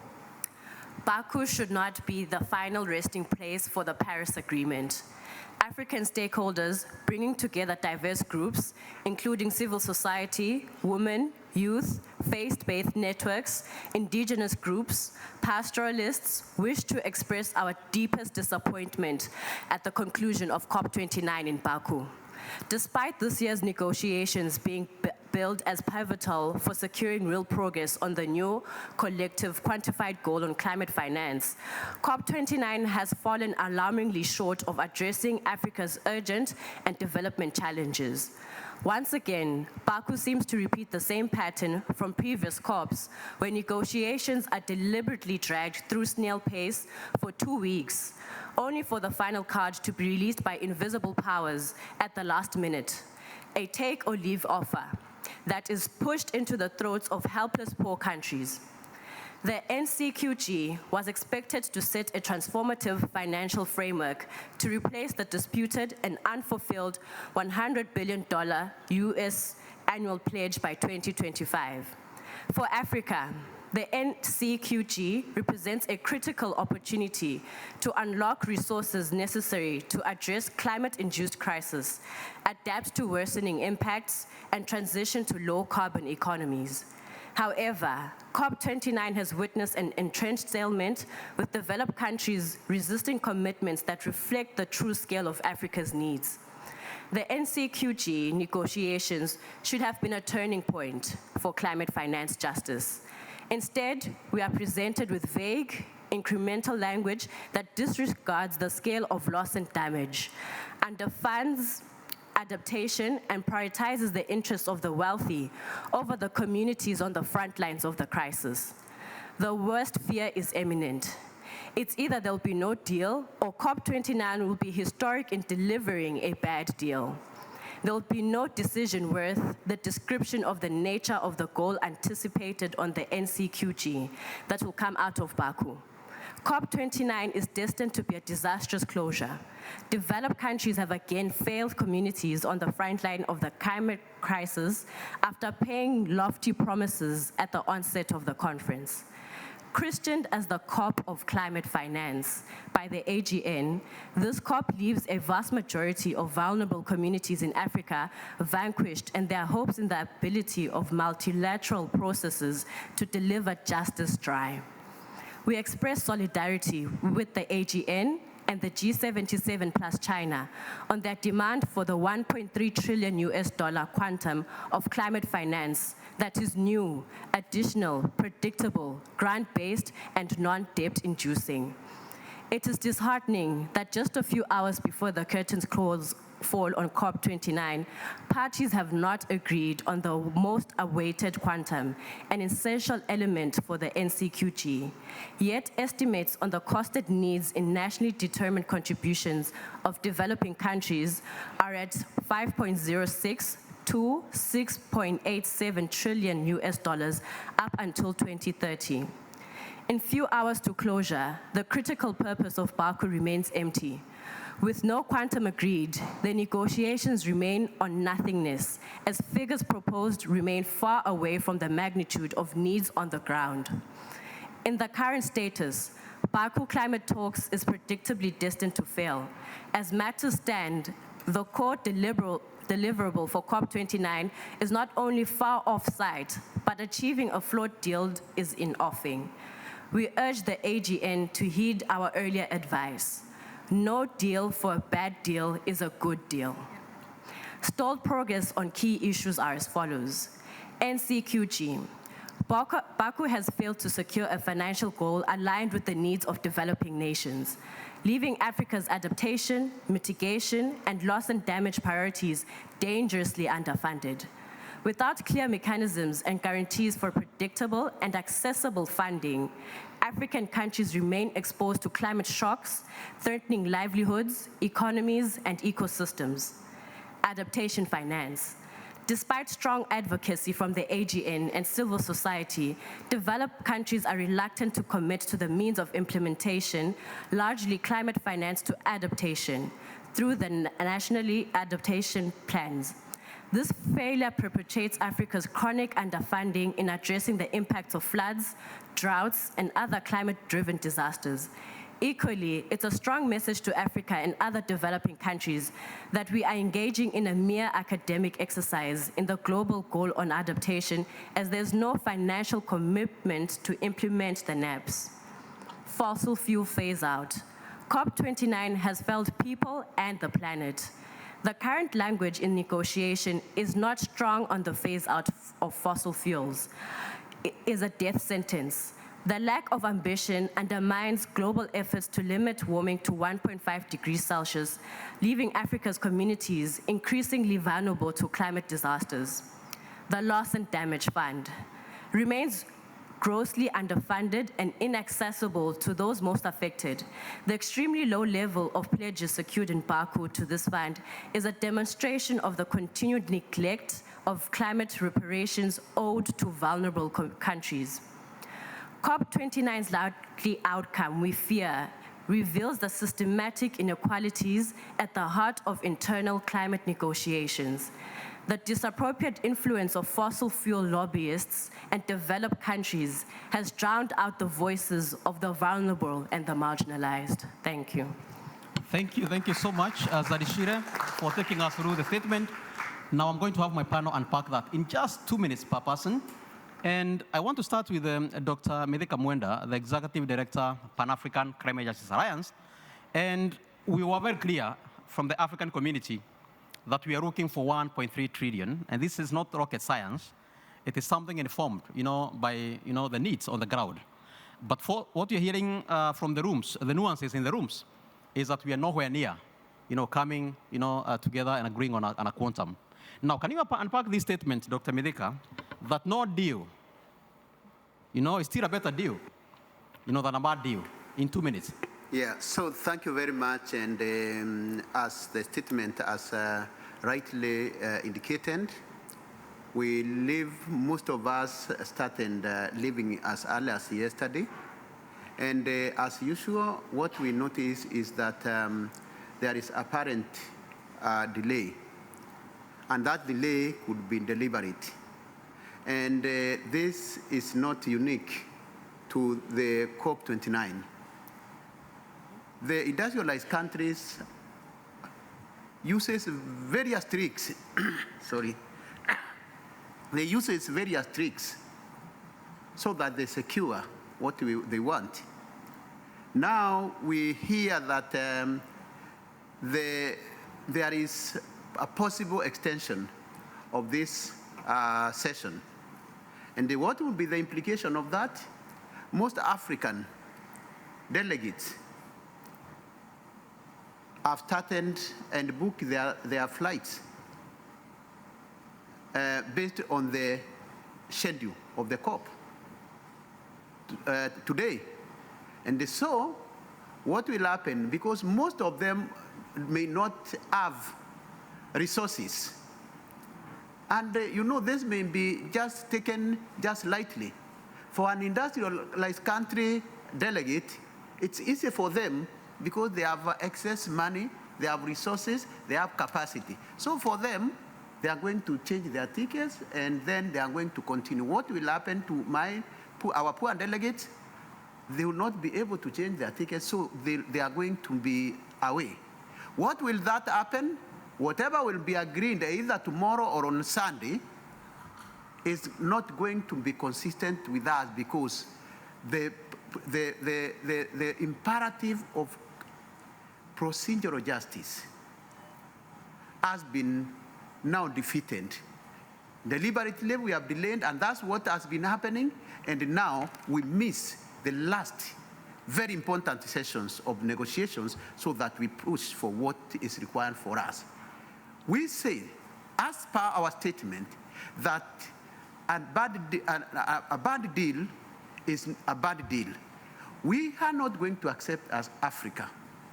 We are going to declare COP29 a failure if it doesn't deliver on the quantum, which is based on science and metrics. The $1.3 trillion is not just coming from the skies. It is designed out of some studies and analysis. And so we cannot go below this. You remember the $100 billion US which we have been talking about never came. It is just a tiny minority of countries. In 2009, led by Barack Obama and other rich countries, and then they said we have 1.3, we have $100 billion US. Is this what they are going to repeat? Time will tell. But they are going to be judged harshly by history. Thank you. Thank you so much, Dr. Medika. And now I want to move very quickly to Mother Bekele. Mother Bekele, you've been in those rooms. Is there some hope? Is what is happening in here or in there inspire hope, especially for the African continent? I'm sorry, but I can't do that, because what I heard is a big gap, something that cannot be bridged. They are telling us, even in this room, I've heard that there is not enough money. But guess what? Every year they raise 30 million US through financial transaction taxes. They spent 2.2 trillion in 2023 on global defense. They are expected to grow the space economy, going to the space, to 1.8 trillion by 2035 from the current $630 billion. Military aid, go and calculate what UK, US, EU managed to mobilize for military aid for Ukraine by March 2024, and you will see that they did that with US $69.2 billion. Fossil subsidies, we know 7 trillion. So don't tell us that there is not enough money. There is money, but not for climate action. They also want to tell us that there are emerging economies that need to contribute. Fine, there is muscle, there is financial muscle. However, they can top up voluntarily, but we need to go back to the basics and demand for polluters pay. At the end of the day, we will also wait in a few weeks for the International Court of Justice that is expected to have a statement on the obligations of states in respect to climate change. We demand for climate justice, we demand for climate finance justice. Let us not wait for racists and capitalists win. Thank you. Thank you so much, Mother. And I want to quickly shift to Dr. Tinashe Gumbo, representing, of course, the faith communities in Africa. Now, justice, delayed. It's actually justice denied. Now, what is the moral imperative of this delayed decision on NSQG? Indeed, thank you so much, Charles. As people of faith, we hope, and we normally carry hope, and hope normally assists us to survive. But at this particular moment, I think our hope is being tested, our faith is being tested. We have been hoping for the betterment of our people, and indeed we are coming from a context where our people are suffering. I think you've heard all those cyclones that affected our continent this year. And we were hoping that at least this was going to be the moment for us to be assisted to address those challenges. Inspired by the spirit of the Paris Agreement, we thought this was the moment for us to be assisted. But from what is coming out from our technical people, our technical partners, it looks like, again, we are going for the disappointment. And we are not very happy as faith actors. And as a result, we are then challenged to repeat what I said last week, to say, at times we are called to reflect on our hope so that we fulfill, so that we push and pursue justice for the purpose of our people. So we are not very happy, and we don't know even how to convey this message to the people who are on the ground, who are suffering, who have been affected by the various disasters. So it's a moment of disaster for us, because we always say this is a matter of urgency, but we are not saying the urgency that it deserves. So we are not happy at all. Thank you so much, Dr. Tinashe. I want to quickly shift to Susan. In maybe 1.5 minutes, where does this leave the women and children of Africa? Thank you, Charles.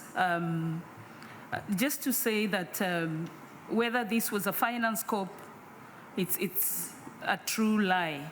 It was a hope that we had as women, but it's a true lie in terms of fulfilling it and meeting it. We know that the North is keen on seeing women die as they allocate funds for continued wars and other priorities that do not save the lives of women. Why is the South now being blamed for slowing negotiations when we've been here for 2 weeks participating in negotiations and negotiating on what began not in the 2 weeks but began elsewhere before the 2 weeks? And instead of paying for their errors and conversations and others to be involved is on high tones of just trying to paint the South as delaying without looking at the South as those who are suffering the repercussions the most. Now, we continue holding on to this, that it is their interest, it's the interest of the North that women continue to suffer in the African continent as they continue to frustrate the talks.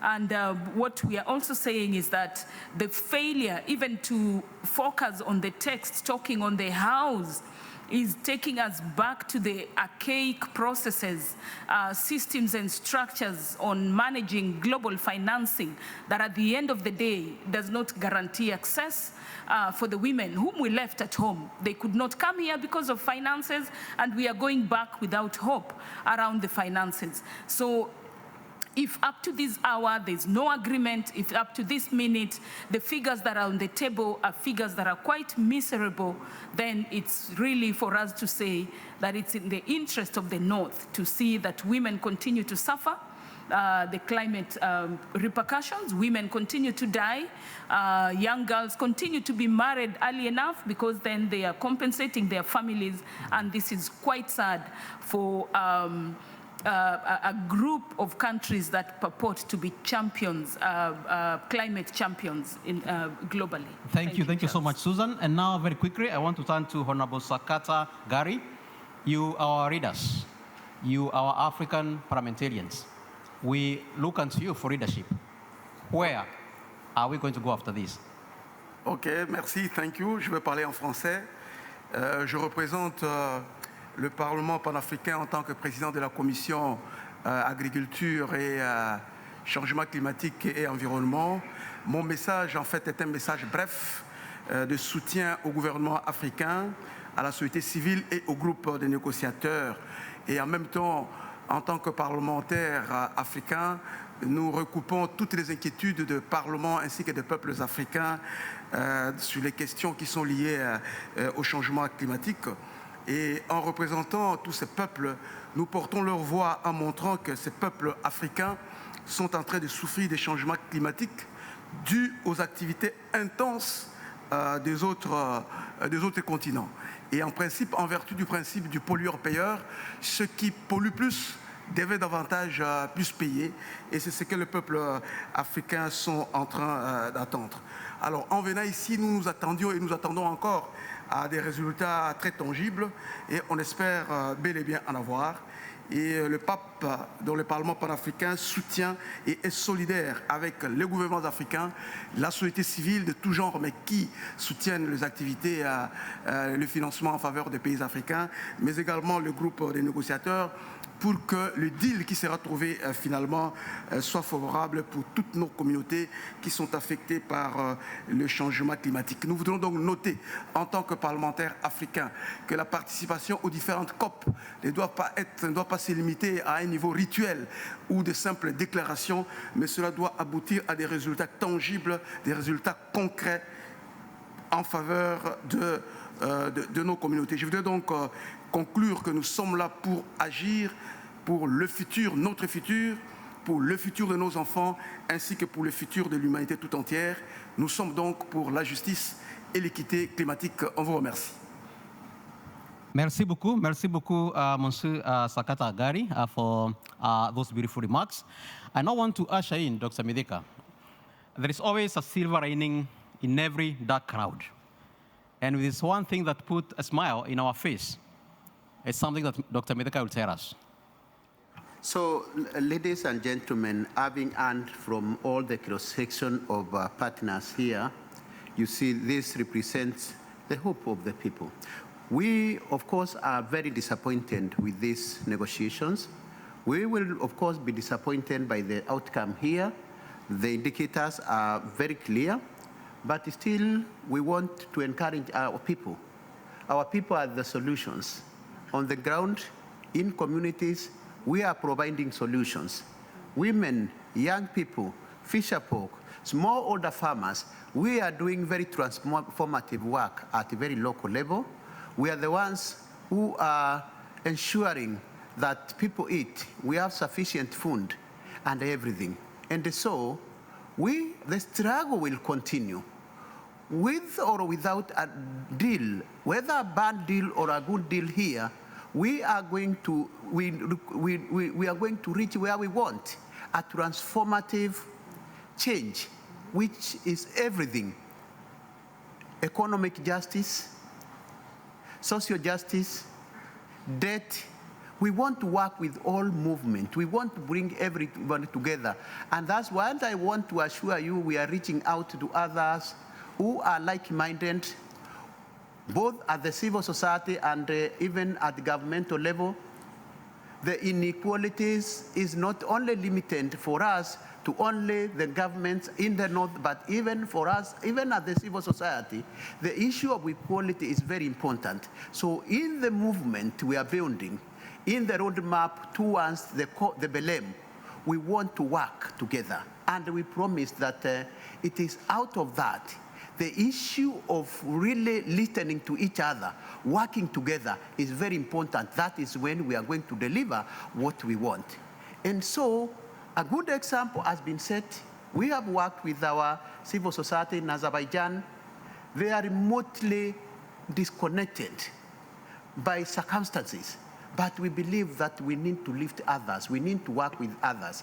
We have acknowledged even the work which has been done, but against all circumstances, against all challenges, that we want to ensure that we work with allies and adversaries so that we bring them together, we build that movement. The North will never hear anything apart from the pressure. We need critical mass, we need numbers. So we want to challenge even the global movement, even the civil society, and everybody. There is no way we can win this war when we are fragmented. We need to work together with the young people. We need to work together with the parliamentarians. We need to work together with women across the world. We need to work with the farmers of the world, indigenous people, but we need that unity. Whether it is North or South, South-South collaboration, but should be done within the spirit of trust.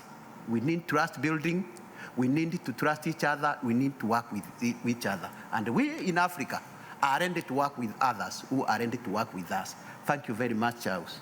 So thank you so much, Dr. Medeka, and thank you for taking note, of the hospitality of the people of Azerbaijan. If there's one COP that was well organized in terms of logistics, it was this COP. So we thank the NGO forum, particularly the leadership of Ramil. We also appreciate the media, again, first and foremost from Azerbaijan. We have AZ News, we have CBC, AZ TV, APA, and of course, our media from Africa. I know we had PAMAC, we had Citizen, we had Nation, we had KBC, and we had others. So we take this opportunity to also appreciate you for that. So we are grateful for your support, and we hope to continue, of course, engaging more. So after this, we're still expecting that new text that is coming up, but as you've heard, this does not inspire hope. And we're asking ourselves, are we not members of the same village? And what is happening in Africa, of course, has implications, to others in other regions. And therefore, we must come together, we must work together in ensuring that we save this planet. It is the only terrestrial ball we have. It is the only place that we can be able to call home, and it's our common home. So let's work together. Let's make sure that the decision that we are going to agree on is a decision that is going to reflect the needs, especially of the vulnerable communities. Indeed, the 1.3 trillion is indeed actually a conservative figure. Africa alone requires about $3 trillion to implement NDCs alone, and that is Africa alone. So we feel that even this 1.3 is a conservative figure, and therefore we should not have much of a deal discussing this. If countries are able to invest more in war, if countries are able to invest, in those exploration activities and so on and so forth, for sure, we can be able to deal with this life-threatening human challenge, and this is climate change. So thank you so very much. We hope to interact with you more as we move out. Thank you.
Yeah.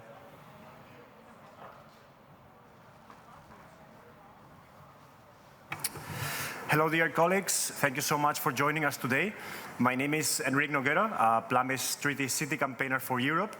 Plant-Based Treaty is hosting this joint press conference with the Global Young Greens to discuss the principle of polluter pays, highlight the role of youth engagement within the climate discussion, and to talk about the need to phase out fossil fuels and a transition to a Paris-aligned food system. The Plant-Based Treaty is here at COP29 to urge world leaders to add a global plant-based treaty to the UN Climate Paris Agreement to address 1/3 of the emissions from the food systems. Also here today, all the way at the right, we have Janjay Tiwari. This is Secretary General from the Global Young Greens, a growing global organization supporting and consolidating the efforts of young people working towards social justice, ecological sustainability, grassroots democracy, and peace. The Global Young Greens is a joint project of over 90 youth organizations and hundreds of individuals. We are also joined by a special guest, Lena Schilling. She is an Austrian climate activist and the youngest member of the European Parliament. She fights for climate and environmental justice, nature conservation, and a socially just transport sector. She is well known for her work with Fridays for Future and also as co-founder of the Austrian Youth Council. I'll now pass it on to our first speaker, Stephen George. He has built a professional career in Earth observation and has expanded his role to include work as an independent researcher, writer, speaker, and climate justice activist.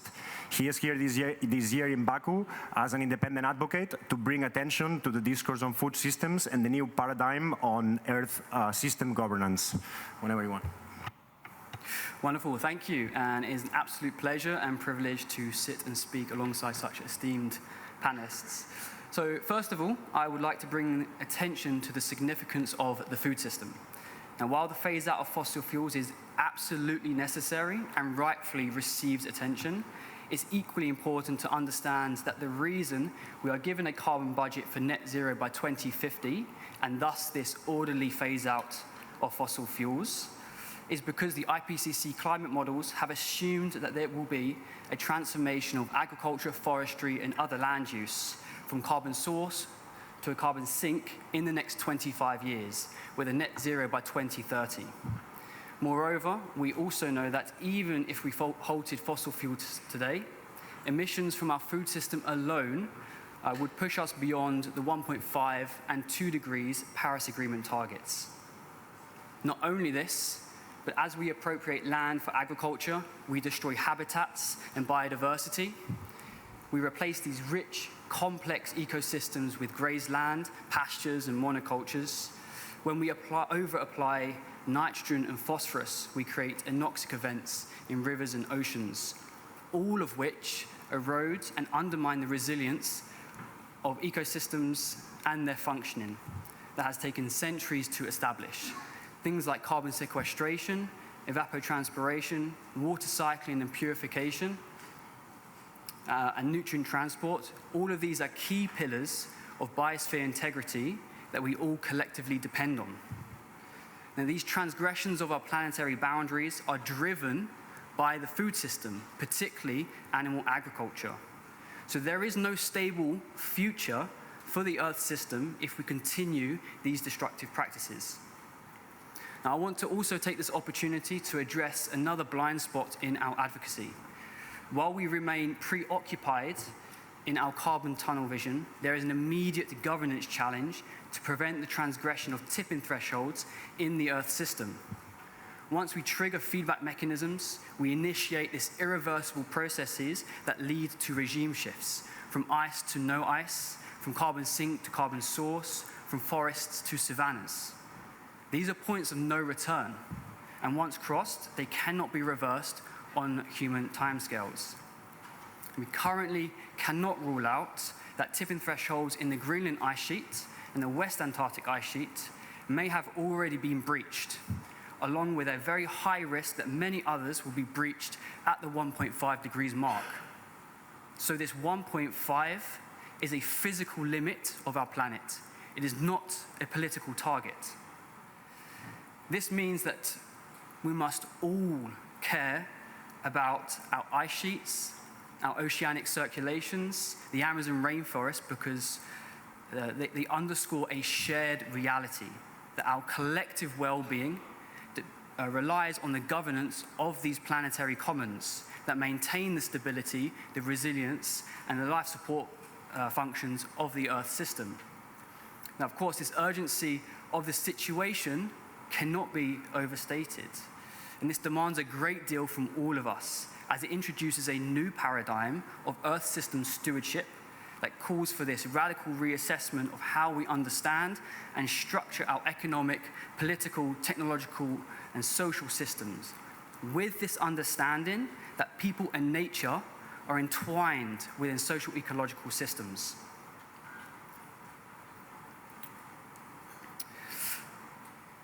In these challenging times, each of us confronts choices that define not just our actions, but our very purpose. So let's rise to meet these responsibilities, and as we do, I urge each of you to consider not just who you are, but who you are called upon to be in this time of need. And so this leads me on to my next message I wanted to get across. What is the planetary crisis, if not a social challenge? So the reality of the situation is, our generation, I'm a millennial, I'm 30 years old, and the generations that follow currently do not have any political or institutional power to change anything. And we are rapidly depleting our 1.5 carbon budget, with only 2 to 4 years remaining under current emission scenarios.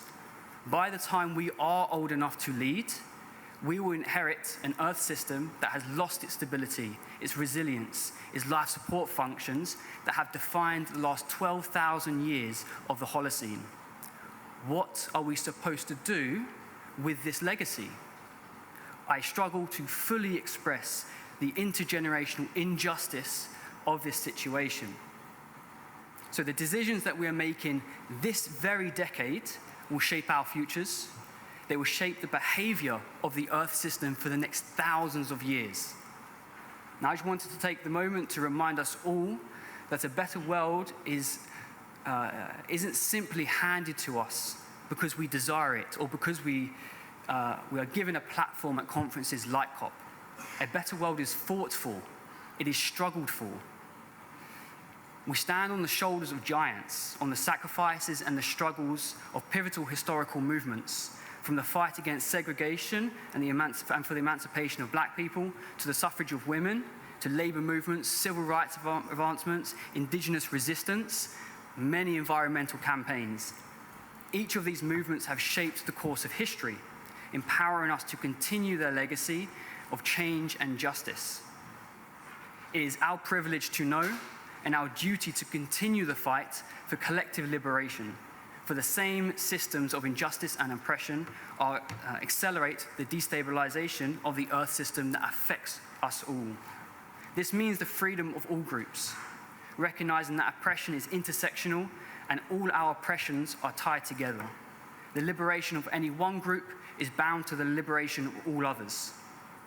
Now, this is a powerful lens to advocate and build campaigns through because, rather than addressing issues in isolation, we are able to focus on dismantling the systems and structures that perpetuate the injustice. It emphasizes on the importance of solidarity and mutual support among diverse movements for social and climate justice, recognizing that none are free until all are free. And so for young people like me, for like those on this panel, in the audience, for those watching at home, I have no doubt that you also oscillate between hope and despair every single day. We put every waking minute, every part of our being into the struggle for justice so that we can have a livable future for ourselves, our children, our grandchildren, and we are at constant risk of burnout. We need some hope. We need some inspiration, a vision, something to grasp onto to sustain us in this ongoing fight. But we have to forge that for ourselves, for we cannot and will not find it in our global leaders. We have skin in the game, they don't. And so through this intersectional lens, we need to build a stronger, resilient people movement to counter the rising tide of populism and this rhetoric of hate, marginalization, and individualism, one that unifies us all. a movement that lets us learn how to talk to each other, to listen to each other, to be heard by each other, to build relational literacy, to nurture intrinsic values, and then act from a foundation of radical empathy, so that when we fall into community, we fall into compassion, not into despair and indifference. Thank you.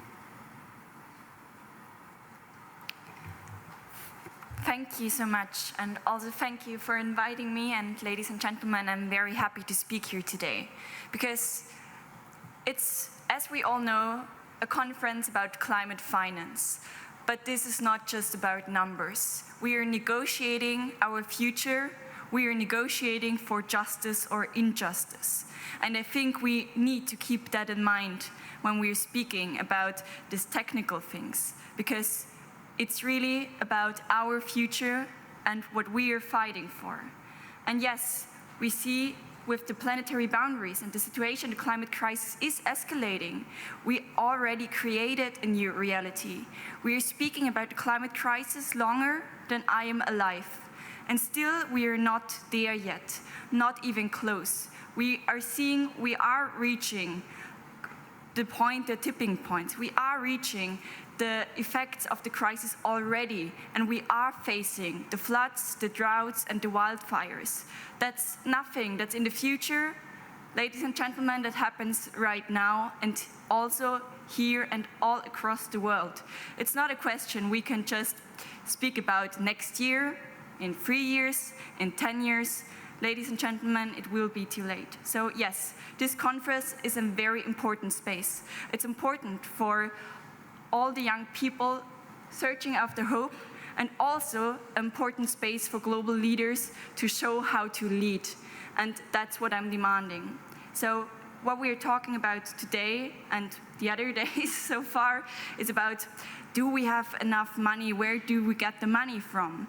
And there are a lot of numbers floating around. I think we have to ask another question. You mentioned it's about justice. It's about social justice, it's about global justice, it's about generational justice. And the question is, who will pay for it?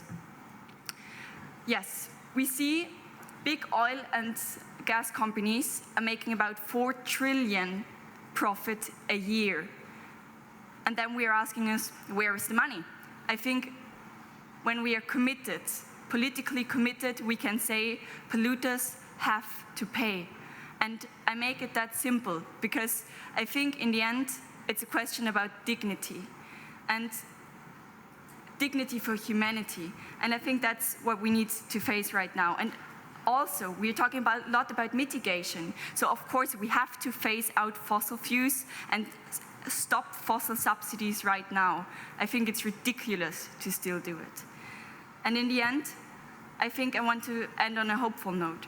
There is still a world to win. And even if we are frustrated and sometimes tired and asking ourselves, will it be enough? Then we will still keep fighting. Because if we're giving up now, we're giving up on a world. And I think there is so much to achieve still.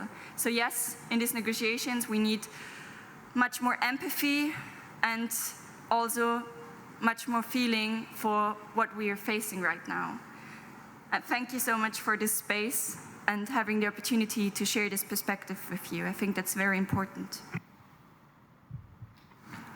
Thank you, Lina, for sharing, and thanks to the Plant-Based Treaty. Thanks to everyone for having us and having this joint press conference.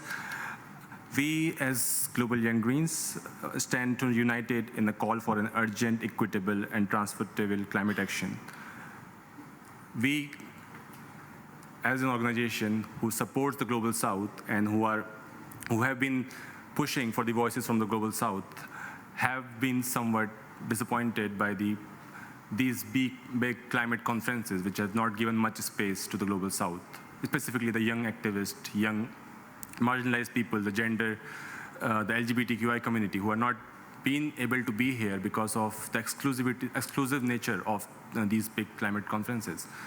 And we come across from the globe to demand bold actions from the world leaders, which we have not been seeing now in this COP, in the negotiations that are happening in the plenary rooms, the negotiations that are happening, or the bilaterals that are taking place without the youth having an actual say at the table, without the They're deciding for our future without having us on the table. And by us, I mean the people who are most affected don't have the right seat at the table.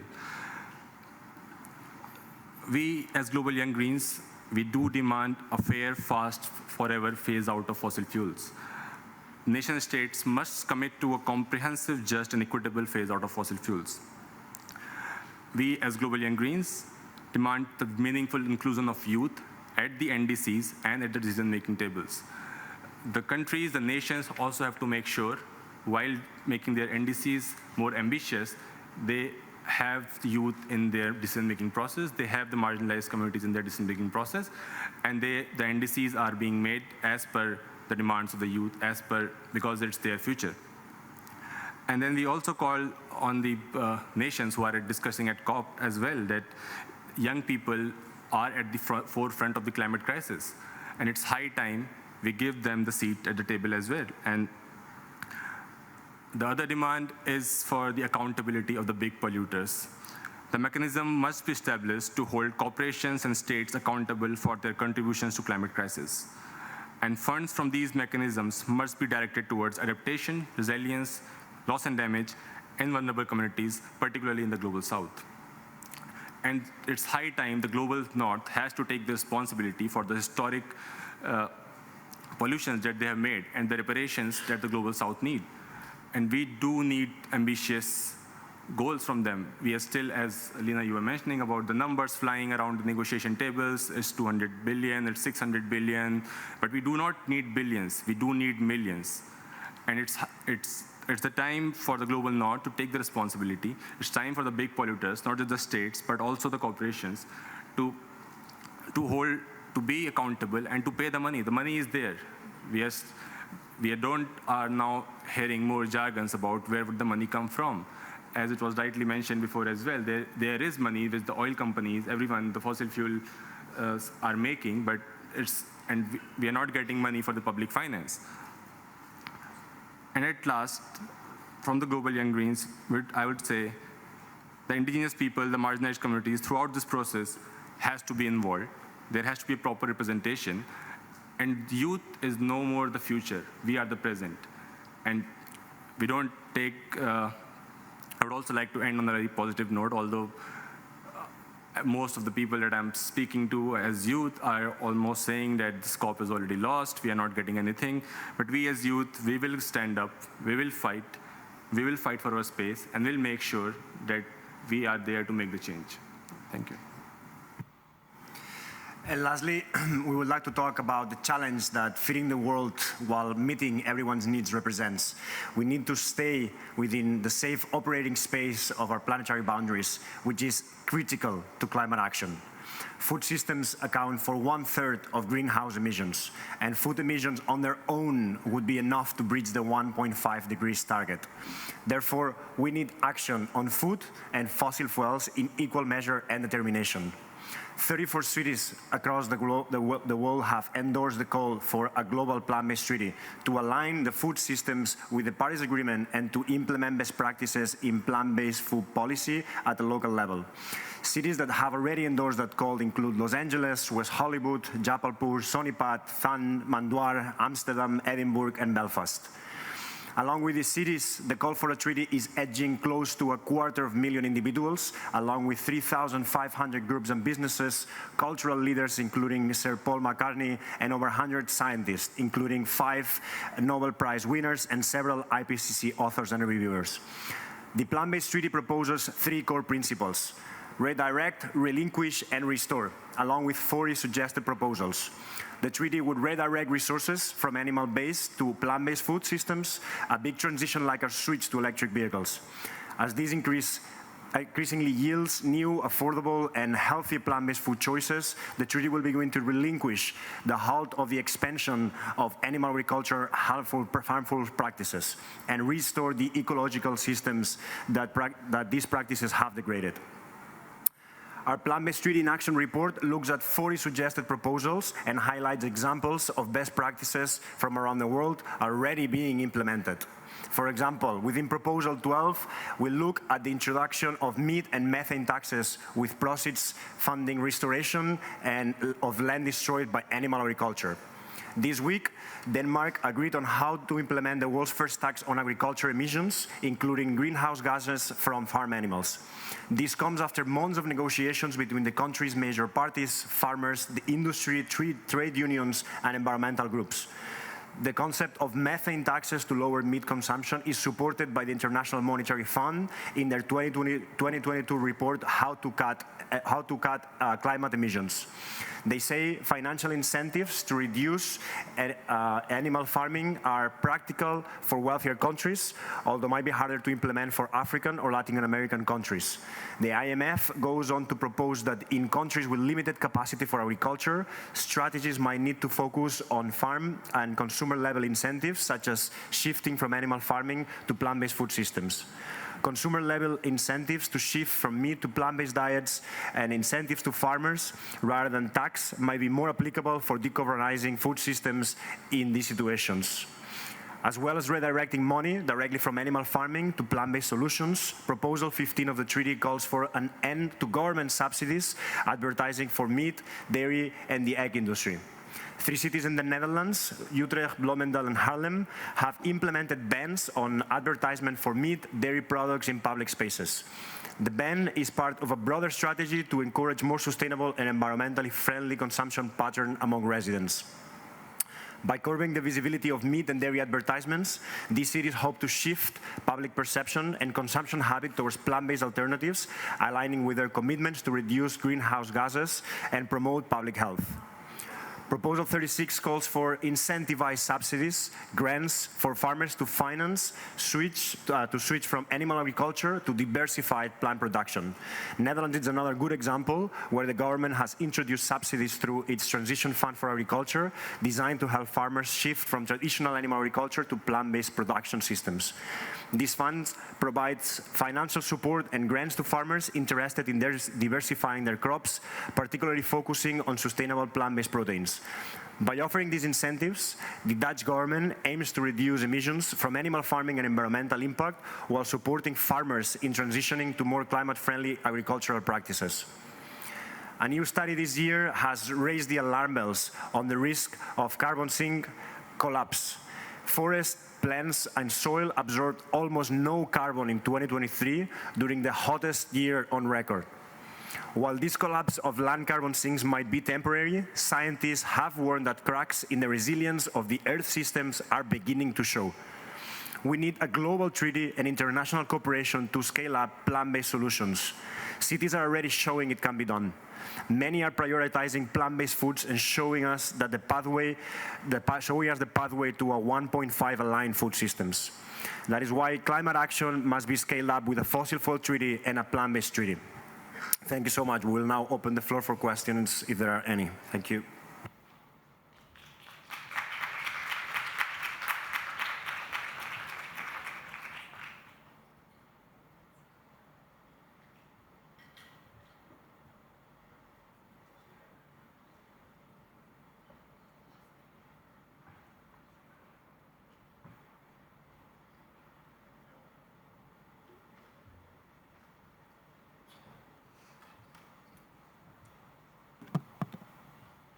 Hi, my name is Gina, and I'm a student from the US. And right now I'm performing research on the Aim for Climate initiative, which was established during COP26 to increase climate finance for agricultural innovations.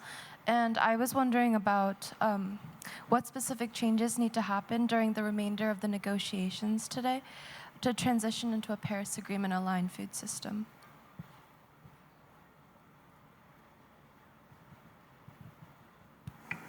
Maybe could you still one more time say it a bit louder, because we were not able to hear it properly. I'm sorry.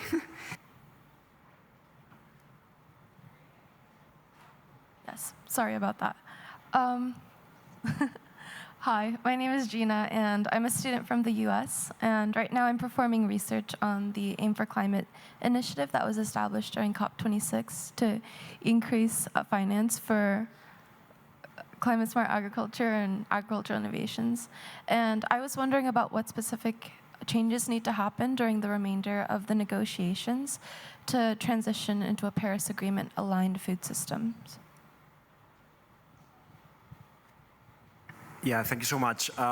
Yeah, so I don't think there is much room in this COP already to include any changes, but I think some of the changes that Denmark is doing, for example, are a great model in terms of financial instruments and how to redirect that public money and private money to solutions to help transition, and especially having a social component. That's what we are advocating, a strong social component to support livelihoods from farmers and from everybody involved in the food sector. So I think those are the general lines that should be included both at the local level, national level, but also within the UN climate negotiations as well.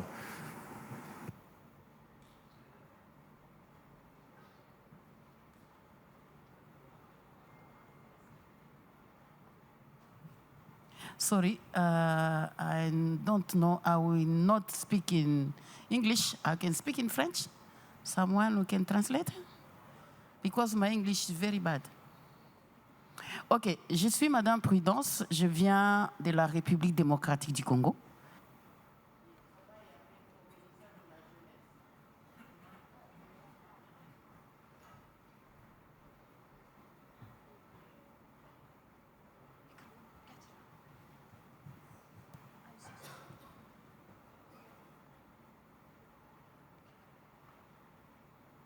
Ok, je travaille avec les ministres de la Jeunesse. Et j'ai bien suivi les présentations. Malheureusement, je ne sais pas poser de questions en français, mais ma question est celle-ci. Nous venons de voir qu'il y a une injustice dans la prise de décision pour ceux qui sont jeunes par rapport à l'accord de Paris ou bien l'alignement dans la transition de l'agriculture ou bien la transition écologique. Mais je voulais demander quelque chose. Est-ce que c'est possible que les jeunes du monde entier se réunissent ensemble pour trouver une décision commune pour permettre à ce que la partie qui est lésée puisse trouver une décision et qu'une fois pour toutes, la jeunesse parle un seul langage.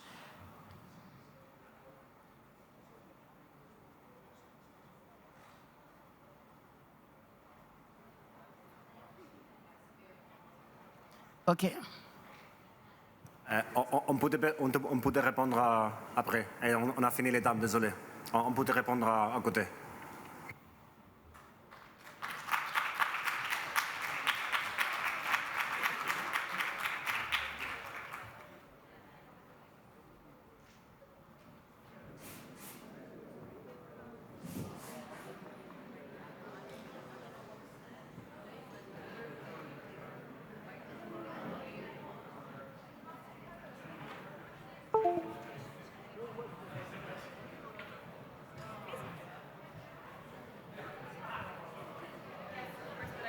Photo. Ah!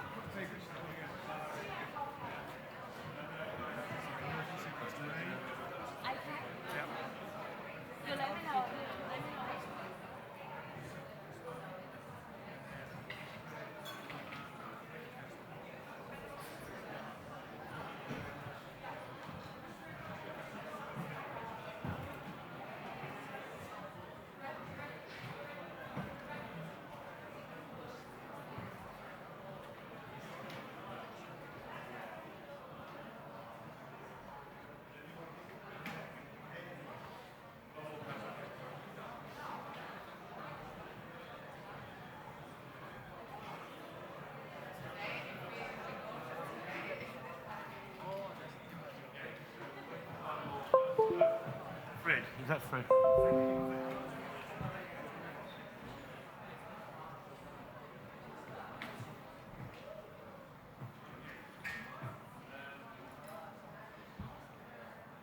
Amelia?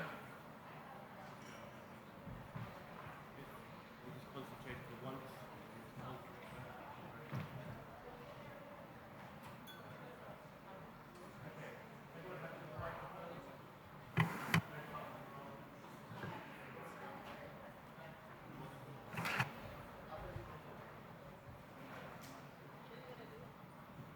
Okay, we can go whenever you're ready, sir.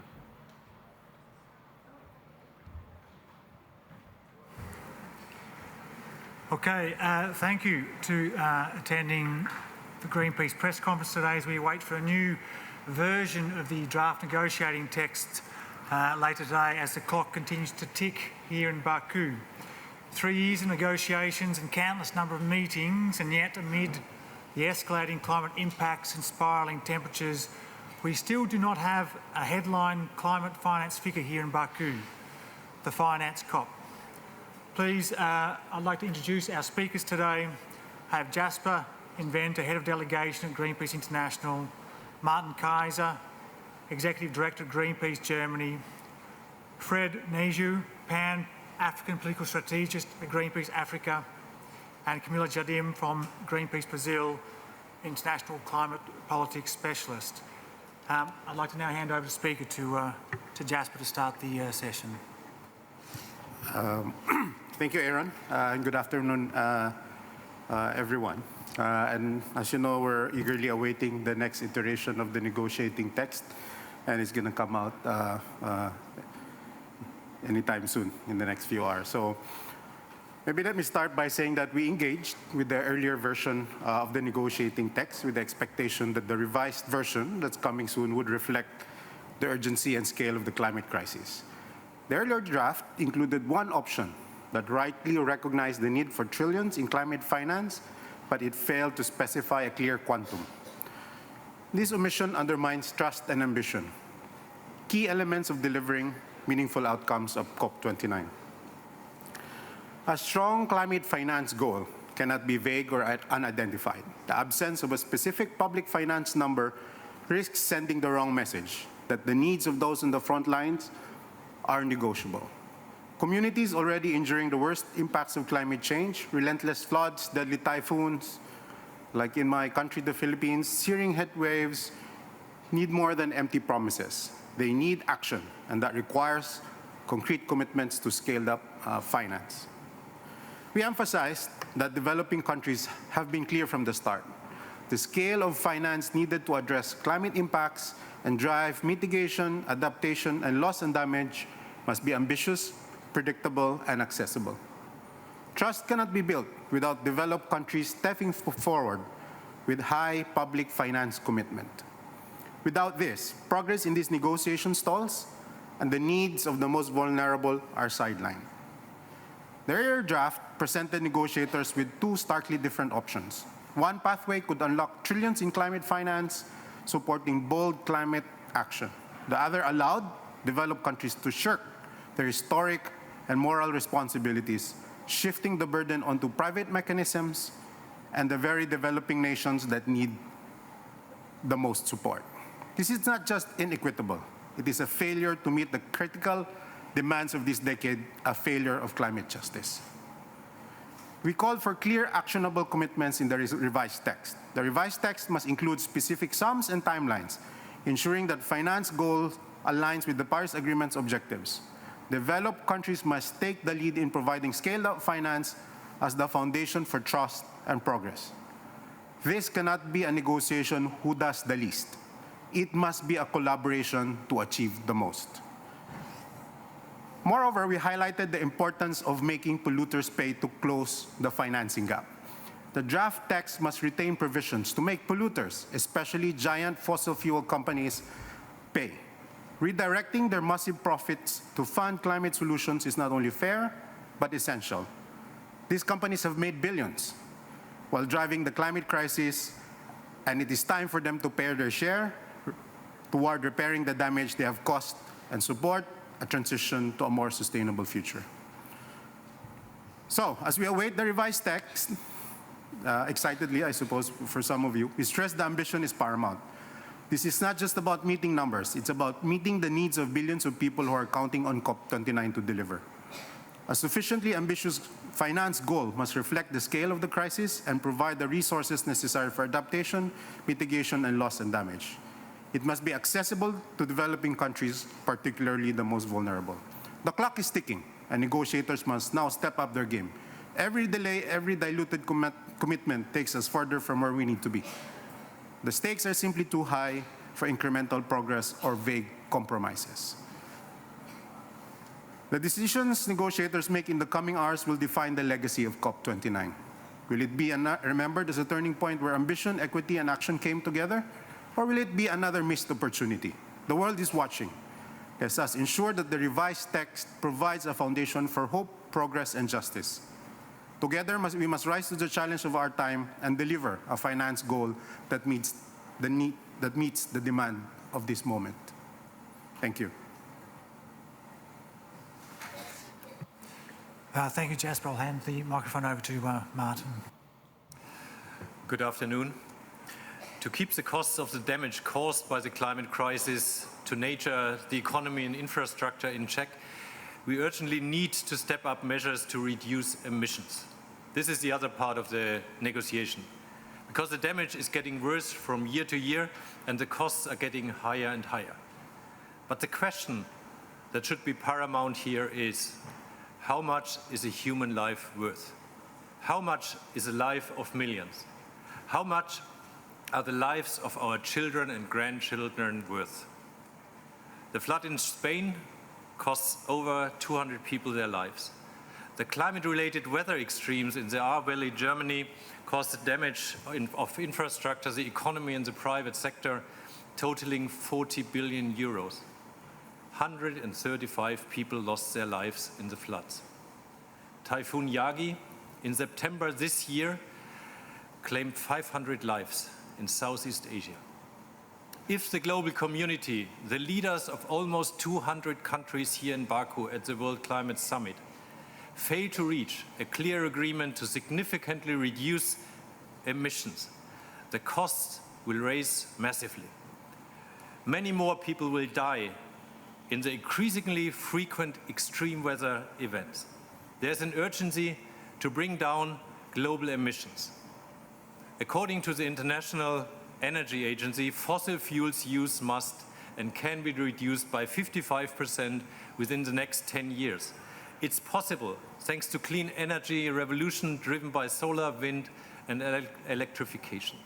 But it won't happen on its own. Governments must phase out old fossil fuels to create room and demand for the new.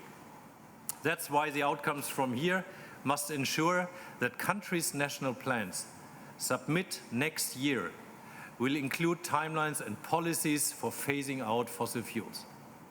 For instance, in my home country, Germany, that means that we need to phase out coal until 2030 and gas until 2035.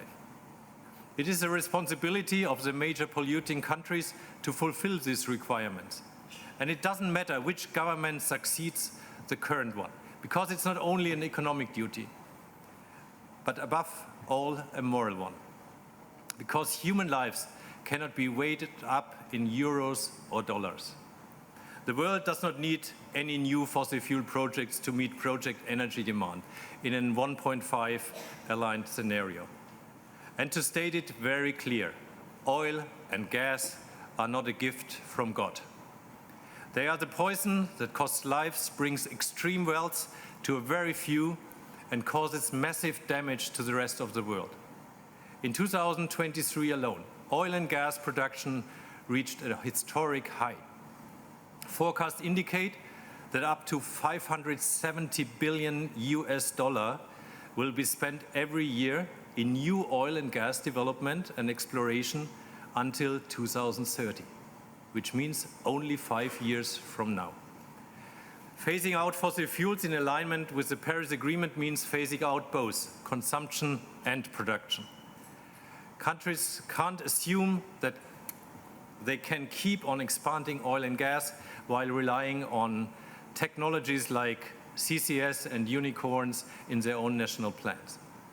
National climate plans to be submitted next year are the key for the progress. They need to implement the energy transition outcomes of the global stocktake. Though they need to show clear plans to end the era of fossil fuels.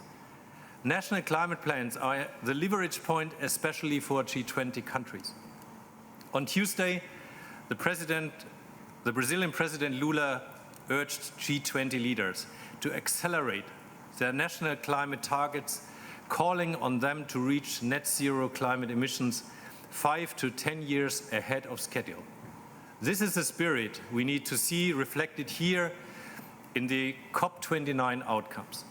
Also, the United Arab Emirates are in support of transitioning away from fossil fuels, and that's remarkable. And they have a big role to play here in ensuring the UAE consensus is kept alive. Colombia at this COP has been among the leading countries championing mitigation, wanting to ensure that the transition away from fossil fuels is acted on, along with finance to enable it. And the Saudis' reluctance to accept sector-specific language, including on fossil fuels, risked overlooking the urgent need to address the root causes of the climate crisis. But they alone won't be able to block a good outcome here if others are ready to move on. The direction of change is inevitable, but the speed is up to us and how the benefits of the clear energy revolution are distributed. Everyone should have access to clean, affordable, renewable energy. The right to a future is a fundamental right. Here in Baku, the polluters have to be taken accountable to drastically reduce fossil fuels. Thank you. Thank you, Martin. Powerful words. I'll hand over to Fred. Thank you. Good afternoon. Today, as we discuss numbers and negotiate targets, I want to remind everyone what's at stake. Just this year alone, I witnessed a mother in Maimahiu, Kenya, who lost her husband and two children to floods. Her 2-year-old daughter's body was never found, and at least 50 people died in the catastrophic flooding. So across my country this year, at least 62 primary schools were submerged or destroyed, disrupting education and putting children at risk. This happened while fossil fuel companies reported billions in quarterly profits. The stark reality is Africa's communities are paying with their lives for a crisis they didn't create.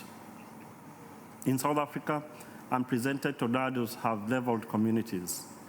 In Kenya, homes are sinking into rising waters. By 2030, it is estimated that 118 million people across the African continent will face similar risks.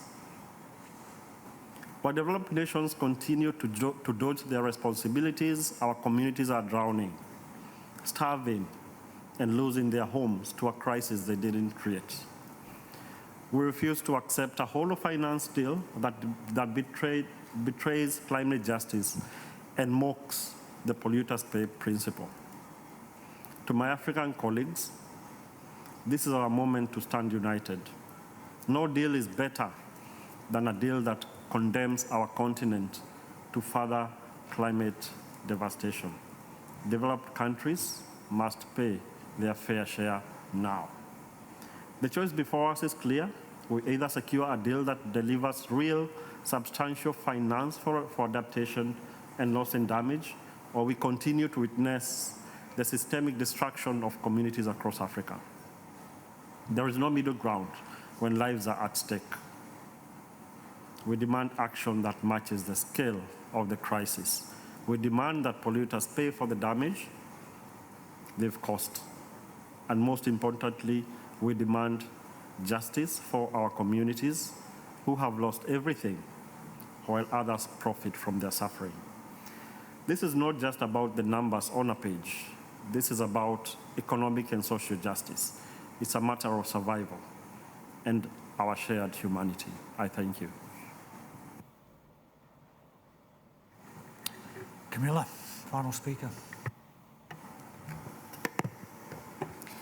On the road to COP30, there are important steps we must take here in Baku to ensure the next COP in Berlin is a success. Climate and biodiversity synergies are an emerging topic gaining momentum and should already be addressed at COP29 to achieve meaningful outcomes at COP30.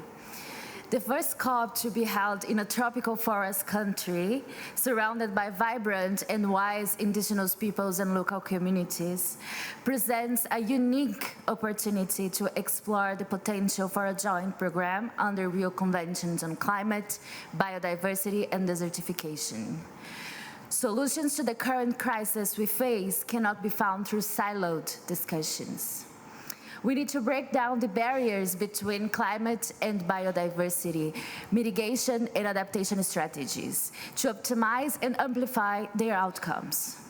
This ensures that one does not negatively affect the other, helping us maintain and improve life on this planet. To that end, we expect strong signals from the COP29 declaration. At present, there are opportunities across various negotiation tracks. Current texts on the NCQG, on the UAE dialogue, Article 6.4, and GGA have included mentions to climate and biodiversity synergies. It is crucial to ensure these references remain and are strengthened in the new version of text that we're expecting now. COP30 will also mark 10 years since the Paris Agreement was signed, raising a pressing question that needs to be resolved here in Baku. How can we secure the necessary finance to implement the next round of NDCs, which must be submitted by February? How can heavily indebted developing countries adapt to the devastating effects of climate change or transition to clean energy without the scale, speed, and volume of finance required?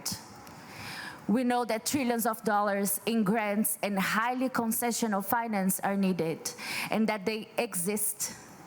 What is missing is the political will to defund destructive activities, to make polluters pay, and fund a just transition instead. Yesterday, our Minister, Marina Silva, aligned with the G77 countries on the call for $1.2 trillion a year in finance.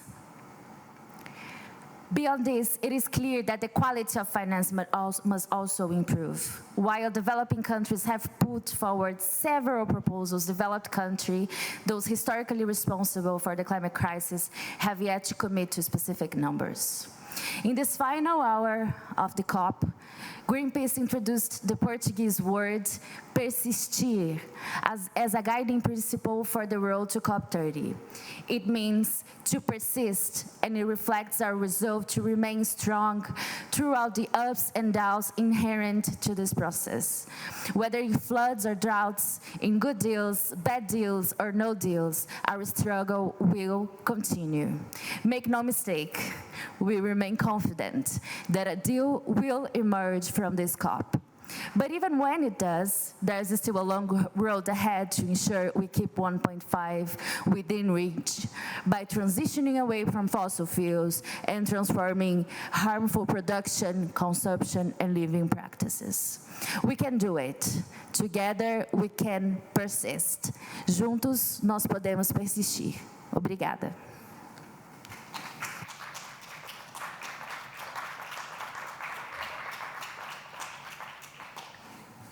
Thank you to all our speakers. We can now open up the floor for if there's any questions from those here in attendance.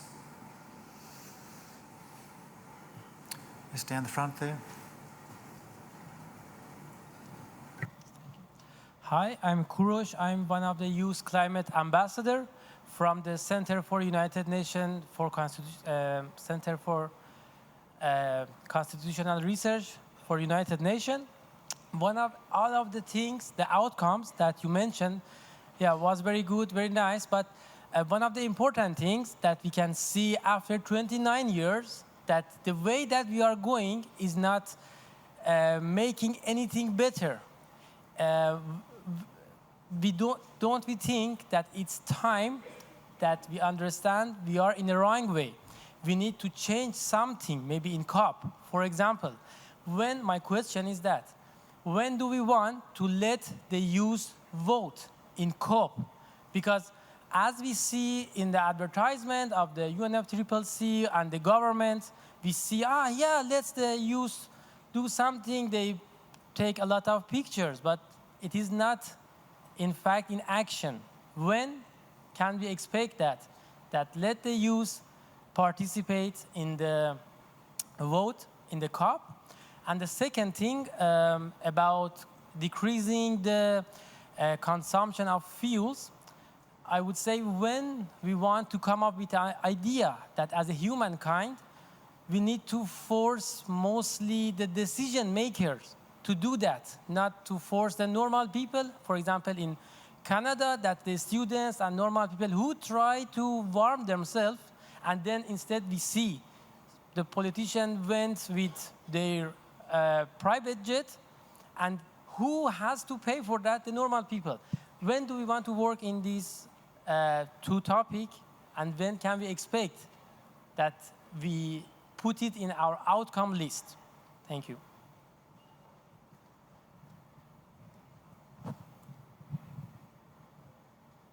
So just to be clear, you're questioning the decision-making here in COPs and whether that can be accelerated here in terms of from negotiation to implementation, and also about reducing,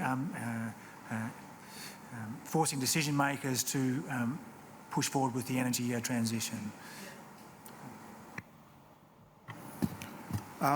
Maybe just to answer, in relation to the energy transition, we definitely agree with you, and that is one of the calls of Greenpeace, including fossil fuel phase out. In terms of access for the youth, and maybe it's more, because we're not a party to the negotiations, right, as Greenpeace, but maybe what I can talk a little bit about is more like accessibility and equitable access, or ability to influence the negotiations. And what you can say is that a lot of marginalized or vulnerable communities, or even civil society groups, access to the negotiations or influence of the negotiations is under threat. Especially, as you've seen last week, there's a report that came out that there are 1,700 fossil fuel lobbyists in this conference. And these 1,700 lobbyists are very influential. And it must be recognized that these lobbyists coming here have a conflict of interest. And this is something that needs to be addressed by the process, in our view, and that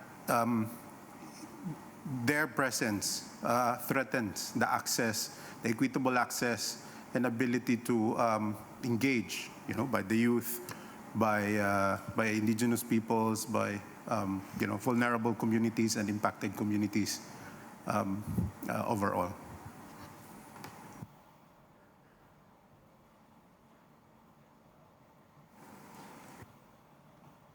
So I've got a question here. I had one at the back, just had your hand up in the white shirt. I have two questions. You mentioned, Martin, a couple of countries that failed or that are being very difficult in the process, but do you think that this is also failure with the presidency as well? Did the presidency fail to bridge the gaps and create bridges between these different countries and these different sides?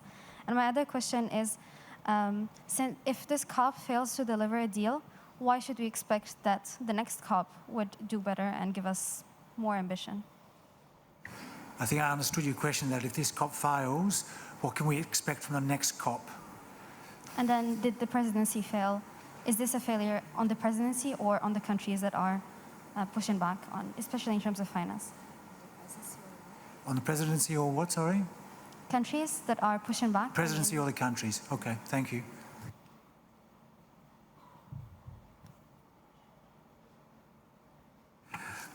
I mean, the COP is still ongoing, and we are having this press conference here to bring in the urgency, and we just realized that the new text is out. And but for us, I think it's really the two major elements are that the climate financing is at a scale which is needed in vulnerable countries, and the people which need it. And the other one is that we have the phase out of fossil fuels restated, and even more that countries are asked to include it in their national determined contributions. And at the end of the conference, we will see where we'll land and who takes responsibility. What we can clearly feel in the corridors, that the 1,700 lobbyists from the oil and gas industry try their utmost to undermine the good result here in the conference. Question just down the front here. Sorry. Hi there. Thank you so much for your press conference. I'm Vivek, Generation Climate Europe youth delegate and UNESCO youth representative. My question is regarding agri-food systems. I completely resonate with your point on fossil fuels, but I think we also need to combat climate change and mitigation on multiple fronts, one of which Greenpeace has highlighted is agri-food systems. As currently only 1/3 of emissions, as agri-food systems contribute to 1/3 of emissions, but currently only receive a disproportionately small 4% of climate financing. So given the climate, food security, zoonotic diseases, resource efficiency, and antibiotic resistance angle to defund industrial animal agriculture and transition towards a plant-based system, how do we better incorporate greenhouse gas emissions reductions for agri-food systems and ensure climate finance also takes into account agri-food systems when we look at this holistic approach that obviously drives fossil fuels emissions reductions, but also does not neglect our agri-food systems in the context of growing food insecurity in the global south? That's my question. Thank you.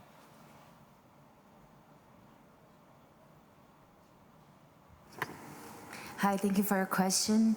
Actually, Brazil is an interesting case, right? Because we are a major food production, land use, and agribusiness is the main source of our emissions. So this is something that is really clear in the case of Brazil, right? We need to fight deforestation while also guaranteeing that we have an efficient and just safe food production, right? So this is something that we need to address. The governments need to be taken into, we need them to be held accountable for what kind of emissions are there in the entire economy, right? So I think the NDCs that are coming now in February, they need to tackle this as well. We need the NDCs to look at that in the transitioning towards cleaner agri-food systems. In the case of Brazil, it's very difficult to talk about only like a plant-based diet, because for us, this is also deeply related to the way of living, to the culture, to how people see what kind of development and way of living they want. So this is also a conversation we need to have, but mainly we need also to defund this kind of destructive production that we have and look at smaller farmers and make sure that we also tackle land tenure. These kinds of things are very sensitive for us, and I think that the solution is also there in the smaller and more sustainable ways of producing. So this is there, this should be there in the NDCs for the major agribusiness countries. Fantastic. It's a complex issue, and I have to say that it's possible for questions afterwards, but we are out of time. We're going to go have a look at the new text that's just come out, and I would invite those that are here at 4 o'clock near Caspian Plenary. You can join us for a persist message to persist on the road to COP30. You'll find us in outside the plenary. Thank you.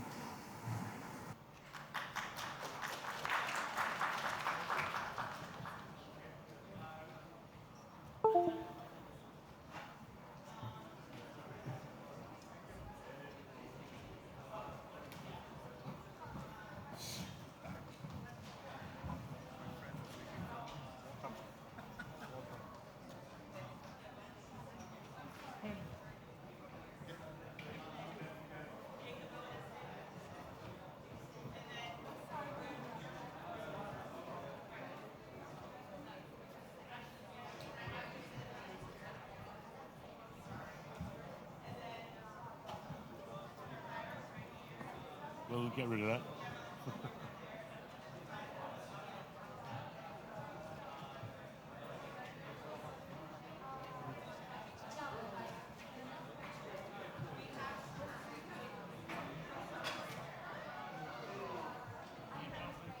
No, Summer will be translating. She will be if she gets here.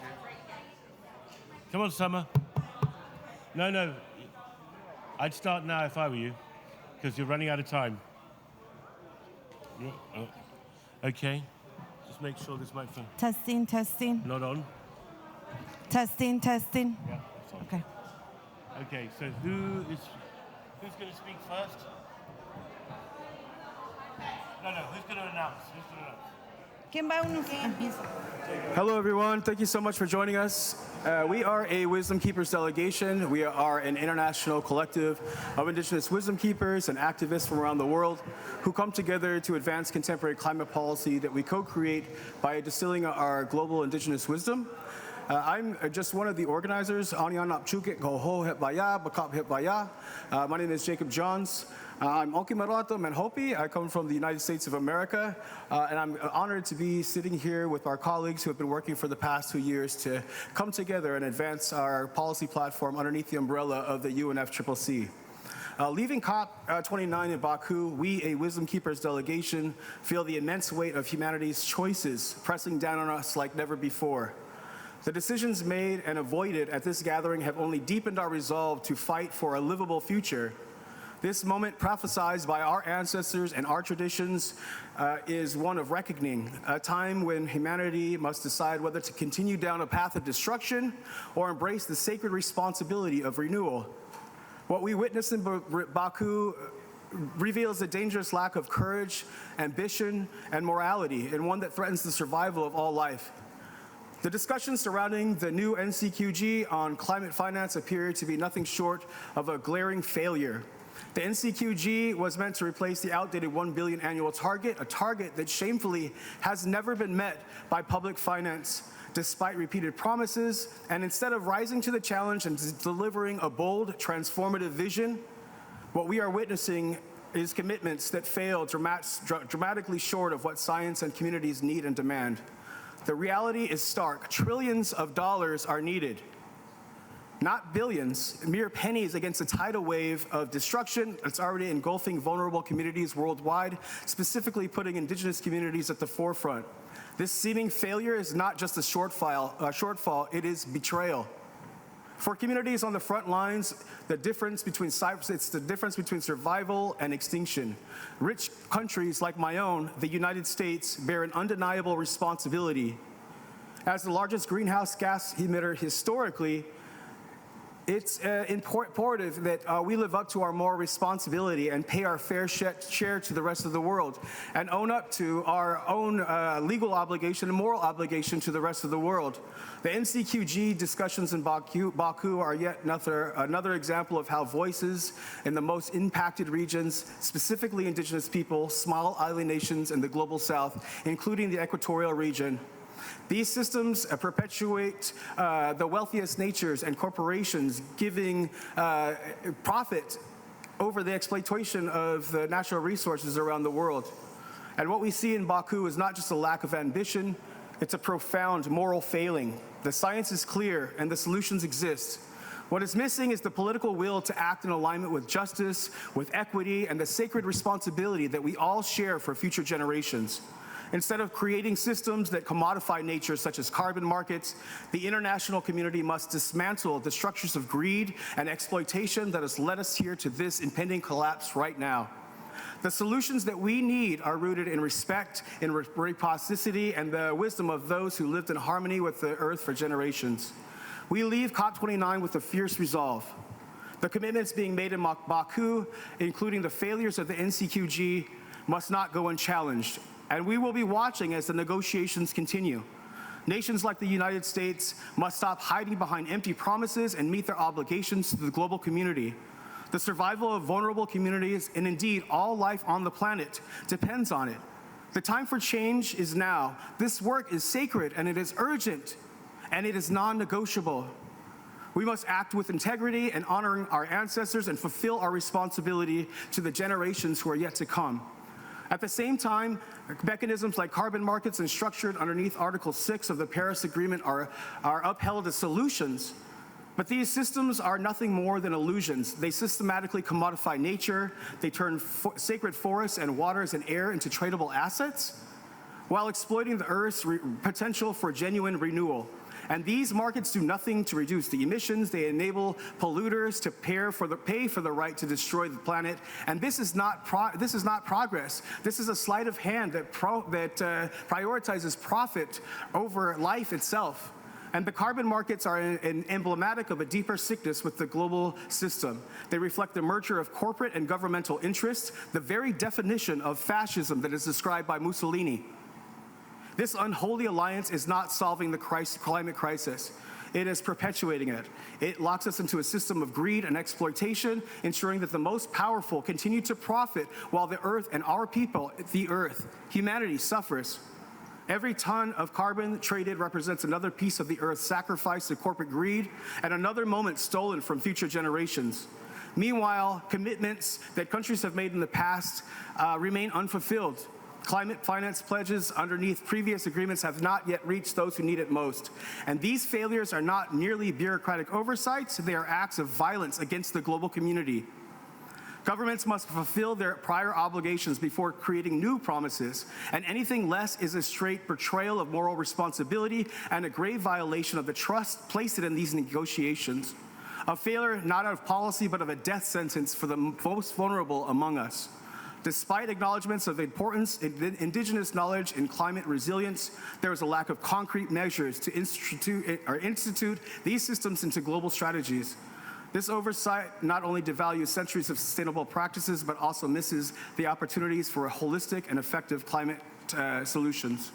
Our delegation came to COP29 rooted in prayer and in ceremony, and the wisdom of our ancestors that we carry, that true solutions, honoring the sacred and centering justice.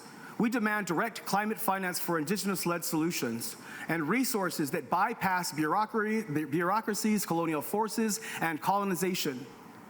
The indigenous peoples have always been the original stewards of the earth, and our knowledge offers a pathway to healing, yet we are systematically excluded from the resources and the decision-making process, the processes that could actually create real change in the planet.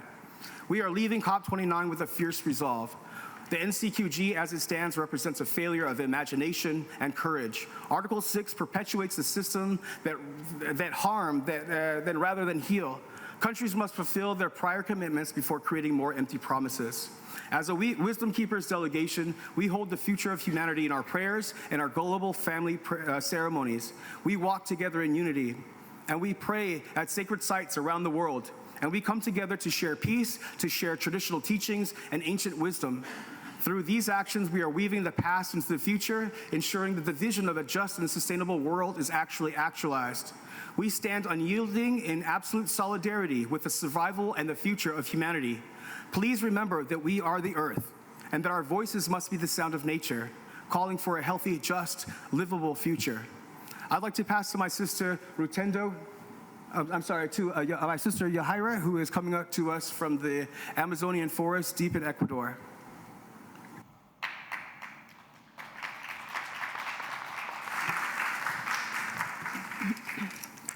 Buenas tardes con todos. Mi nombre es Yahaira Machoa, representando a la Amazonía ecuatoriana, a las 11 nacionalidades, 23 organizaciones y más de 2.500 comunidades. Mi nombre es Yahaira. I am from Ecuador, the Amazon. I represent over 2,000 nationalities. Tomando un largo viaje para estar aquí en la COP29 para realizar incidencia a nombre y también representar a las nacionalidades y que en las negociaciones se tomen decisiones. I traveled very far to be here. I'm here to represent the delegation of Wisdom Keepers, and to represent these 2,000 nationalities in Ecuador. Esperanzados de que existiera un cambio, esperanzados de llevar respuestas claras, concretas y también por el bienestar de las nacionalidades indígenas y también de los pueblos. I'm here with the hope that we will find solutions. I'm here with the hope of my people that we will be able to introduce our ancestral ways. I'm here with the hope that we will be able to make a change.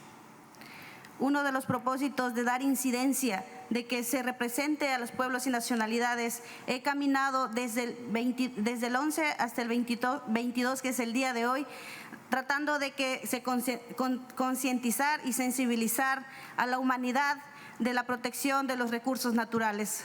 We are working to protect natural resources. I have traveled and come from the 11th to the 22nd, which is today. We have hope and we have the goal that we will be able to implement these solutions. Y que uno de los sueños, que es vivir en paz, con tranquilidad, se está convirtiendo en créditos, en préstamos para las megas empresas. We're here with the hope that we will be able to stop this idea of giving loans from the damage that is being caused from major corporations. En donde los pueblos originarios, como los pueblos y nacionalidades, somos dueños y protectores de donde vivimos, de nuestros territorios, nuestra selva y nuestros ríos. Original peoples, we are the defenders of nature. We are the ones who will fight so that nature can have its own rights to exist. Y solo estamos viendo que estas están dando créditos a las megas empresas extractivas que están en la destrucción y no respetan los derechos colectivos de las nacionalidades indígenas. Because we find that these corporations who are doing mining and who are damaging the earth are getting money from the government. They're getting grants from the government. But the people who are being hurt, the people who are being sabotaged, the nature who is being contaminated, then we don't get money, or if we do, we have to get a loan. Nosotros como indígenas no vamos a territorios mestizos a pedir créditos o a pedir que nos den esos territorios porque son dueños ellos. We don't go to mestizo populations asking for their resources or asking for them to fund us because that's theirs. Pero en nuestros territorios sí pueden tomar decisiones. Y nosotros siendo originarios y vivientes desde muchos años atrás. But for some reason, those communities are allowed to come and take from us, even though we have been the owners of this land and the inhabitants of this land for millions of years. Nosotros como pueblos indígenas vivimos miles de años dentro de nuestros territorios. As original peoples, we have been thousands of years, millions of years in our territories. Ahora vienen personas que vinieron a exterminar con nuestros pueblos, que vienen con las empresas extractivas, ahora en la toma de decisiones están enfrentando los gobiernos y no los pueblos y nacionalidades. Now we have companies sending people in to try to rob from our system, our ecosystems, and they don't want to offer us anything, they just want to take. Nosotros como indígenas deberíamos ser los primeros en escuchar y estar claramente qué se está llevando en las negociaciones, porque somos quienes vivimos y dueños de los territorios. Original peoples should be the first ones that you ask about how to live in harmony with nature, about how to fix the damage that's being done, but we're the last ones taken into consideration. Una vez más, tengo que regresar a mi país, regresar a mi pueblos y nacionalidades con esta noticia que no es nada factible y nada viable para nosotros. Now again, I have to go home and face my people and tell them the bad news that we didn't get what we wanted from this negotiating table. Teníamos las esperanzas y aún tendremos las esperanzas. Así se tomen estas decisiones en estas negociaciones en tema del clima, nosotros continuaremos luchando por la preservación de nuestros recursos naturales. But we stay and we remain with hope.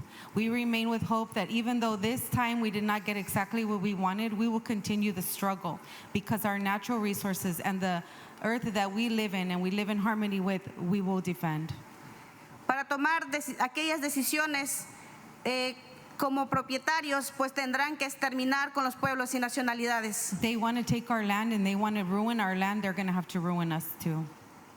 Caso contrario, pues los pueblos y nacionalidades seremos que enfrentemos y defendamos hasta con nuestra sangre, porque eso ha pasado en nuestros territorios. Por defender hemos perdido vidas. As original people, we defend even with our blood on our lands. We have lost lives, we have lost family members, have been killed in these lands just to defend our natural resources.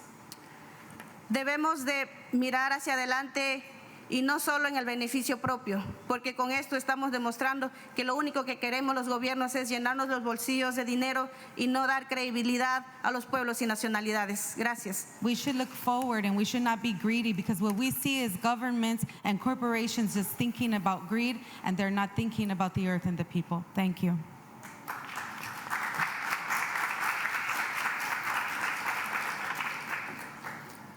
The ocean dies in silence. As a voice of the ocean and our ancestors underwater, we must ensure that the ocean is represented and recognized as ocean action is climate action. The ocean must be represented in every country's NDCs. The ocean is our greatest ally in the fight against climate change, along with Indigenous people and young people. Yet, it's our most undervalued asset. With over 1,400 fossil fuel lobbyists at COP, the ocean is choking. She's suffering, she's dying, and we're feeling that. Yet the ocean is resilient, just like my generation and our Indigenous leaders with the Wisdom Keepers delegation are, just like frontline oceanic and terrestrial communities are. And we will not stand for this destruction. We're creating a regenerative blue economy, and that will take every one of us representing the voices of the ocean, of nature, in every space we go. While this COP did not deliver the necessary finance needed for ocean and climate solutions, we still have an opportunity to unlock private and philanthropic capital, to fill gaps where the ocean desperately needs it. Because the ocean is the largest carbon sink and the deep sea is our common ancestor, we have to ensure that in the road to COP30, the ocean is recognized as a critical solution to the climate crisis, and healing oceanic ecosystems with the stewardship of over 30,000 years of traditional ecological knowledge and Indigenous science that many coastal communities have had is imperative as we shape the future of ocean conservation. As a young person, I'm calling that we end petromasculinity. We must follow matriarchal lineages just like our southern resident killer whales do. We must end petromasculine systems of oppression, degradation, and destruction. It's time for the rise of a matriarchal system and a world, and that's why we're following the leaders of our both underwater and terrestrial worlds. On the road to COP30, there is going to be an incredible amount of work ahead to represent the ocean and young people, Indigenous peoples, in the way that we need to in shaping climate solutions. We need to be not only at the table, we need to be the ones making the decisions because we have lived with these ecosystems for many generations. As we shape this future, let's make sure we invest in Indigenous-led ocean solutions and unlock new tools for finance because the ocean and our generation is our last hope. And we must all unite around the stewardship of Mother Ocean and a new matriarchal lineage moving forwards. Thank you.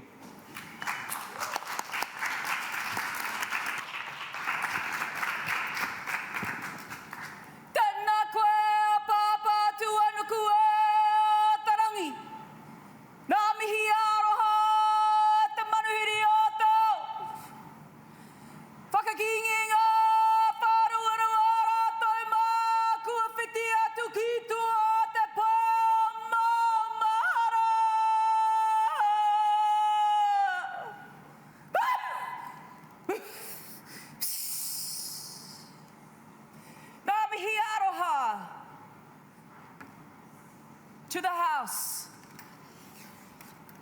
Ko hine burangi, ko whaia aho. Ko Ngāti Kahununu o Aotearoa, New Zealand. The world is watching us. And we, as Indigenous peoples, are watching you. We have the technology. Our spirituality is not a performance. Our costumes are not for show. They are our symbolisms that have been written in the stars, that have been our relationships to nature since time before. We are not here to fill the halls like a walking circus for your Instagram posts. We are here with deep knowledge, wisdom, and answers for this climate solution. We are here, we have always been here, we never ceded our lands. And we are here to build the bridge into the new world. We are here to extend the hands of unity and kotahitanga. Ko tana mātou. We are Indigenous people just to be on the front lines, to protect our foreshores, to protect our oceans, to safeguard our forests, and to build a future for our generations to come. 7 generations it has been since colonization. And we are here to say that we are rising to protect the 7 that are on their way. Ngā mihi aroha. Thank you.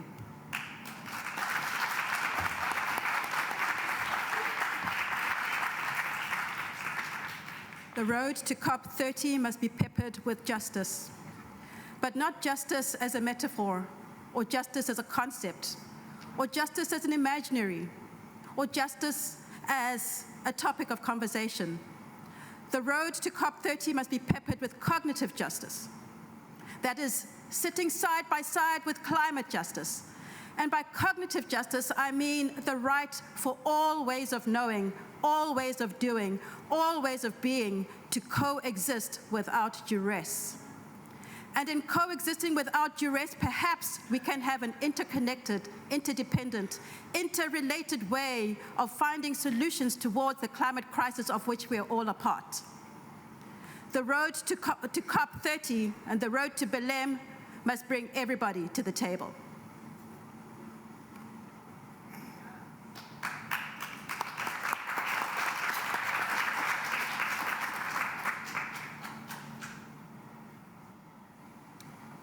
Hi, I'm Grandmother Helen. I come from the Arctic. And as a knowledge holder and lineage holder since century back, we need to listen. She is calling. She's been calling for ages. The water is calling. And we have to stop run, because humanity is running. And we have to ask ourselves, do we trust?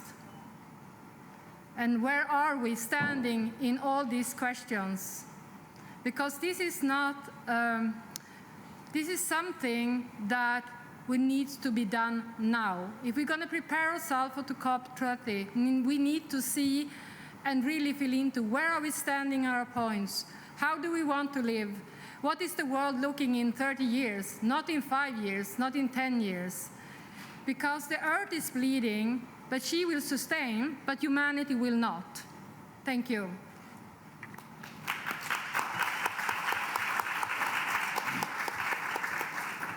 It's such an honor to do this work with this amazing group of people who come together once a week to discuss the negotiating tracks of what's taking place both at the intersessionals and here at COP.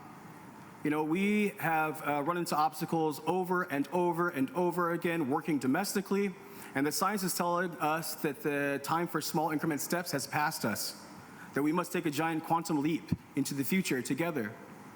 And our prophecies from all around the world have spoke of this time of turning, this time of destruction. And we describe this time as a growing space, a time where we have to go through emotional upheaval and destruction of what we thought was the world. Because as the old world dies, a new one is created. And as we see ecosystems around the world start to fail, and the systems of societal collapse run rampant, we want you to know that this is a growing emotion. These are the growing pains. We are arising out of the ashes of this old oppressive systems that do nothing but dominate and exploit and extract, and we are rebirthing into the new world that all of us have been working for, all of us that feel. And I want you all to leave here with hope and understand that out of the destruction lies the creation, and that we must embody that creation. And when we talk about the future, what it means to be healthy and just and livable for future generations, I encourage you all to discuss that and articulate it in your conversations with your family, with your colleagues, in these international halls, because the fire in your heart is what will save us. The heat from the core of your being will save us. You will vibrate at a higher rate. This is the new way. And we are here to tell you, as our sisters and our brothers, that we are family, that we are nature, and more importantly, that we are each other and we are a physical embodiment of the planetary consciousness. I would like to invite our panelists to say one more word, a real quick 20 seconds maybe, about final comments. Yahaira, un momento, por favor. Voy a hablar. Cerrar. Lo sagrado es intocable. Los conocimientos ancestrales son imborrables. Los aprendizajes de los niños y de los jóvenes, de los sabios, son de unidad, son de armonía. The teachings of our elders are sacred. Being able to teach this to our young, it is so important. Nature, it should be untouchable. She should be sacred. We must end oppressive fossil fuel systems and end the era of fossil fuels. We must move beyond net zero and towards real zero, where we're basing an economy in the protection of nature. My generation sees that the health of our global economy and the health of nature are interconnected. And the only way that we can connect and protect these systems is if we ensure that frontline communities, indigenous peoples, ocean and climate justice communities are resourced and supported. It will take every single one of us working every day with passion, love, and curiosity in order to make sure we have a healthy and healed world. If we invest in the ocean, Gen Z, and indigenous solutions, then the future looks bright. And if not, well, I sure feel the weight of the world on our shoulders right now. We as Indigenous people are here filling the gaps that have been left to us through our ancestry. We have the technology, we have the science. We know the policy because we know our protocols. Thank you. It is our collective responsibility to move beyond a science of efficiency to a science of effectiveness, a science that takes everybody to the table. It's time to take the responsibility of our blueprint. And the blueprint is the ancestry, because they have been here for many, many, many decades before us. So just acknowledge them and look in and feel what is the calling. Thank you. And you can continue to follow our work at awisdomkeepersdelegation.org or follow us on our socials on Instagram at Wisdom Delegation. Thank you all so much.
Dear journalists, friends and colleagues, let me welcome you all to our press conference on climate vulnerabilities, intensify floods in Bangladesh.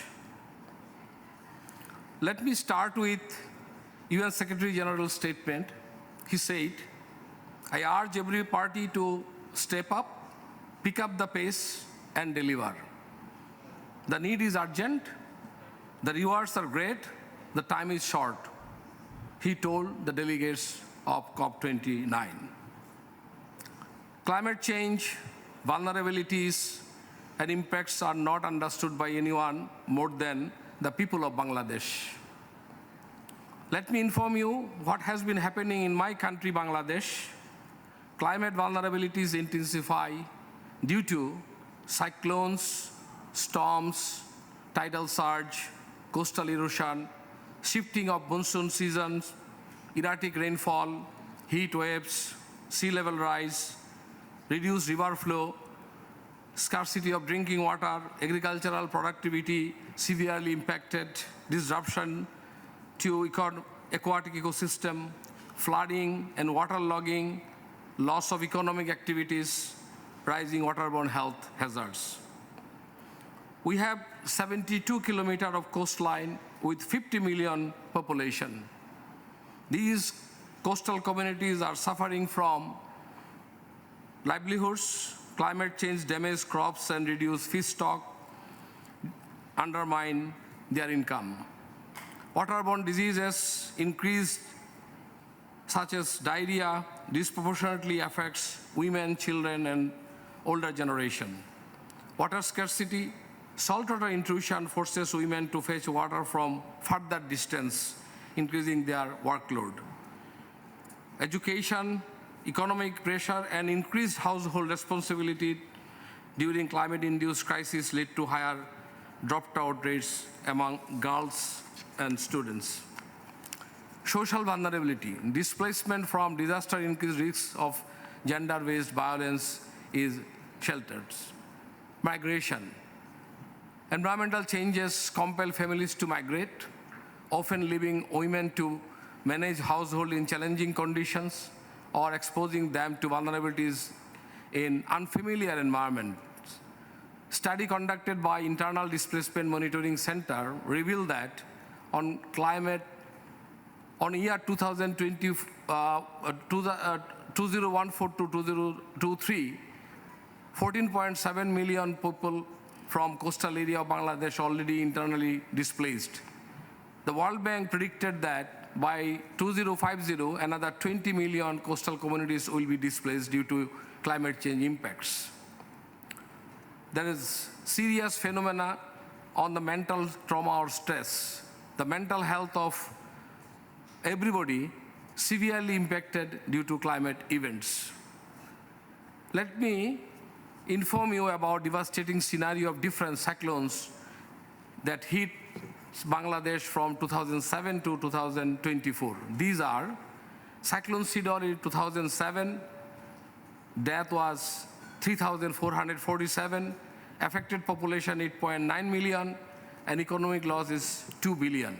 Cyclone Ayla, death was 190, affected population 3.9 million, economic loss 630 million USD.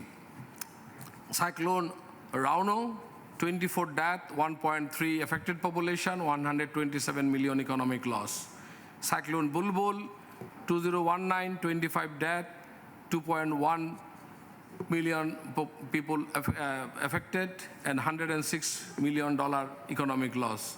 Cyclone Amphan, 26 death, 10 million people affected, 1,500 million US dollar losses. Cyclone Mocha, 3 death, 1.36 billion population affected, and $200 million economic loss. Cyclone Rimmel in 2024, 18 death, 4.6 million people affected, and 673 million losses. These are cyclones, but we have also another climatic events, that is flood. Flood is in Bangladesh is well known to all of you as one of the most flood-affected countries in the world. I would like to bring a few examples of floods in the country. We had the most devastating floods in 1988. Almost the whole country was underwater for 3 to 4 weeks. Another big flood in 2004. Out of 64 districts, 39 districts affected, 36 million people affected, 700 deaths, $5 billion economic loss. In 2022 flood, 7.2 million people affected, 80 deaths, economic loss $1 billion. In 2024 flood, we have a Rimel, the cyclone, and also we have flood. In August 24, Bangladesh experienced severe flooding and landslides triggered by heavy rainfall and a surge of water released from a dam from neighboring country without any prior information to us. The flood affected multiple districts of Bangladesh are Feni, Kumilla, Noakhali, Lakhipur, Chattogram, Khagrachari, Maulibajar, Hobiganj, Brahmanbaria, Sylhet, and Cox's Bazar. These floods severely impacted life and livelihoods of more than 8 million people. The flood has taken 71 lives. Among the victims, 45 were men, 7 were women, and 19 were children. These numbers highlight the devastating impact of disaster, which has affected countless families and communities and leading to significant displacement of millions and extensive damage to agriculture and infrastructure. It was not an usual area of flooding. There have been no floods in this region of the country for the last 40 years. The flood cost more than $5 billion for the flood-affected communities. This flood is a combination of climate change and politics. As COP29 winds down, the global summit is currently marked by significant division and lack of substantial progress to critical issues. Despite intense negotiation, the summit has not yet delivered a comprehensive and ambitious agreement to address the climate crisis. When developing climate vulnerable countries are asking for $1 trillion to save lives of millions, in return, developed nations are offering trillion words and brackets. In the opening, I quoted UN Secretary General. He said that time is short. But we think there is no time left for us for discussion and negotiation. Our inaction would cost lives of millions in Bangladesh and low-lying countries in the world. Ladies and gentlemen, we are suffering now, and we know that definitely climate change will impact you tomorrow. So nobody is safe and secure from the adverse impacts of climate change. It is our common fate. Let's stop our discussion, negotiation, negotiation, and negotiation. We need to work together to save our Mother Earth. Thank you.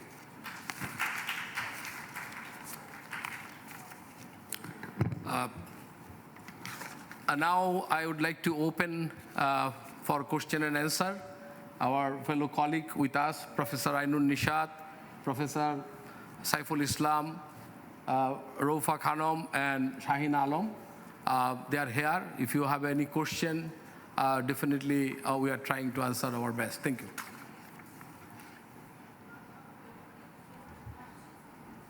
Please.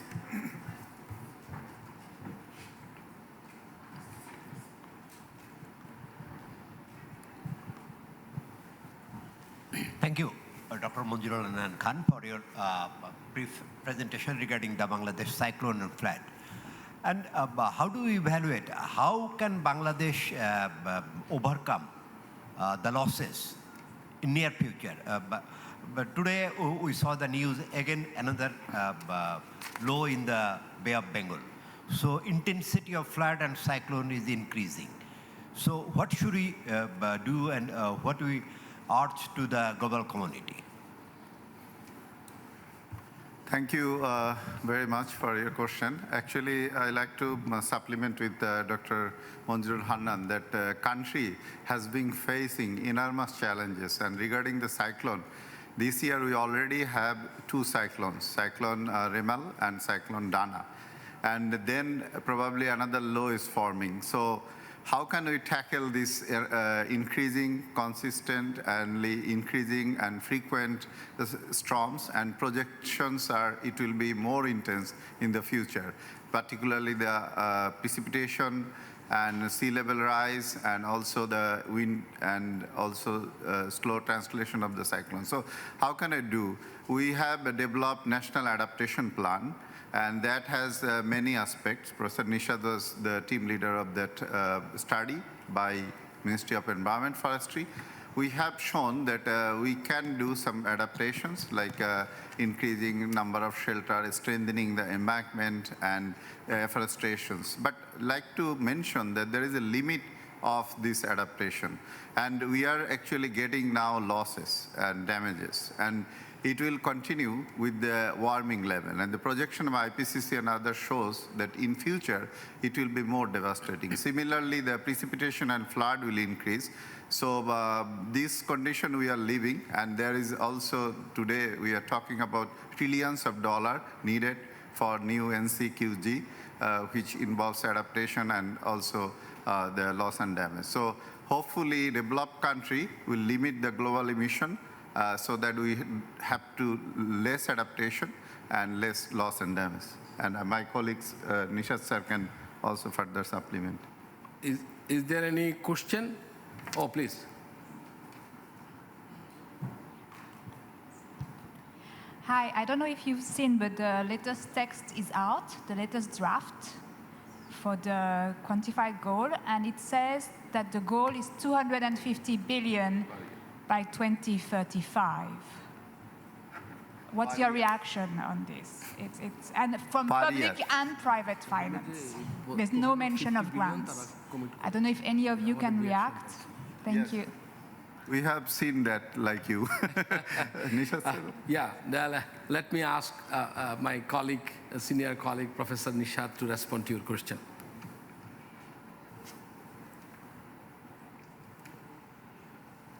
It is an interesting question. Definitely, if you talk about only the amount you quoted, it will be peanuts compared to the global need. But the other issue is, whatever is being committed, it should not sort of be duplication with the development funding, and how quickly the fund is released, that's a big question. The current procedure, whether by GCF or other entities, the process by which the fund is released is very slow and very cumbersome. The next point I would like to make, there are certain impacts of climate change which are manageable, which are doable, but certain things are not manageable, as for example, sea level rise and salinity. As of today, maybe 20, 30 centimeters, that is the average rise, but in the long run, and it is going to be very steep rise in the curve by which it is going to go up. So the entire coastal belt of Bangladesh is vulnerable to that. And these sort of cyclonic events are happening all over the world. Like Philippines is going to suffer from 4 cyclones within 2-3 weeks. So it's a question of not only the quantum of money, but also how quickly, how easily it will be available. And my next point would be technological support and capacity building process. Bangladesh being an LDC country, not for that, but the capacity is relatively low, how to approach for funding and other thing. Also the technological aspect to analyze this particular natural hazard. So as Monjurul Hannan has very correctly said about flood, I will just make one point and then stop, which is not only the flood, but its timing.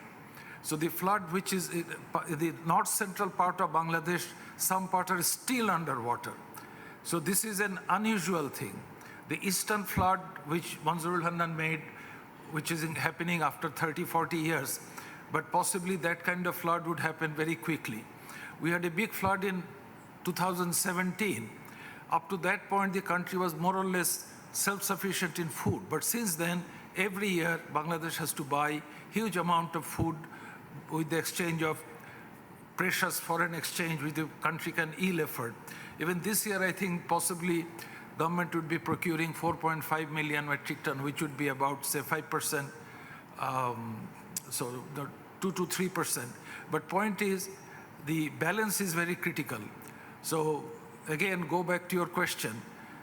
Well, amount of fund is very important, but how quickly we access to that and how effectively we can utilize it is equally important. Thank you.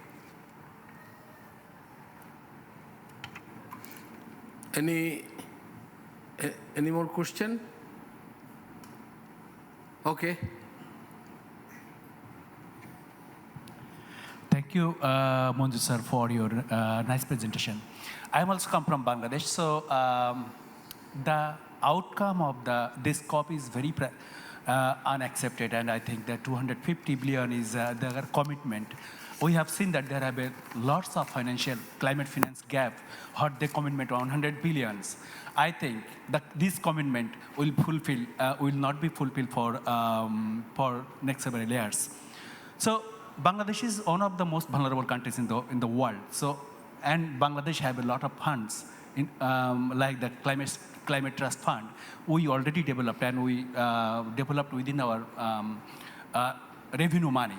So what will be our instrumental measure how we can effectively use our internal resources to betterment for the communities who are living under threat of climate change. Thank you very much. Rofa, can you please respond?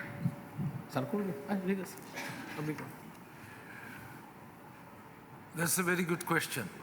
And I know you personally, and you come from an area which is suffering from salinity, no drinking water for the people. Some people are moving out, and I'm afraid that rate of migration would be accelerated in coming days. Now, what you indicated, I fully appreciate that. While we wait and collect fund from the global level, we should utilize whatever resources we have in our country as effectively as possible. In fact, Bangladesh was pioneer in the world in developing their own fund base, which through Climate Change Trust Fund. And donors, bilateral donors and multilateral donors established another fund called Climate Change Resilience Fund. Their effort was a total failure. World Bank had to shut down that window because they failed to manage it properly. Well, whereas the National Fund, Trust Fund, is still moving on in a lingering manner. Incidentally, I'm one of the trustees of that fund. So we are trying to revise the method or areas where we give the funding. So we should prioritize. We should put the money over there. So salinity increase and absence of or lack of proper drinking water is a big issue that should receive support. The other area that should support, in my view, immediately is agriculture sector research. We say that we need 5 types of new cultivars: flood tolerant and drought tolerant, salinity tolerant and heat tolerant, and short duration to minimize the risk. Incidentally, when this year the eastern side of Bangladesh, is a small country, was suffering from flood, the western side was suffering from drought. And this year we had 5 or 6 depressions and cyclone warning. So one depression of the cyclonic weather caused the flood on the eastern side of Bangladesh, and the other cyclone which caused heavy rainfall in western side, the people welcomed the western side event because they didn't have any water or any rainfall. So the climate change is not only going to inflict a number of hazards or disaster. We have listed 14 disasters in our adaptation plan, but point is timing of the disaster, because our weather and climate is strongly related to the cropping pattern. So if there is rainfall, heavy rainfall in March and April, we suffer a lot. June, July, we are happy. but then in September, October, that's dangerous for the country. So I would say we have prioritized where the funds should go. I hope the government will take steps to follow those guidelines. Thank you. Let me ask my colleague, Professor Saiful, to supplement your question. I'd just like to supplement it, sir, that not only flood, drought, we also see heat wave, devastating heat wave. And every flood and cyclone also bring cascade of disaster. For example, after cyclone, we see precipitation, heavy precipitation, and then we see it impact the agriculture and health sector. So multi-hazard, like cascade disaster, combined disaster is now getting more and more frequent. And in future, we'll see this kind of issues. So tackling this multi-hazard will be another challenge for the future. And as Professor Nishad sir said, that we have limited resource. And the funding that we have seen, and in the paper actually, we have get access to this fund will take many, many years with modality and transparency, all these things, and that will come. So it is urgently needed for developing country, vulnerable country particularly, to access this fund as a grant, not as a further debt. Thanks. Ma'am, going back to your question or the comments you made, how do we feel about the figure that has been offered to us? You see, if you going back to the history, and if you evaluate the history of releasing fund, then 100 billion by 2020, and from there this is 2024, in that case we should have 400 billion in our account, if this is the case. But where is that 400 billion? So this is a commitment. Commitment does not necessarily mean that the realization. The realization is too slow in terms of commitment. And at the same time, if you look at the Green Climate Fund, the modalities what they have from our country, from Bangladesh, we have experience of getting an approved project after 9 years. It took 9 years to get a project. When we developed the project, the context, and after 9 years, the context is totally different. And the fund you are accessing and mobilizing for the people, I'm sure by this time they are already displaced from there, and you will not get that people to support them. So that is also another area of attention by the UNFCCC, particularly because they are the guardian of the Green Climate Fund ultimately, and the Loss and Damage Fund, Adaptation Fund. I mean, all these funds, this COP process is the guardian. So they should have a proper and clear access mechanism for the climate vulnerable countries to access the fund easily, and not like 9 years or 10 years to be waited to get the fund. If this is the case, then even if you provide 1 trillion and have a tight and stringent rules and regulation for the access, nobody can access anything. Thank you. Any question? You can conclude, or I can request my professor. I know. Oh, okay, please.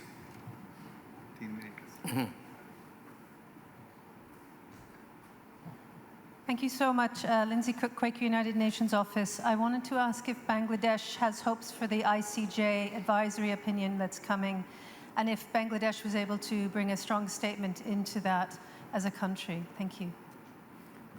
I cannot get you. Can you repeat? What is your question? There is to be an upcoming advisory opinion from the International Court of Justice on the state's obligations to act on climate change, hoping to strengthen what we already have. I'm wondering if for Bangladesh that's a piece of hope for you, and if you're able to put in a strong statement.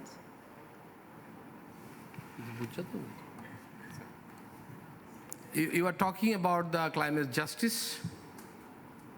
Which fund you are talking about? Which mechanism? I'm not aware of that mechanism. Oh, International Court of Justice. I think then it would be a conflicting situation between Bangladesh and the COP process if we go to the International Court of Justice for climate victims. But if needed, definitely Bangladesh will go to the International Court of Justice to save our people because of the climate vulnerabilities. Definitely, why not? Thanks. Oh. No, yeah, go. Farah. 1 minute. 1 minute. We have 1 minute, but. Thank you so much, sir. So I have a question on loss and damage. So as we know, we have been, the LDC and everyone, we have been fighting for a window for loss and damage under the NCQG document. But in the latest text, there is no such mentioning about loss and damage in the whole document. But we know that Bangladesh has been a very big champion and advocating for loss and damage. So I just would like to know what should be our stand and our remark on it. Thank you. Thank you. Actually, these are lost and damaged. So that's why you didn't see that word in the NCQZ text. Can I add one thing? I think Bangladesh and LDC position is we are not going to loss and damage into the adaptation and mitigation. It should be separate. Thank you. Yeah, that is. Okay, thank you very much. Thank you.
You're 3 minutes into your half hour.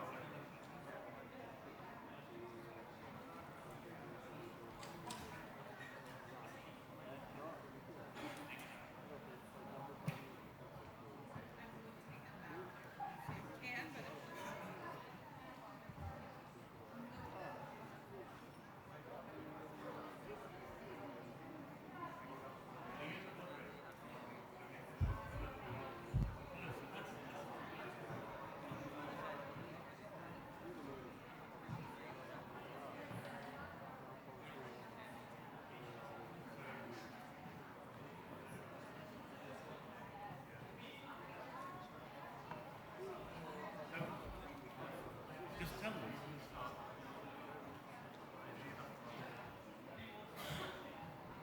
Hi, I'd like to take a photo with you and your accreditation. Would you agree to speak? I'm moderating here. Okay, that's cool. Thank you very much. See you there.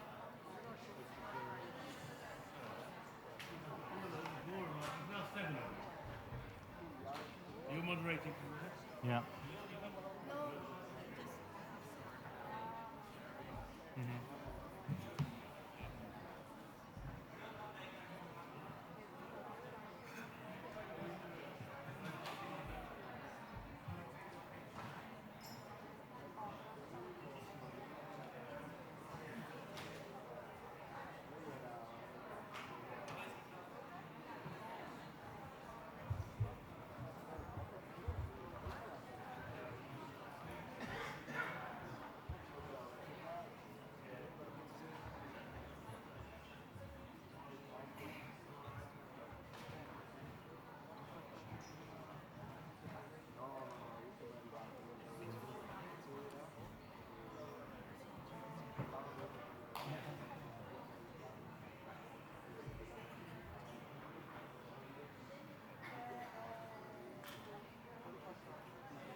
Okay.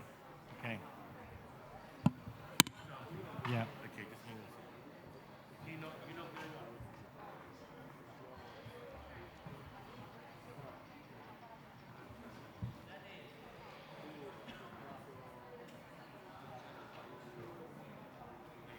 Yeah.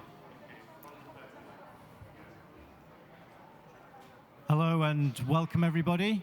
Thank you for coming to this press conference. So we're going to start pretty quickly. I'm sure you're quite keen to hear the reactions to the text. So we've got 4 speakers with us today. We'll start with Jerry Arantes from the Center for Ecology and Environmental Development, SEED in the Philippines. We have Nama Chowdhury from 350.org, Harjeet Singh from the Fossil Fuel Non-Proliferation Treaty, and finally Liddy Natpil from the Asian People Movement on Debt and Development. So this is about a reaction to the text that's just published. So without further ado, I'll hand you over to Jerry to go first. Thank you, Stuart. Thanks to everyone that's here. We started COP29 with alarm that the outcome of the US presidential elections would deter global climate action. Apparently, the halls of COP29 is already flooded with many Trumps. The US the $250 billion a year is a cruel condemnation to death for the world's vulnerable peoples. It barely begins to cover what developing nations need to adapt to worsening climate impacts, accounts for decades of loss and damage, and mitigate more catastrophic climate chaos. We came here with historic storms, 6 storms in 3 weeks alone in the Philippines. That in itself is climate chaos. This text condemns us all, condemns many Filipinos to death and destruction.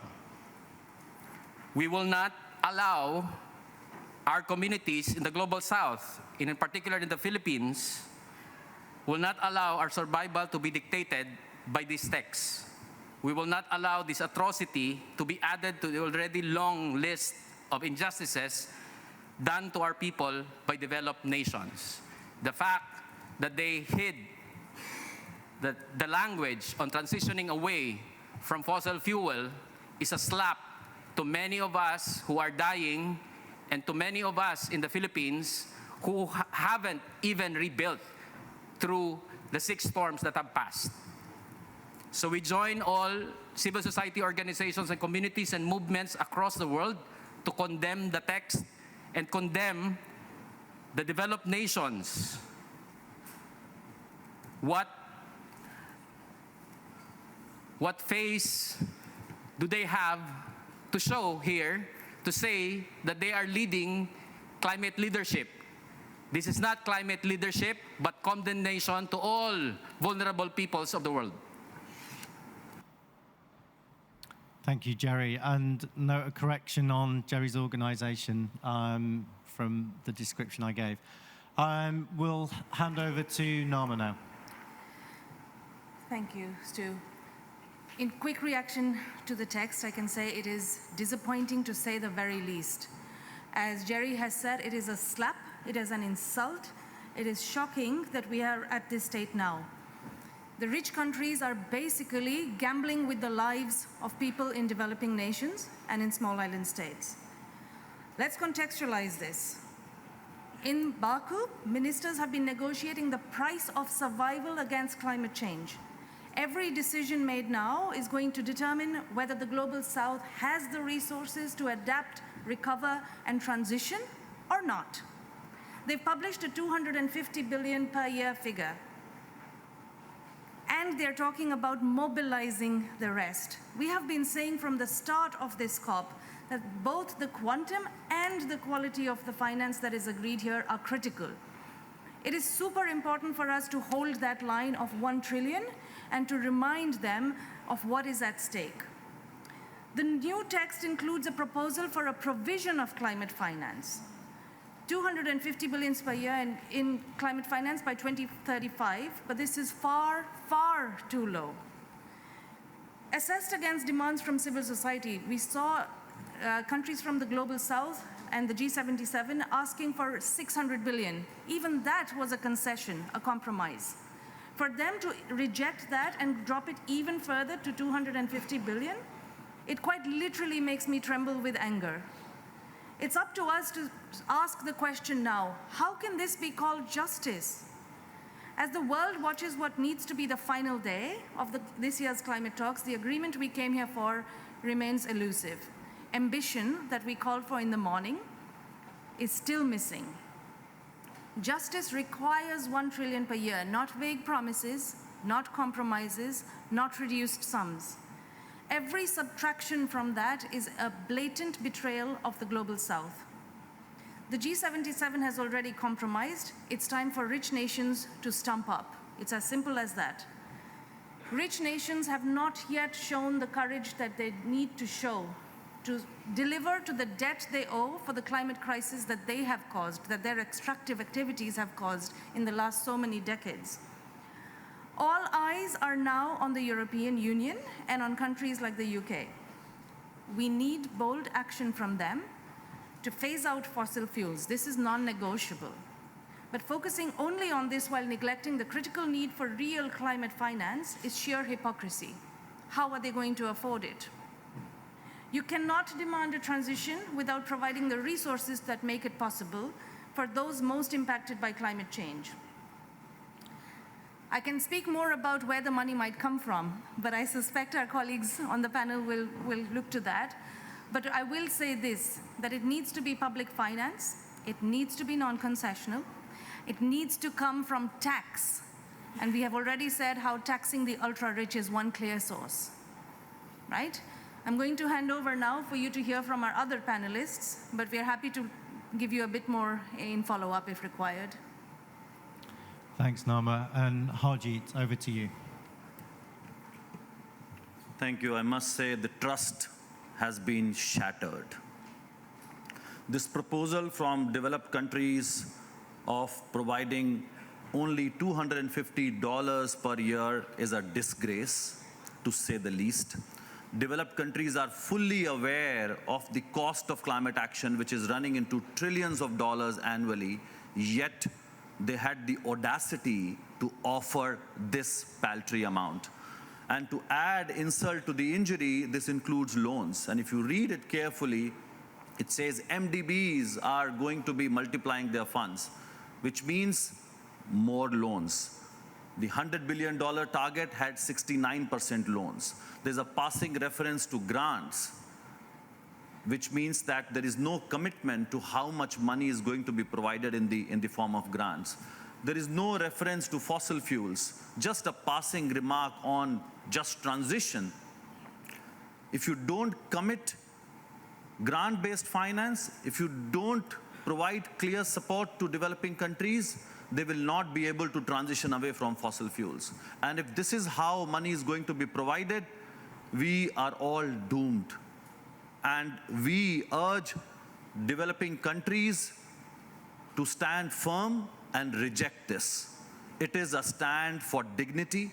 No deal is better than a bad deal. I must repeat, no deal is better than a bad deal. and especially when it disrespects those bearing the brunt of a crisis they did not create.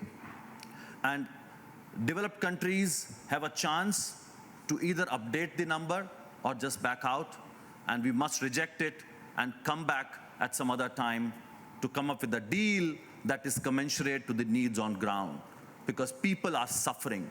They need money to move away from fossil fuels. They need money to adapt to the rising climate impacts and also recover from climate disasters that they are already facing. Thank you. Thank you, Haji. Finally, Liddy Natpil from the Asian People's Movement on Debt and Development. Thank you. We must say that this was worse than what we imagined would be the worst. We didn't think they'd stoop this low to insult us. $100 billion in 2009 was already an outrageous, cruel joke. But that $100 billion in 2009 in real terms is even more valuable than $250 billion in 2035. So we're ending up in a far worse situation than we were before this NCQG process. This $250 billion a year is not even just the funds from developed countries to developing countries, as the $100 billion was. It's all sorts of finance mixed together. And the words "to be led by developing countries" also clearly means they mean to count also finance flows from developing countries to developing countries. There's many very clever words in this text to get away with a lot of the things that developed country parties were insisting and could not be budged. And this is clearly a text that is meant to cater only to what the developed country wants, and a gamble that some of the developing country parties would agree to this because they would feel that they would rather leave Baku with peanuts than with nothing. So I echo the call for our developed country party governments to reject this text and demand at the very least that they come back with something that is at least several times closer to what is right and what is just. One of the things that it also insults us in this entire process is that they are reducing us to beggars. We are not begging. This climate finance is what is owed us, and we want our developing country governments to remember that. We cannot accept any more insults. We cannot accept this text. And as Harjit said, we'd rather fight for something much better for another year than leave Baku with something that doesn't even have a shred of decency. So we call on the developed country parties to demand or walk away. Thank you. Thank you, Liddy. So we're going to take some questions, not too many, because we've also got other spokespeople available to speak outside in Spanish and Portuguese. So we want to give a chance for more languages, but we'll take some questions now, maybe 3 at a time.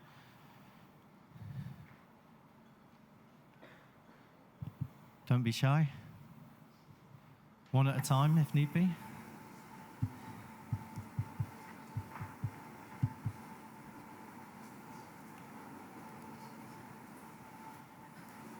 Stuart, may I add just one thing? Please, Liddy, yeah, go on. No one is fill the gap. asking any questions.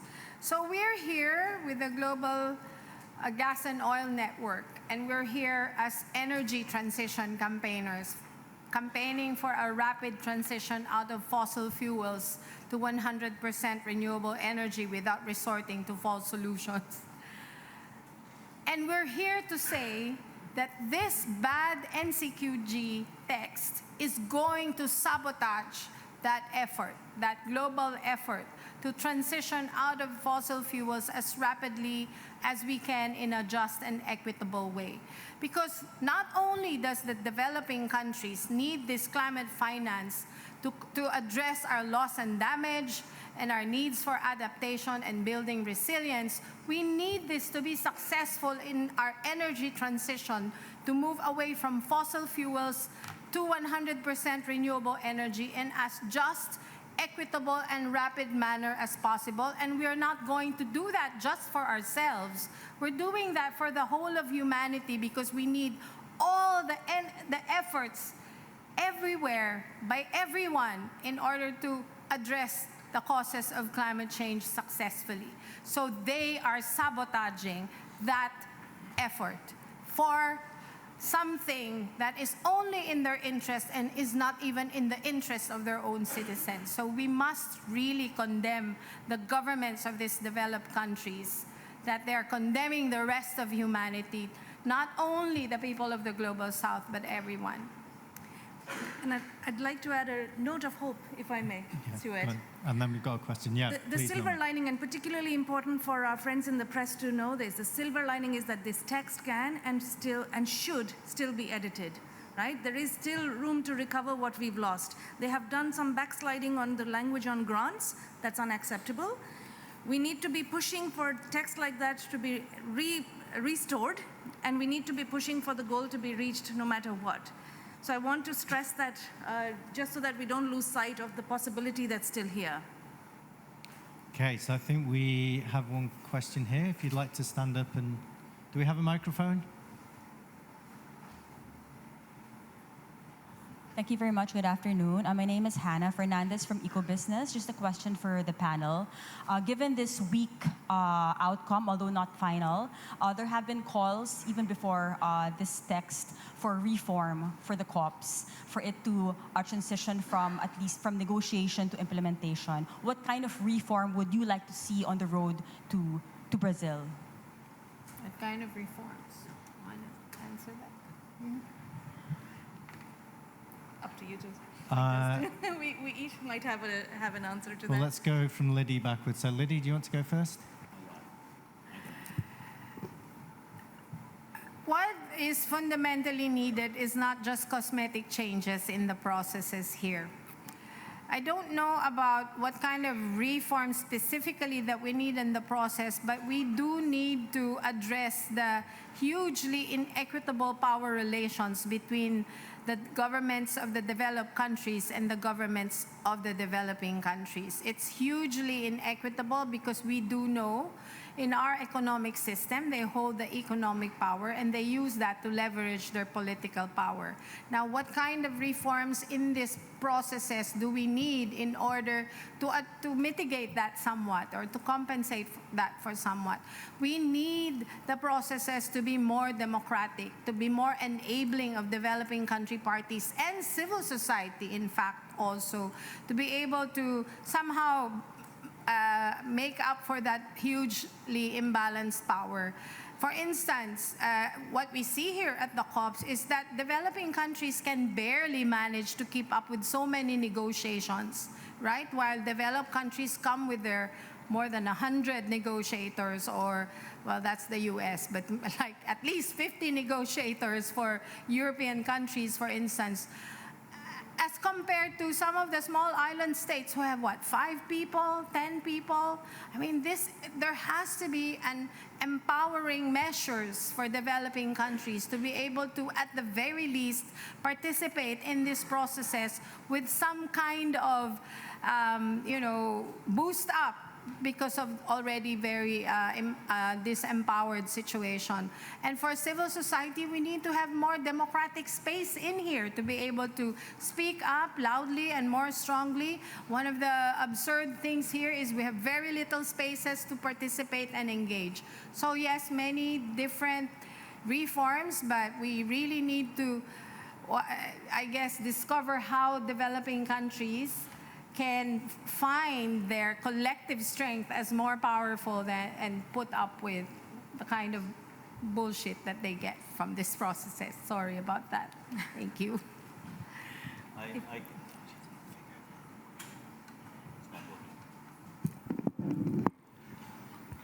I can add a few points, and totally agreeing with what Liddy said. I think we need to recognize what is good in this system. All countries are equal. This is the United Nations space. We agreed on a consensus-based system because it is good, because if all countries agree on a common direction, but based on equity and justice, it works. So definitely we need to reform the system. As Liddy said, we should not allow fossil fuel lobbyists to walk around in these spaces. We should not allow petrostates to host these COPs. We should not allow countries who have human rights violations and don't provide civic space to host these COPs. These are the kind of reforms we need. But we also need to protect what is good, which is all countries are equal, and we apply equity and justice, and that is extremely important.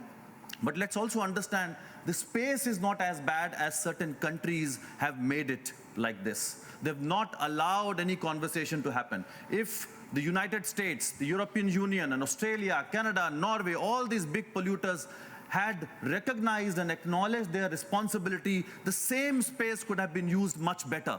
The fact is they're not allowing this space to function. Yes, we need to fix certain things, but we also need to make sure that people who have vested interests, governments who are in bed with the fossil fuel industry must be called out. They are far more problematic than this system, which we definitely need to reform. And that's exactly the reason we are calling for a new global framework in the form of a fossil fuel treaty, because we know these fossil fuel lobbyists and industries are not going to allow us to have a comprehensive conversation on what is needed to move away from fossil fuels, which should be complementary to Paris Agreement. Look at how much time it took us to arrive at a decision at COP28 to even mention fossil fuels. And look at the current text. It doesn't even refer to those words. Look at how it is doing injustice to the whole idea of just transition, which is so fundamental to help countries to move away from fossil fuels. So this space is not going to help us. We have been trying our level best to boost all the opportunities that we have, be it mitigation work program, be it just transition work program, and we still want these processes to deliver. But if you look at the issue comprehensively, we need something far more. We need something new, which is not based on this system, and where vulnerable countries and countries who are stuck with the fossil-based economy but have shown the courage to move out of it take a lead, like we have seen the leadership from Colombia and Timor-Leste and the likes. That's what is needed. Okay. Thank you, Harjeet. So we've got just under 4 minutes left, so I'm going to take some more questions if there are any. Yeah, over here. Since we're at a press conference, I just want to make sure I've got the main messages here. We've got calls for higher finance pledges, more emphasis on grants, strong language on transitioning away from fossil fuels, more equity and justice in the balance of power in these spaces. Those with vested interests in fossil fuels must not be allowed to lobby here. Have I missed anything? We need grants and not loans. Okay. Any other additions? And the number needs to go up considerably. So 250 billion is not cutting it. We need 1.3 trillion in grants, not loans. Jerry or Liddy, anything to add? Okay. Any more questions from the floor? Hi.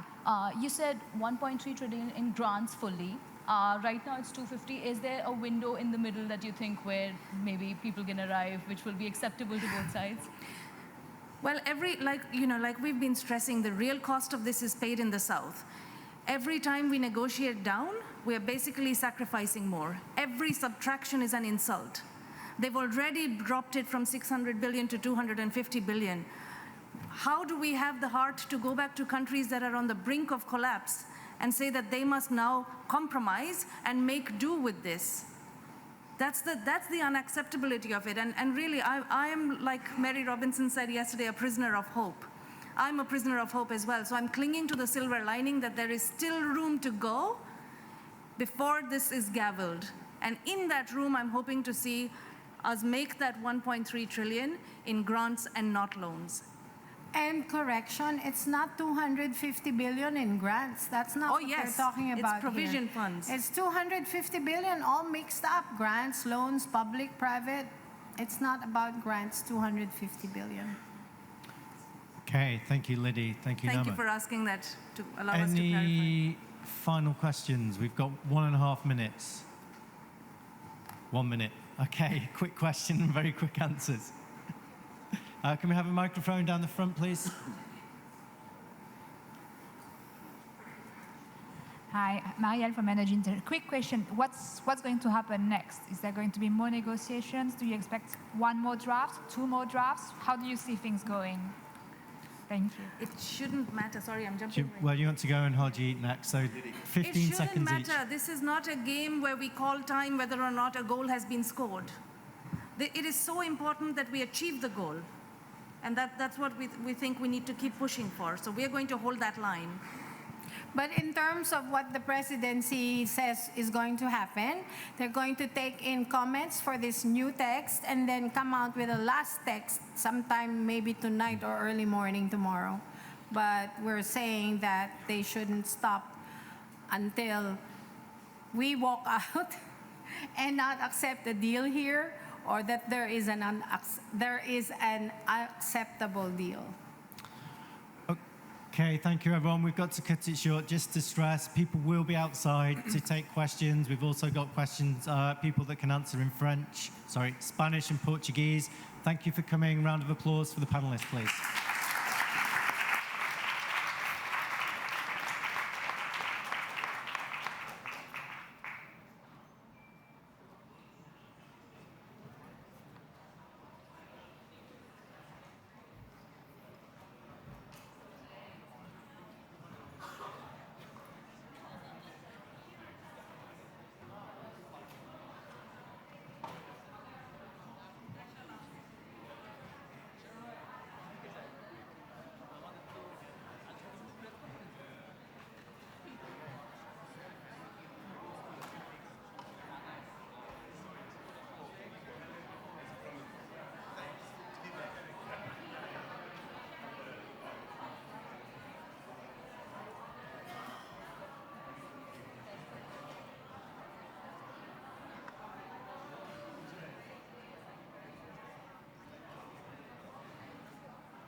Hello, everyone.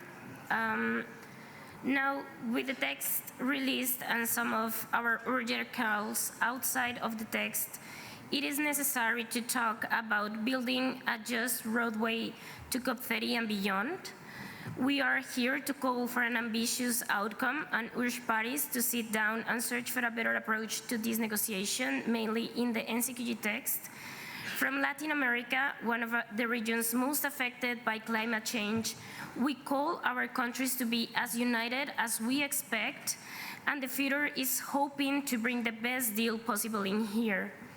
We are here asking to implement what was agreed upon the Paris Agreement. We are not asking for new things. We are asking parties to implement the Paris Agreement as one in the climate change justice framework. Developing countries are in debt with us. Developing countries need to pay up. It's our time for climate justice.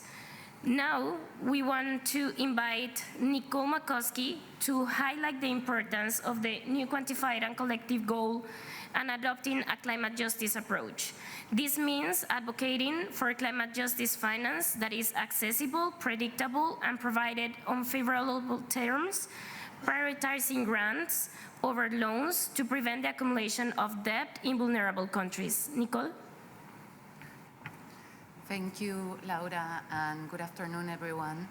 So, as you know, according to its mandate, the NCQT, which is the new collective quantified goal, has to consider developing countries' needs and priorities. And this is a matter of justice, which is not mentioned only one in the new text, not charity, and is also anchored in the principles of common but differentiated responsibilities and historical responsibilities.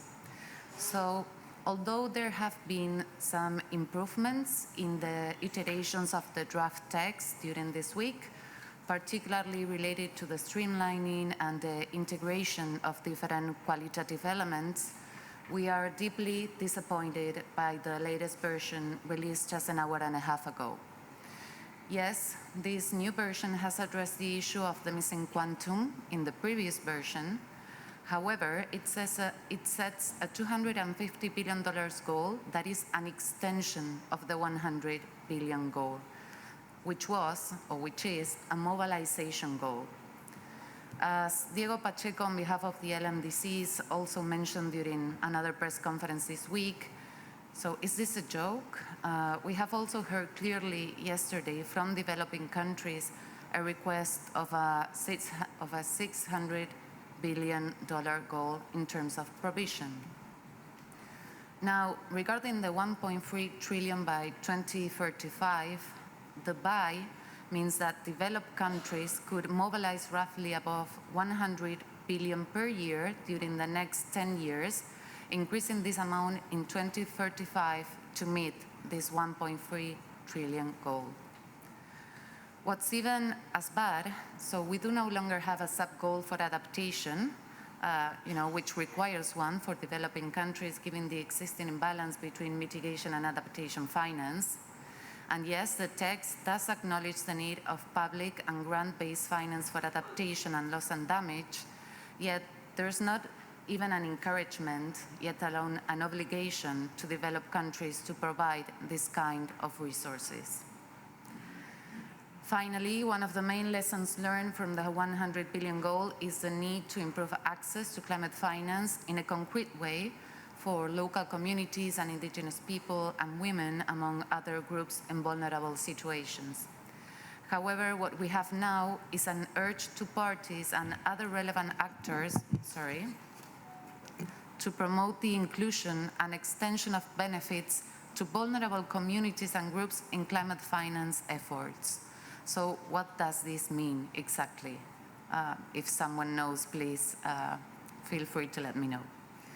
So we need to leave Baku with an NCQT decision. We have had 3 years of both technical and political work, and we cannot wait any longer. However, we need an NCQT decision that is just, fair, and inclusive, and that is responsive to the needs of developing countries and its peoples, including Latin American and the Caribbean. Thank you. Thank you, Nicole. Now I'm going to give the word to Jacobo Okram. She's part of the CAN International Board. So hi, good afternoon, everybody. Following on the excellent detailed analysis from Nicole, I want to reiterate the message that we are launching for Climate Action Network, which is we urge to all developing countries to have the courage in the negotiations to keep pushing, because this deal is terrible. We keep pushing on the idea that no deal is better than a bad deal, okay? And definitely what we are seeing here on the text is terrible. Of course, what we ask them is to have the courage to raise the expectations much higher. And I mean, definitely what we see here, it's worrying to a limit that we were not even expecting it, I will say, more than 24 hours ago when we saw the first draft of the test. For instance, on the 250 billion that we have now, which is basically multiplying times 5, the same problem 2 times 5, the same problem of the 100 billions that we have from Copenhagen, from Paris. Okay, now basically what we are doing is making the problem or the uncertainty of the goal 2.5 times bigger. Okay, because there is no clarification on how much of that is going to be for each of the sub-goals. There is no clarification on how much is going to be going for private and finance, or how much of that is going to come from public finance and private finance. And even worse, because now is inviting, let me see the language, because it was interesting to see, well, it was more than interesting, it was worrying, okay? So they are asking developed countries to take the lead, okay, on funding this 250 billion. So what does it mean, take the lead? So somebody else, so are we talking about opening the famous contributor base and asking to other countries to contribute? So this is also even worrying sign. We already mentioned, or Nicole already mentioned, issues on loss and damage, which is something that is also crucial for us. Okay, and a last comment that I want to make, which is also quite important, is, well, first of all, on the text there is no clarity, okay, about the time frames. It talks about a goal that needs to be reached in 2035, but then there is no time of revision of this goal, okay? So there is no any specific mention of that. And there is another element, which is human rights. There is no human rights safeguards, and actually is even worse, is opening the door of private sector to finance through carbon markets. Okay, so this is something that it was very much in the focus of our worries, and we see it coming. So again, our message to developed countries is to keep pushing, okay, because this is still under negotiation, and to show the courage. Thank you. Thank you so much, Jacobo. Now I'm going to turn the word to Camila. Good afternoon, everyone. Thank you, Laura. So as we near the end of COP29, it is vital to reflect on the global context in which we are operating, a context where urgent and ambitious decisions must be made, particularly for the global south, which continues to bear the brunt of the climate crisis. Half measures are no longer an option. The time to act is now. In this sense, the Just Transition Work Programme represents a key framework within the climate negotiations, bridging dialogue and actions. We cannot afford to remain in a state of conversation. We must transition, but not at any cost.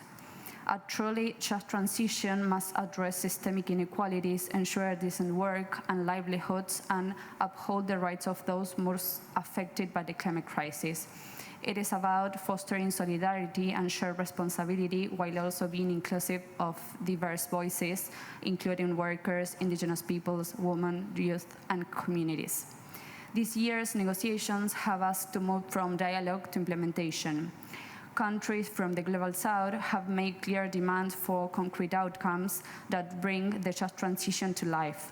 Civil society has actively pushed for actionable outcomes from all stakeholders, envisioning how can this turn principle into reality.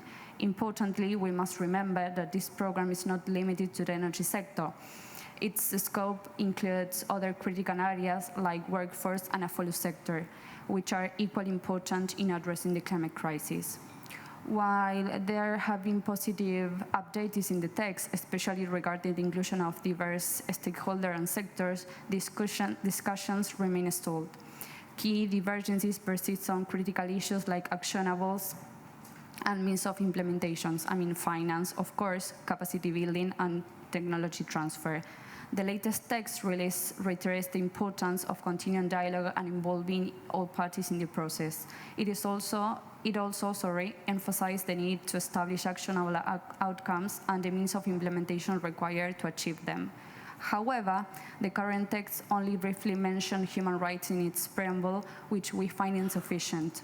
A truly just transition must explicitly ensure respect for human rights in all their dimensions and prioritize the protection of ecosystems. Ecosystems are vital for addressing the climate crisis and guaranteeing long-term sustainability. Looking ahead to COP30, we must seize the opportunity to ensure justice principles with the global frameworks like the Just Transition Work Programme. Last but not least, none of the good-intentioned ideas expressed in the most recent text will be deliverable unless rich countries commit to more and better finance than what has been expressed in the truly disappointed last version of the NCQG text. There is no room for effective implementation unless developed countries grant the finance the developing countries need. So thank you very much. Thank you, Camila. Now I'm going to pass the word to Adrian. And just as the planet doesn't have time, neither do I. But I think we came here with different expectations and understanding of realities. Global North countries do not understand their responsibility to finance. They don't understand the responsibility on the harm that they generated to our communities. They do not acknowledge our rights. They do not acknowledge international law. And they're here just bargaining on how to profit out of this misery. And that is the basic reality of the COP29 result. We have a text where loss and damage is disregarded. We have a financial goal that is not clear who's going to pay it, but invites us to pay for it, like global source. Myself, I'm going to put some money into it. It seems like everybody can put money into the NCQG now, and not even the Global North is willing to clarify how much will there be. If you take the amount that is being committed on core funding, those $250 billion, it barely accounts for inflation rates. It is just unacceptable. And I cannot go back home and explain that we do not have a means or a pathway forward in terms of justice, in terms of generating an actual change in the situation that we're having, in the crisis, in the floods, in the droughts, in the famine. And pretty much Global North countries not acknowledging what is going on, what are their duties under international law. It just opens one way, and it is probably the ICJ. Just demanding our right for reparations, because here our rights are ignored. We don't have honest brokers, we don't have honest partners, and this text in the NCQG is just a disgrace and a dishonest proposal from the Global North. Thank you. Thank you, Adrian. Now, I'll give the floor to Alejandra. Thank you. Like my colleagues just said, I think it is very important that we bear in mind what is at stake. If we don't have a goal here, we don't have 1.5 degrees Celsius. If we don't have a goal here, we don't have a roadmap for countries to actually have NDCs that are ambitious, that can reduce emissions.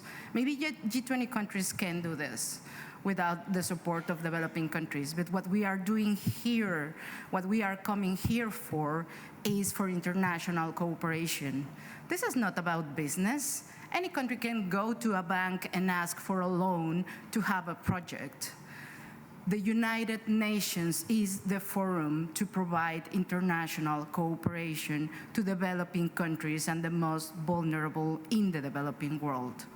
So what is at stake is the possibility for most developing countries to get that international cooperation that they require. It is really, really important that, first of all, the amount, the number, is not just 250 billion that, as Adrian just said, is not even accounting for inflation. But it also cannot be just loans. It is just making richer developed countries with the interests that we pay.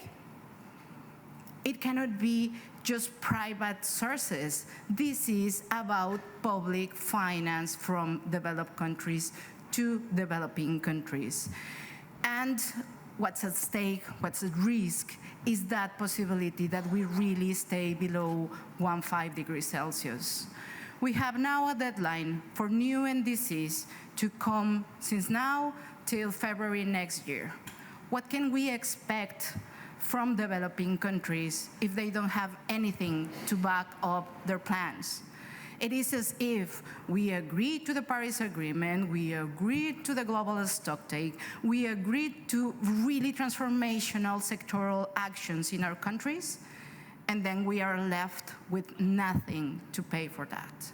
Thank you. Thank you so much, Alejandra. Now I give the turn to the audience. I think that we can have 3 questions. We have one in here.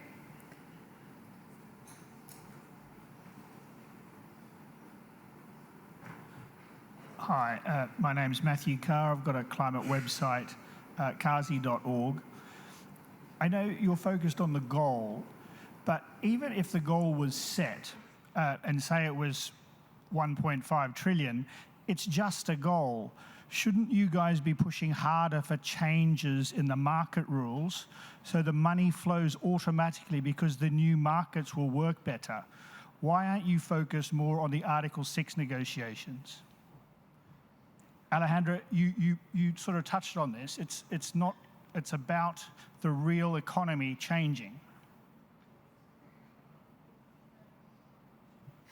Thank you for that question. So let me be clear about carbon markets.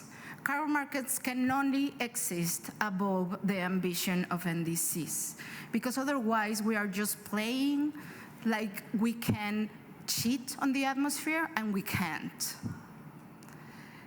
Just having transactions of emissions reductions from one place to the other without actually getting to the levels that we need, it will never get us to 1.5 degrees Celsius.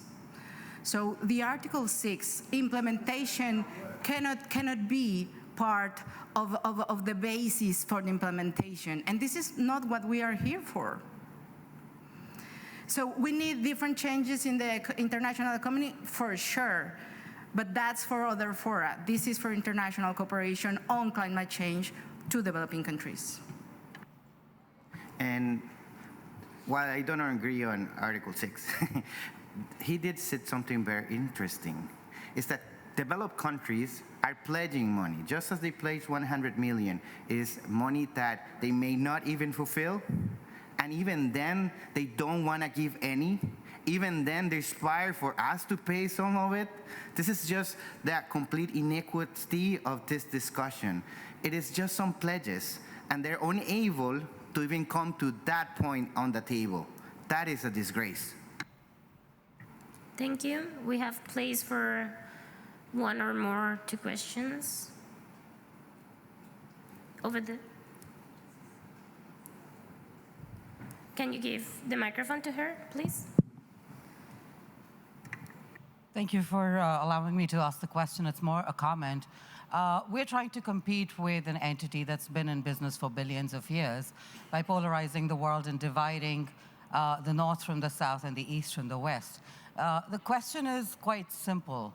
How did we have a world that is deciding, or rather not deciding, to offer money? Where did that start from? I think that's a fundamental question for us to consider while we are crusading for the financing and the funds to flow from the global North to the global South. So if the panel could speak to that for a minute, that would really give us the insight. Thank you.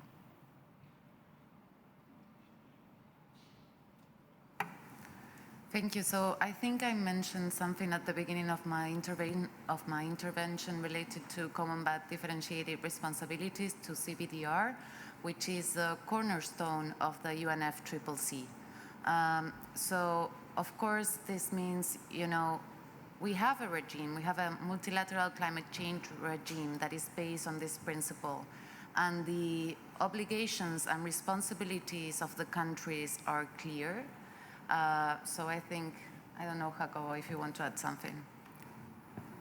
Yeah, and building on that, why we get here, why we go to that common and differentiated responsibilities? Because those countries that they are rich, they have built their wealth on the poor.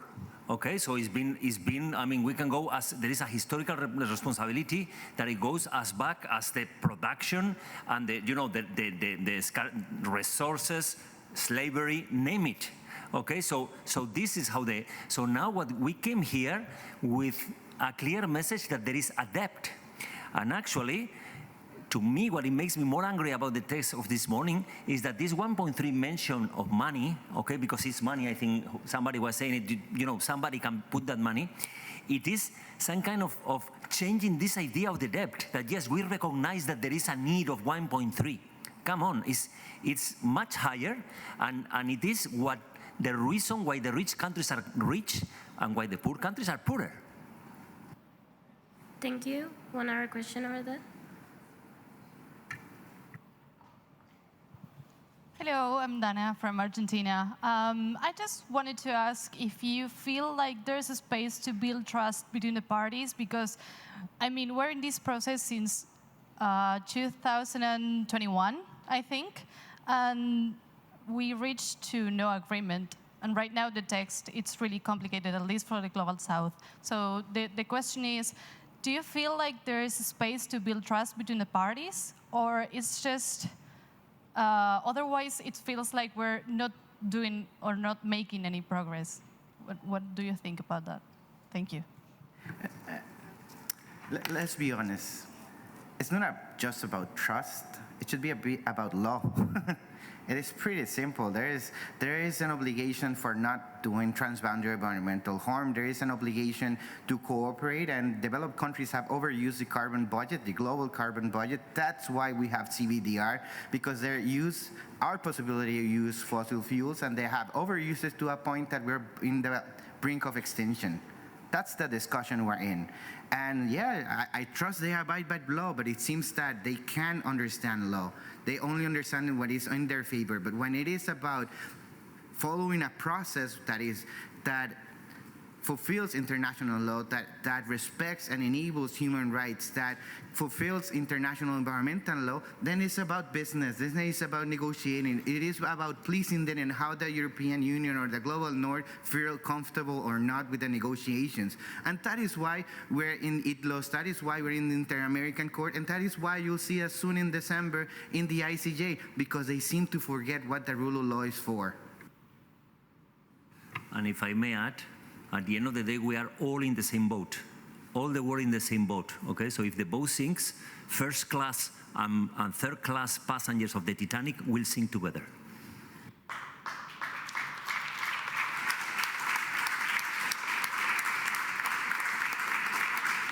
Thank you. I think that we have time for one last question. Yeah, I have a question regarding the loans for developing countries, the Global South. Because the budgets of the Global South countries are shackled to the bone by servicing the debt. And I think there should be a discussion to have loan forgiveness programs against the carbon contributions and NDCs. The Global South countries can't be expected to commit to NDC agendas while they are paying a lot of money from their budget every year to service the loans. There should be a loan forgiveness program. A country like Germany after World War II had a loan forgiveness program. So I think the Global South needs it much more than Germany back then. Thank you. And I think that's precisely why the G77 is fighting for public finance in grants, highly concessional, without creating further debt. Most developing countries are in debt crises that are unsustainable. And they are trying to make them talk about debt sustainability as if that is actually a thing, when it is a false dilemma to try to get a loan either for eradicating poverty, addressing a health issue, or doing climate action. It's just unreasonable. So that is what developing countries are asking for, and that's what civil society from the Global South have been supporting all the way through this negotiation. Thank you, Alejandra. And we just want to end this press conference. I think that we don't have more time. We just have 1 minute to end the press conference. But we just want to end this press conference saying that we don't seek charity, we demand justice. And all of this dialogue is about justice, not about charity. Thank you.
They will, but I don't know how to make a full screen. Okay, let's just start.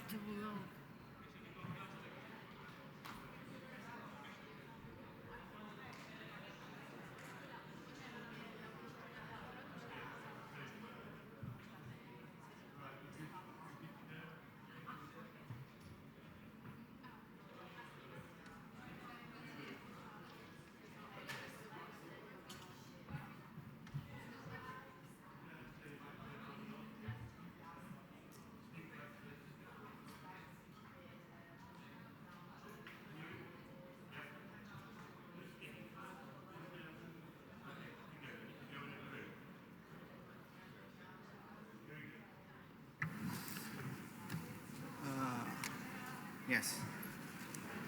Hello. Hi. A very good afternoon and evening to everyone. Really happy to have all of you here. We have a great panel. I'll first introduce that we are talking about the elephant in the room, which we say is the urban question. We are all civil society practitioners, urban practitioners working in our cities, in Asian cities. And we wish to raise the concern and the missing discourse on the urban in COP, in our climate action policies, in all the discourse that we see in forums and spaces like this. So in the last 2 weeks, we've been here. Of course, there is a lot of debate on what is the finance, what is the money that's coming on the table, and the fact that negotiation texts are not moving anywhere. We, over the last 2 weeks, have studied different texts, different streams of negotiations, very closely the mitigation work program. And we feel that unless we really start talking about the challenge of urbanization, the challenge of our cities, we would not really actually make a lot of progress in climate action and staying within the limits of 1.5 degree and protecting our planet. Here in the panel, we have Jahangir from Barsik, Bangladesh.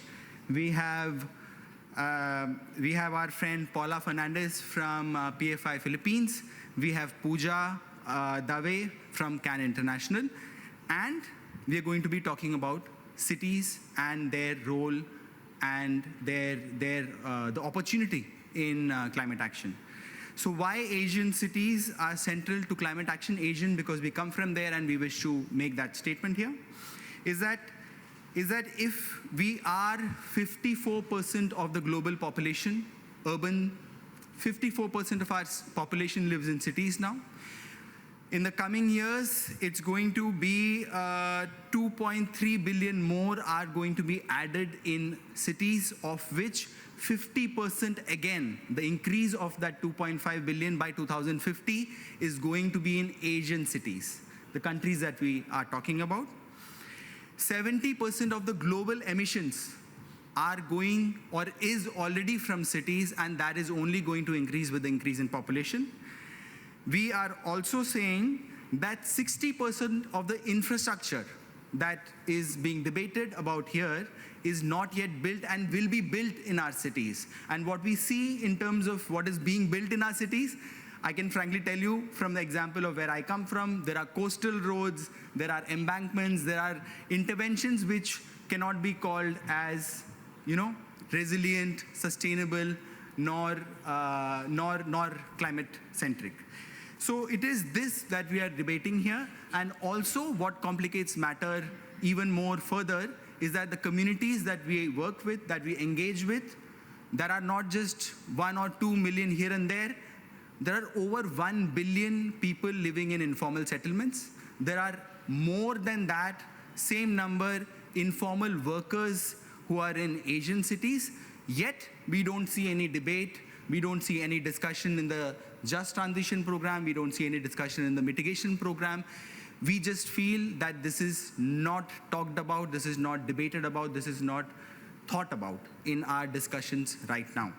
So, keeping all of this in mind, I would request our first panelist, Jahangir, to share his thoughts, his views, and about his city and what's happening in Dhaka and Asian cities currently. Jahangir. Dear audience, dear technical person who are supporting us, thank you very much. My name is Jahangir. I am from Bangladesh. I am working in Dhaka, Rajshahi, and Satkhira coastal zone. Bangladesh is a mostly vulnerable country. The location of Bangladesh is very critical zone. The upper side is the Himalayas, and the downside is Bay of Bengal. This two geographical condition is very vulnerable to us. In Bay of Bengal, cyclone is common scenario in Bangladesh. Once upon a time, every 4 years there was a cyclone. But now at present, we are seeing that every year 2 cyclone is increasing day by day, and this affects the coastal area. There are 60 districts in Bangladesh. There are 19 districts are coastal districts.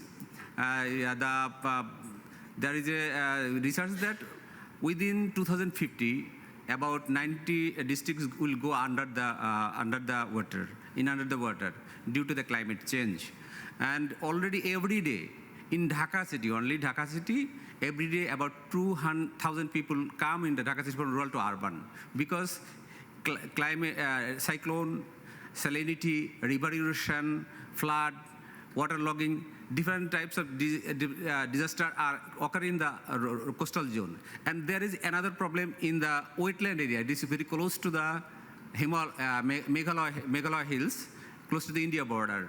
There is a very ball-shaped wetland area. About 20 million people live in that area. And the best rainfall area, highest rainfall area, Cherrapunji, is close to the area. When the rain occurs in that area, this area is inundated and their crops are damaged. So the rural people are losing everything and losing the biodiversity, losing their livelihood. Most of them are increasing. They are migrating rural to urban. And most of them are coming to the capital city, Dhaka. After coming Dhaka, most of them are living in the slum community. At least they have lost everything. When they come to the slum community, they can pull rickshaw puller, they become a rickshaw puller or domestic worker. They do not have good living place. Most of their housing materials are either tin or plastic or something. That is why when the season ends, in the summer season, they cannot sleep in the tin or plastic houses, and they affect different types of diseases. And that is why most of them are have to go to that doctor or treatment. We have a research that about 30% of their income spent behind their treatment. They're living very crucial situation. That is why we are working to them to ensure their rights, ensure the climate justice, because we know that there are two groups in the world. One group is provider, another group is receiver. And the provider, the developed country, who are responsible for the situation. So I request you all, we know that we all are here for only one objective. That is, we want to save the planet, save the people. So everyone request you to all to make the society social justice and environmental justice. Thank you all. Thank you, everybody. Thank you. Thank you, Jahangir. Now I request Paula to put forth our key demands, key aspirations from this, because this is still under debate. This COP is still, we are still looking at the test, negotiations are happening, but also what do we want from future? Hi, I'm Paula Fernandez. I work for an NGO called Pagtambayayang, a Foundation for Mutual Aid, Inc. I work directly with urban poor groups in Metro Cebu who are unjustly evicted because of flooding in our area. So our situation is very similar to Jahangir, but our demands are on behalf of other urban practitioners, is that we recognize cities as a key lever for climate action to align with 1.5 degrees Celsius, promote cities through the empowerment of subnational, multi-level actions and local governance mechanisms. Unless cities act, we cannot deal with a climate crisis. Second, urban lands and city systems understanding to be reflected and adopted in all streams of negotiations, especially inclusion in mitigation, adaptation, just transition, loss and damage, and discussions in NDCs and NAPs.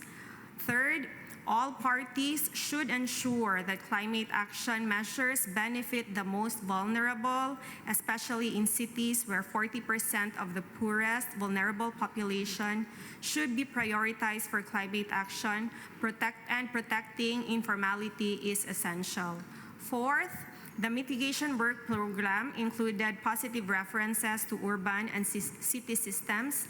We hope that such provisions are included in the final text and eventually lead to mitigation actions across urban sectors like the building sector and the transport sector. Fifth, adopt a firm policy against displacement, resettlement, and evictions in the name of climate action. Mandate strict due diligence in all cases. And six, ensure participation of communities, especially the poor and vulnerable, and creation of basic infrastructures in the urban locally, but also recognition of specific vulnerable groups and ensure their participation and engagement in COP negotiations. Thanks a lot, Paula. Thank you for raising the critical demands and questions and aspirations from our side. Now I'd request Pooja Dave from CAN International to shed her ideas, thoughts on a stream that she's been following very closely, the mitigation and sorry, the adaptation one, and also on other aspects that you wish to talk about. Hello, everyone. I am Pooja Dave, and I work with Climate Action Network International, and I am based in Canada, but I do come from India. So whatever challenges we have just talked about and the vulnerability, we have all experienced that when I was back in my hometown in India. But I want to bring an example that Canada is no less when it comes to vulnerability and cities being hit by vulnerability because of climate impact. And let's just take example of last few months, we have seen devastating impacts and how human settlements and those urban pockets have been impacted by it and what damages has been caused. When we come to this space, yes, we want to talk about cities. It plays a crucial role. It has a role within mitigation work program, just transition work stream, and others. But it also is equally important that we talk about how do we build resilience of cities and communities and people which are living in those cities, urban settlements, human settlements, and how do we make our infrastructure resilient. And for this space, what we got in 2015 was to bring adaptation equally at par with mitigation, and we got a work program that is Global Goal on Adaptation. Last year from Dubai, we got the UAE framework for global climate resilience, which was part of the global goal, within which we got a 2-year work program with different targets. And one of those targets in that is building resilience of infrastructure and human settlement. The target is in much detail, but that's what the theme of the target is. What needs to happen in next 2 years is that we will develop indicators so that we can monitor progress towards all these targets that have been identified. So when we came here, and as the work program goes till Belém, this COP had to clearly give or pave the way forward on these indicators and come up with those guidance that is needed to the experts so that they can come up with indicators. Particularly one thing which becomes very essential when we talk about the whole indicator story is how means of implementation indicators will feature into all these things. Means of implementation means getting finance, getting technology transfer, building capacities, because those things are key. However, with the latest text, if you might have got time to analyze that, the current text that we got from Global Goal on Adaptation just a few hours ago, where the language of means of implementation was watered down, and now it is called enablers of implementation. The challenge with enablers of implementation is that it adds additional set of criteria when it comes to the developing countries. So for example, we will provide you finance, but if you have X, Y, Z then, so you have to create those enabling conditions. So that is the biggest challenge, that while you are talking about something that is so essential, you're talking about building resilience, but then you are adding those layers of criteria which are not really helpful. The other important piece of work which really enables that whatever we are talking in this multilateral space really gets transferred at national levels are national adaptation plans. And as of now, only 61 countries have submitted their plans, and the deadline is 2025. But since last 2 years, we have really not been able to come up with an outcome on NAPs from this process, and it's only procedural outcome. And let's say maybe half of the NAPs that have been submitted till now, only those talk about really cities and those angles and human settlements. So we really need to ensure that this process delivers on adaptation, its goal, and NAPs. And the biggest challenge is that finance for adaptation is key. And we are seeing that there is ever-growing demand for finance. The gap on adaptation finance is growing. The UNEP gap report has already said that the adaptation finance gap is at 187 to 359 billion per year. And what we got in text, NCQG text today, that number is lower than what is ideally needed for adaptation. So if we really don't bridge those things, and if we really don't provide the finance that is needed to protect the people when the impact really hits, and it is not even, it protects the people before the impact hits, so community is ready to bear the burn, and we are not even able to provide that finance. So this is absolutely not acceptable, the way the text we have seen right now. So yeah, that's where I stop, and I'll just say that we really want to see progress happen. Thank you, Pooja, for the pointers and the thoughts on adaptation. A few points from our side to how do we as civil society organizations wish and hope to take this forward, and sharing this as an appeal as well.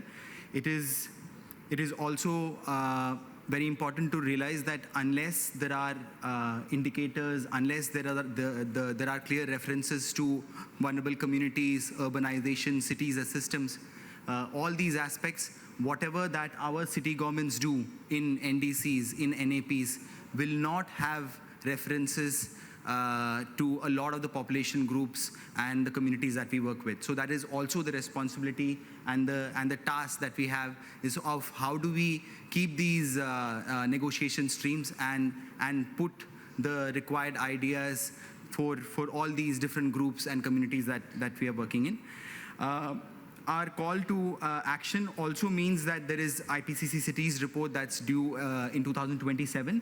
but there are a lot of interventions that need to go in between. So it is also for us as civil society organizations to feed into that report, to contribute to the report making process. There are NDCs which are due next year. I think February is what they said.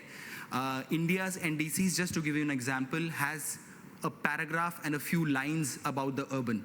And we are already 40-45% urban to that extent, and have the most vulnerable communities. I can name huge number and of kind, starting from informal settlements to different kind of informal workers who are not finding any space and recognition in the NDCs. We want to change that, and we hope that we all can start working there back domestically as well, because there things also need to change. We hope that the next frameworks, the next set of negotiations, we can also contribute, which we try to do, by the way, through support of CAN and CANSA, to influence the negotiation text, which we could manage to do for the mitigation work program. But again, sad to see is that what we are stuck here is still procedural. We are not actually talking about the issues of what needs to be done, because the bigger mandate is still not resolved, which is of finance. So it's a double whammy for the communities, where we are hit every day, but also there is no allocation, there is no actual discussion on what needs to be done. And last but the least, not the least, is that we hope to bring evidence, document evidence of a lot of anecdotal references that exist right now, but we need to kind of gather those and present those in, of course, in our forums and spaces back home to influence our climate action policies, but hope to reach out to different ways of how do we take that to the negotiators, to the negotiation rooms, and center stage that, because if we are not talking about 50% of the humanity which lives in cities, we are not serious about acting on climate and climate crisis.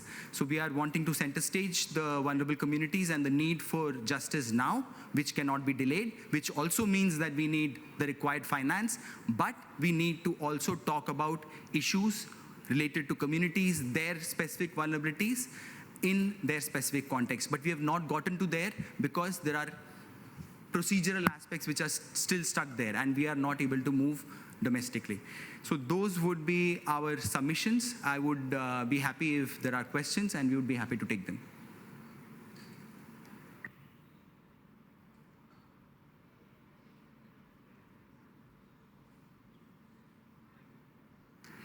Seems that, okay.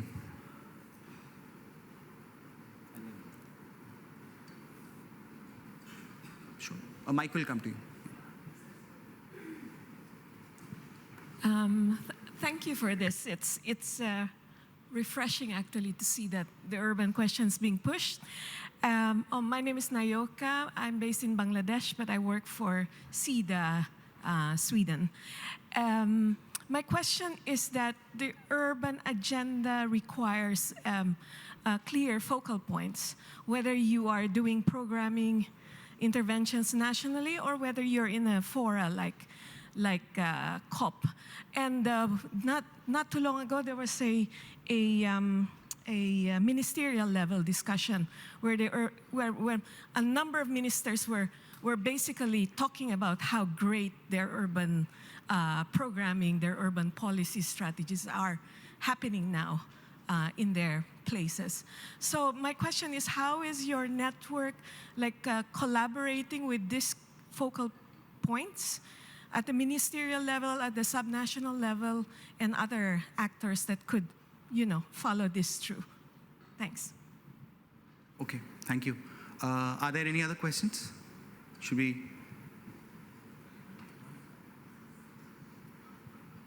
Okay. Yeah, I'll share my perspective, and if there is anyone else wants to add, you can do that.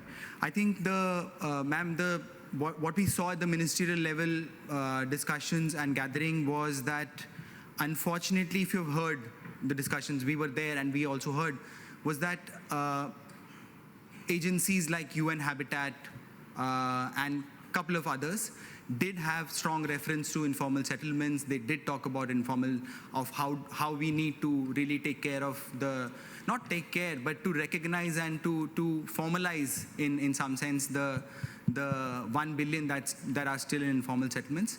But if you observe of what the state or the parties presented, very, very few had references to communities, to different vulnerable groups, to their vulnerabilities, to their challenges. What I could hear a lot in a very prominent fashion was the use of that ministerial gathering to get more private actors in. So the groups that we are engaged in, the groups that form the majority in the cities, are not going to be solved by private actors. The housing deficit, as you call it, in Mumbai is not because people are poor, it's because they don't have access to housing. There is no housing, there is no public housing. But the discussion, debates, except for a few UN agencies, especially by a lot of those ministers who had come, were not really about publicness of interventions and what needs to be done in the urban. That's point number one. Point number two was that a lot of references that we again saw in the ministerial gathering, but otherwise as well, which is a point that Paula kind of highlighted, is that references to green, blue infrastructure. You know, these are these fancy terminologies that come, but the impact that, like net zero and other terminologies that that are thrown around every once in a while, is that what does that mean to us in the cities?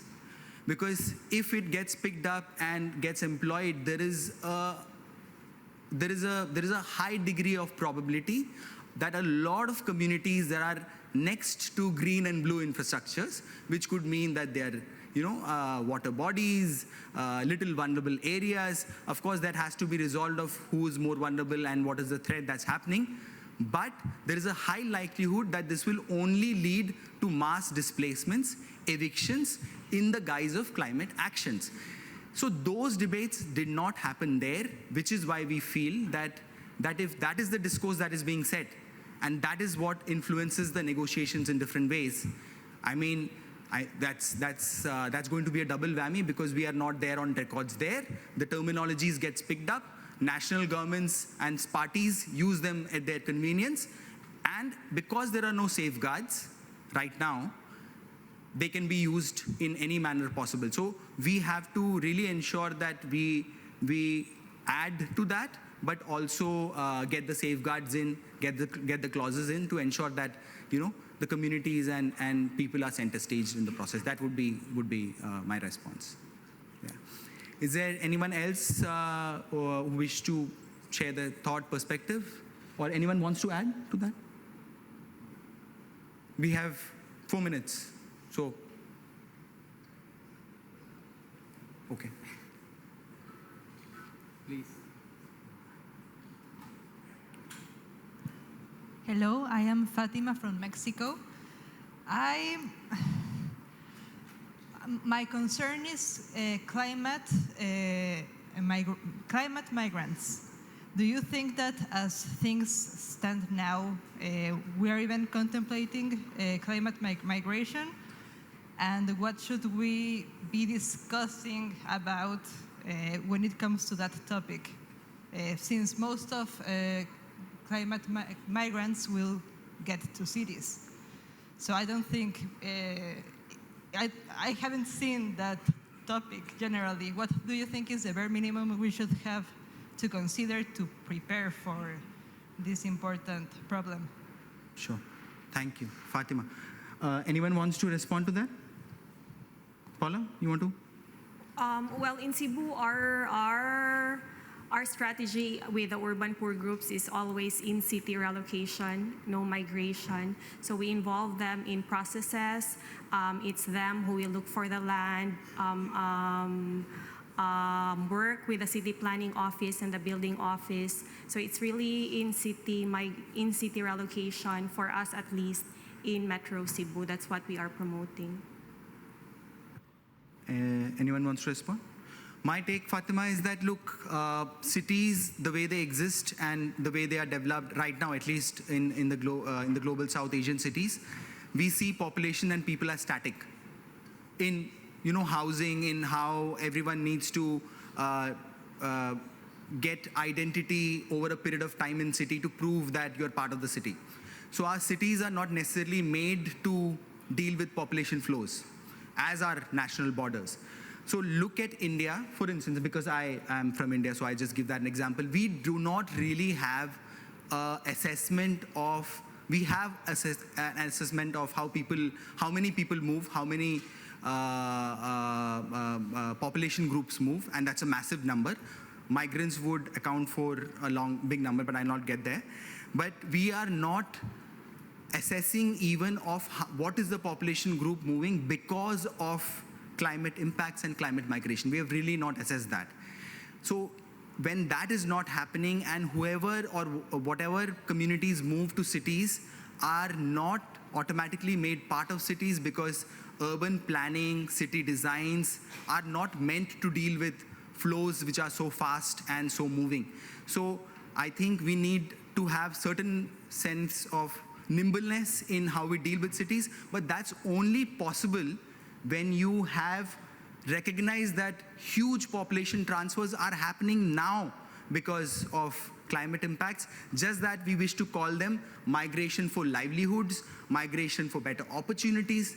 People are being forced off their ancestral homes, of their agriculture fields, for whatever reasons of different climate impacts, but we wish to call them and denote them as something else.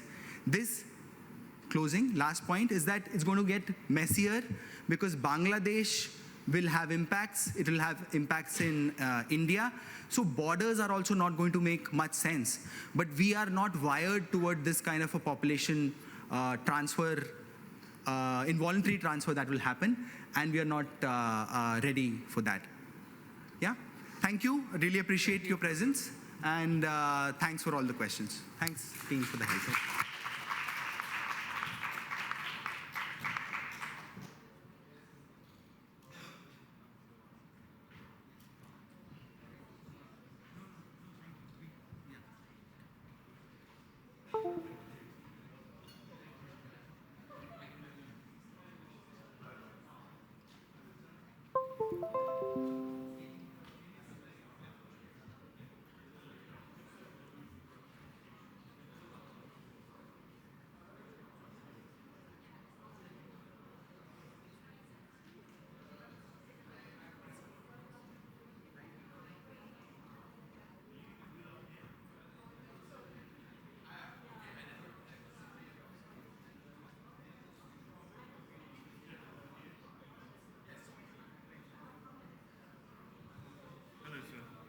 Can I just take a photo of you with your accreditation?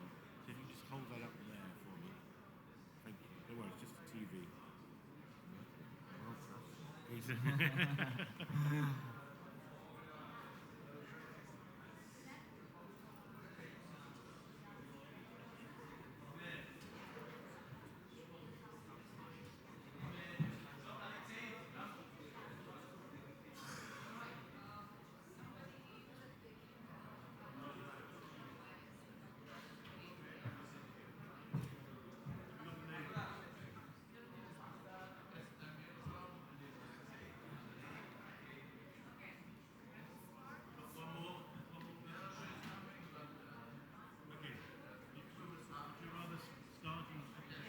Exactly. Okay, all right. Hang on a second. I have a pretty long intervention because of lots of results. Okay. Good afternoon. Welcome everyone to our press conference, Digital Innovation Pavilion and Glotcha COP29 recap. My name is Miroslav Polzer, and I'm the founder and CEO of IAI Glotcha. It's the International Association for the Advancement of Innovative Approaches to Global Challenges. And as the name already says, we are here to bring new ideas and new solutions to the global collaborative effort for climate action. And I'm joined here on the panel by our colleagues from EverCity, Alexei Shadrin and Andrei Chicherin, and our Glotcha partners, Gail Davis-Carter and Tim Damon, and Elena Lopez-Gun is going to join us later. She is also an EU Climate Pact ambassador. Brief information about my organization. It's the International Association for the Advancement of Innovative Approaches to Global Challenges, and we are a UN-accredited civil society organization based in Klagenfurt in Austria. We are building the Global Challenges Action Empowerment Ecosystem, GLOCCHA, with culture, technology, and organizational innovation. And in terms of contributing to the process, to the UNFCCC process, to Paris Agreement, Paris goals implementation, our main contribution is this year the Digital Innovation Pavilion. And it's,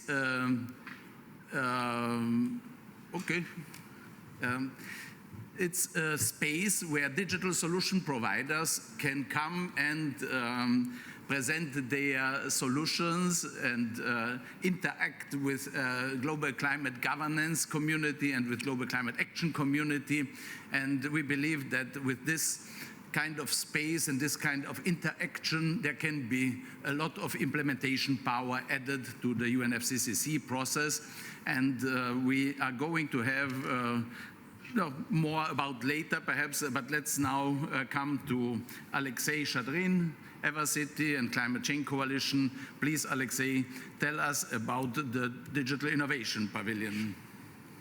Of course. Thank you so much, Miroslav. Thank you so much, everyone who came here today. It's one of the last events at COP29 in Baku.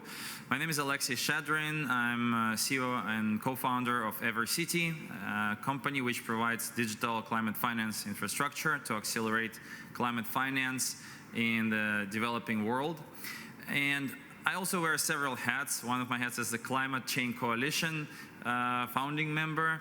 And we created the Climate Change Coalition in 2017 in order to unite all the innovators that develop digital innovations for climate and sustainable development. And this is now a global organization, official UN Observer organization. And this organization, as well as GLOCCHA, as well as EverCity and other partners, creates and brings the Digital Innovation Pavilion to COP29 Blue Zone already for the third year in a row. And this is a space where innovators can meet with the policymakers, with other members of the UNFCCC process, and showcase their solutions, show what they have been doing throughout the year to bring us closer to the achievement of the Paris Agreement and Sustainable Development Goals. This year, we had tremendous success, and the pavilion hosted more than 50 events, more than 150 speakers that covered a lot of interesting topics, including AI and localization of climate action, cities and data, oceans and the blue economy, culture, youth engagement, finance and carbon markets. We also had regional focus this year on Africa and Brazil, of course. And the pavilion was happening because of support of our great partners. And the partners, of course, the main partners are GLOCCHA, EverCity, and Climate Change Coalition. But for the third year in a row, we are blessed to have HBAR Foundation as a partner and supporter of the pavilion, as well as SAP and KPMG. We had a new partner from the African continent this year, which is a Frexim Bank. And what is new this year is we had very constructive and deep engagement with the presidency. We had Digital Innovation Agency of Azerbaijan supporting the pavilion and providing their views on innovations. We also had a fruitful participation with the UN Climate Champions team, which was also really, really, really great. We had lots of announcements, and one of them is the launch of the $100 million US Ocean Fund, and collaboration with party members, with nation states. This year it's new because before digital innovation topic was not on the top priority agenda, but this year we had ministers, we have ministries, we have parties coming, engaging, presenting their digital innovation strategies, and we want to highlight special partnerships that will bring us also to Brazil. It's a partnership with Mongolia and partnership with Uganda. So we see that, you know, there is diverse agenda, diverse countries, continents, but everyone is united by the digital innovation agenda. On the investors' perspective, for the first time, we had VCs and the panel around VC investments in climate technologies that can help to bring private sector investments and also help to bridge the pre-financing gap for climate technologies and startups. And also, I want to end my intervention with an announcement that my company Evercity is making. So since we're the infrastructure for climate finance, we're helping projects in developing countries to raise climate financing with outstanding transparency, traceability, using blockchain, using other digital automated tools. And one of the projects from Uganda that is planting a bamboo forest and also native species and giving jobs to the local communities has passed through the digital workflow, digitizing every part of the data, creating the project design document automatically using digital tools, and issuing carbon forwards on the blockchain.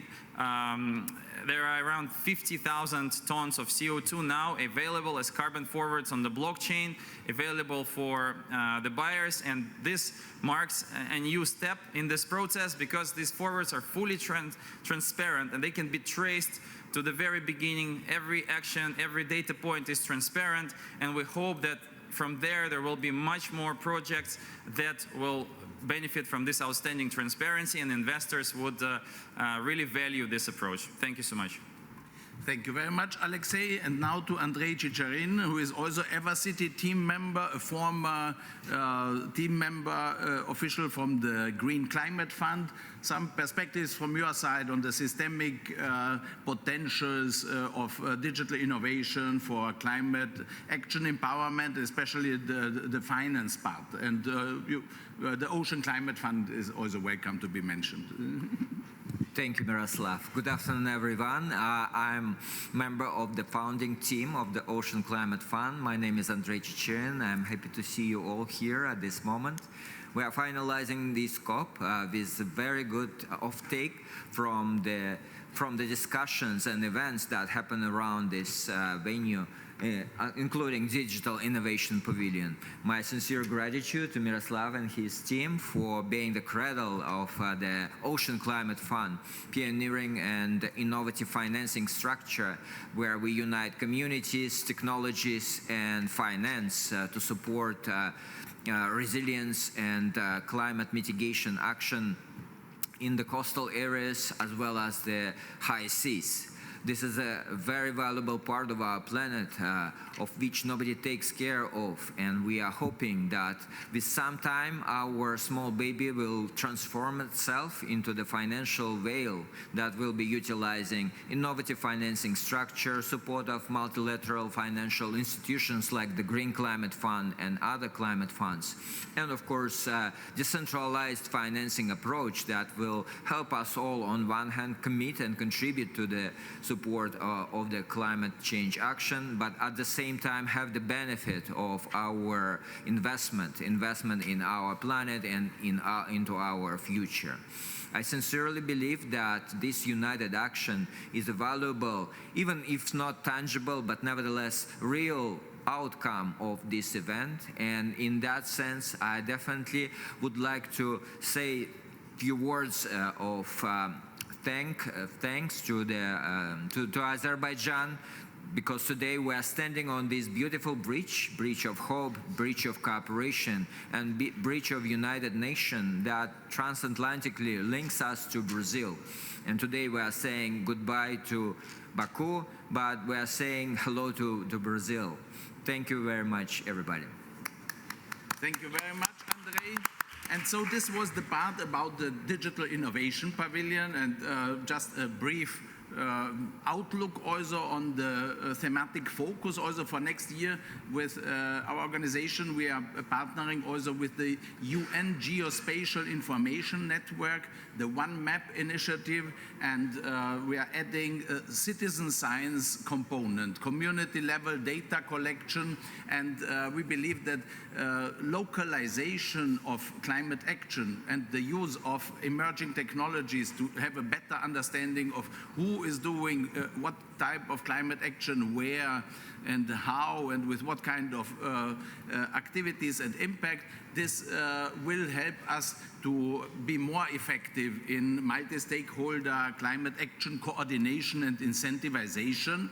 And with this, we are now coming to the second part of this press conference to talk briefly about GLOCHA, this Global Challenges Action Empowerment ecosystem that we are building. We see here at the COP29 the limitations of the national governments-based process. The UNFCCC process, we've heard here in the previous press conferences that there's a lot of dissatisfaction from civil society about the level of ambition and action by national governments, and it's the belief of our organization that we have to be creative, we have to envision and build complementary structures to the United Nations system in which multi-stakeholder engagement will function better. And this is what we are building with GLOCHA, and we have partners like Creators 2030. Gail is with us. Please tell a few words about how you see the role of a creative community in the UNFCCC process and in global challenges action in general. Absolutely. Good afternoon, everyone. Oh, sorry. Good afternoon, everyone. My name is Gail Davis Carter, and I am the Executive Director of the Creators 2030 UN SDG Arts, Youth, and Sports and Global Citizen Initiative. I am part of the GLOCHA family. So we want to know about creativity. Raise your hand if you love music. I want everyone to raise their hand if they love music. Okay, raise your hand if you love film or sculpture, any kind of arts. Raise your hand, please. Okay, so you use that to uplift you. GLOCHA is doing many things, from geospatial, okay, to dealing with oceans, to dealing with all 17 SDGs.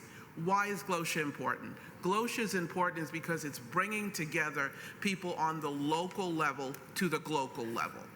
And that's really good because they don't just bring people together, but they connect people together, and not just to talk, but to look at the solutions in the community by the community itself. How does art play a big part in this? Artists have to be paid. That's where I come in. There are many people doing it in this space, but our team has been doing this since '98. I started with Quincy Jones, who, God rest his soul, has just passed recently. And what art does is and creative professionals do is they provide a bird's eye view into the things that we're feeling. They can communicate messages out there. They can also work with scientists to create sculptures that will grow coral reefs at the bottom of the oceans. There are many things, and when we think about artists, we tell our children, oh, don't become an artist because you won't get paid well. No, let's tell our children to become artists, give them a seat at the table with governments, NGOs, and so forth, and show them how to work with NGOs so that everyone not only is paid well, but we solve the issues that are going on. Miroslav Polzer has actually come up with a really amazing product, okay, that each one of you can actually use. Citizen science, where citizens come together and tell their stories. That goes from qualitative to quantitative. And the artists can come together with this and work with you. I'm an artist myself in a different way, and I also have an initiative where we have fulfilled on the SDGs almost 85% across 5 countries and 4 continents. Again, part of the GLOCHA family. So this is what the GLOCHA family offers. It's a platform in which you will be able to build yourself out, to not just tell your story, but share what's going on in your community. And so that's really, I don't have a lot more to say than join GLOCHA, check out GLOCHA, okay? Go to GLOCHA's YouTube channel, take a look at what you can learn. And artificial intelligence with the arts, Yes, it will help the arts, but it will help people who are also non-artists create arts in a way that you haven't before. With regard to the arts, I think it's important that we keep the arts intact with integrity. And as a result, because of being with Miroslav and with the UN as well, I want to share about the 18th goal we introduced in 2017 that we're hoping will become a part of the UN SDGs. It's Arts for Life and Planet. It is well known through a lot of people around the world, and it's been out in the news. And I say that, and I just want you guys to see 18th, because with Miroslav, this is what he offers his partners. And all of you can be a partner. All of you can sign up and talk with GLOSHA. All of you can tell what's going on in your communities so that citizen science becomes not a dream, but it becomes your reality too. And you become partners with it. So for you young people, listen in to everything that you're hearing. It's really good because you can also be a part of citizen science and share what's going on in your world with Mr. Miroslav Polzer. So that's GLOSHA. Thank you very much. And you can find the Creators 2030 across any platform. Thank you very much. Thank you very much, Gail, for this uplifting messages. It's really, there is hope, and culture, music, creative expression is the most beautiful avenue to really mobilize heart power to inspire people for collaborative action, and thanks for being part of the GLOSHA family. Another member of the GLOSHA family, Timothy Damon, is with the Global Youth Development Institute and with the education, communication, and outreach stakeholder community within the UNFCCC process. Tim, please, some of your perspectives on COP29 and the importance of youth engagement and youth empowerment. Well, yes, thank you, Miroslav, and it's always a pleasure to be here in this amazing community of so many diverse perspectives and skill sets. You know, my skill set is more on the engagement in the negotiation side of things and empowering young people to meaningfully participate in that process, and also to see how they can implement action for climate empowerment back at home and at the country level in their communities. And what we really see coming out of this COP is that we need more systemic innovation in terms of the structures and the systems and the financial flows that are really going to be necessary to accelerate climate action to the pace that we need according to the science. And this is actually now my 11th COP, so I've been involved in this process a little longer than I'd like to admit at this point. But you know, we see that while there is progress, it is very slow and very incremental. So I do want to highlight there was a good development out of the negotiations here for ACE, but that was as a comeback to having made zero progress on that issue in COP28, so last year in Dubai. So sort of an entire year was lost in order to get to that good outcome, which was a text that is also only helping to build more momentum toward another negotiation that will happen in 2026. So it's not that there isn't any progress happening from the national governments, but obviously we can't keep waiting on them to catch up and start doing the things that we need to do in terms of putting structures and systems in place. So it really is incumbent upon all of us as the civil society and all the different stakeholders to make sure that we are the ones driving that change forward and setting the example for the governments, and then hopefully they will get to the place where they catch up, because we still need the decisions out of this process. We still need national policies that help to create the enabling environment, but we can't wait on them. So some of the structures that we know that we really need to innovate would be having more of a centralized platform for this community of all of us trying to work on action for climate empowerment. If you look at, you want to look up, what's being done on ACE in my country? You don't have an easy place to go and access that information. And not even all of the countries yet have what is called an ACE national focal point, which has been a recommendation out of this process for more than 10 years. And we still only have about 70% of the countries that have someone in that role. And for many of those, that person is not necessarily very effective yet. There's also been, for many years now, the recommendation of having these ACE national strategies, and we still see that this is something that hasn't been taken up yet among very many countries. There's a few, but not on a systemic level. And of course, to be talking about the youth, they're doing too much of their work for climate action voluntarily.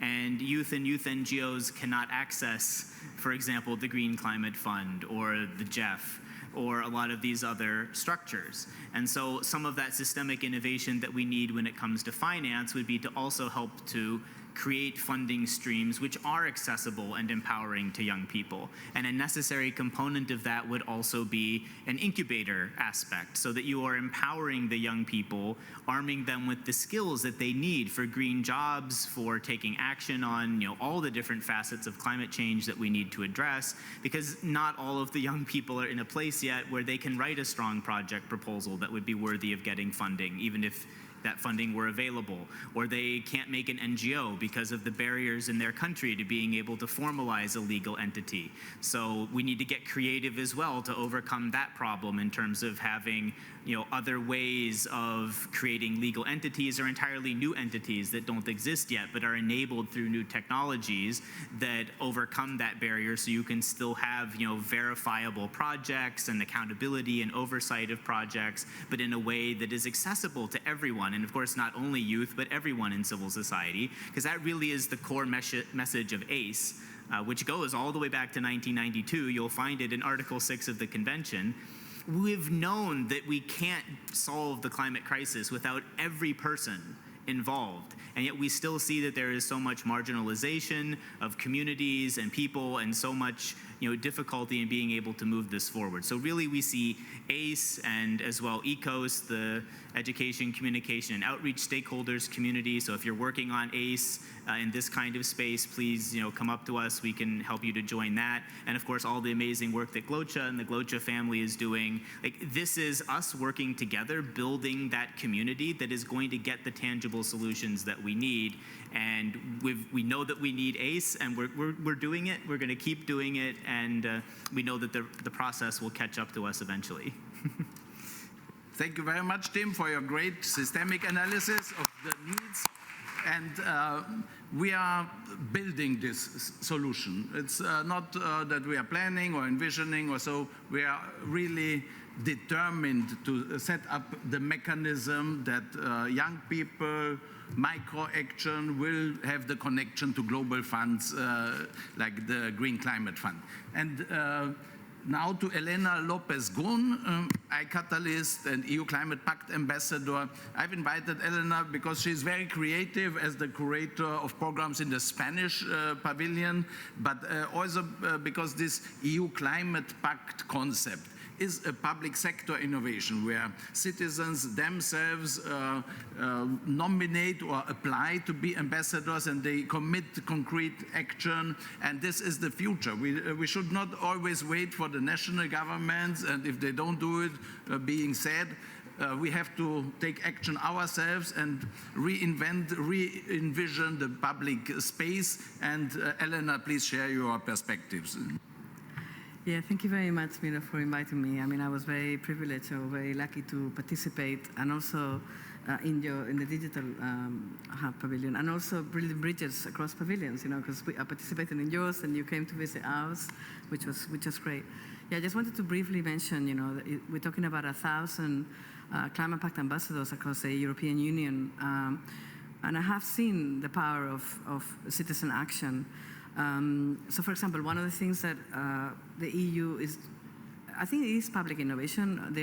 For example, what I presented at the pavilion when I visited Miro is a manual that has been developed as part of the mission adaptation. And it's a manual for regions and local authorities about how they can really engage their citizens, because, as it was just mentioned, without citizens, we really will not get there. I think, for example, I was able to pull on this network to get brilliant speakers, for example, for our pavilion. For example, and again, because of the network, for example, thanks to them, I was able to get a young, someone from my team, a youth, because they helped, for example, with the accreditation, which was difficult. So, this ambassador, for example, he's in the south of Spain with Fundación Sustenta, and he's really talking about the value of viral kind of positive tipping points socially. But I'll just give one example so you can understand how I'm not just talking about fiction. I saw it when we had the floods in Spain.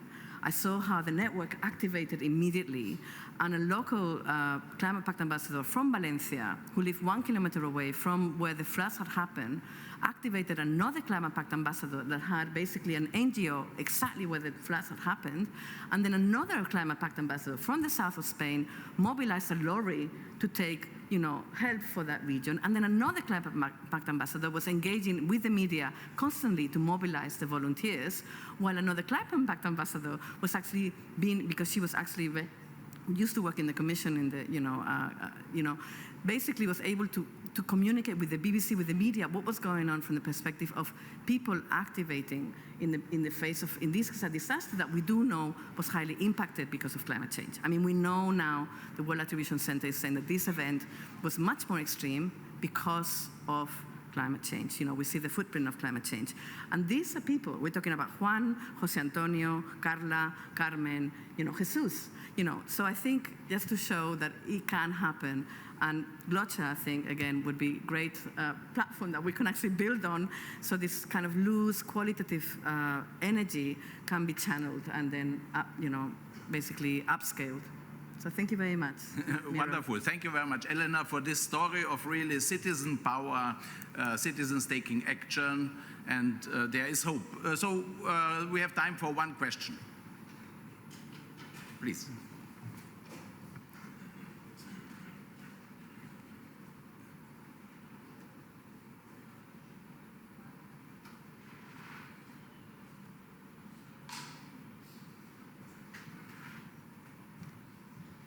Hi, my name is Audrey from Burundi. I'm one of the environmentalists in this country. My question is this. All the electronics waste from Europe go to Ghana, and we see the absence of the high representatives from USA, Canada, France, and other leading European countries. What is your opinion about it? Okay, thank you very much for this question, but I'm not so sure if there is an answer to this. Gail, you would like to? 20 seconds, quickly. Yes, so I just want to say to you, you don't need to worry about the absence of them because they are working hard behind the scenes. So I think look at it from that point of view. Some people have not traveled that far over, but they are working behind the scenes, and know that they are supporting in some way. Thank you. Thank you very much for this positive message at the end. Please stay connected, look up the Glocha hashtag. It's an emerging ecosystem, but it's going to be big, and see you again in Bonn at the Intersessional, and then in Belém. Thanks, our panelists.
Sorry.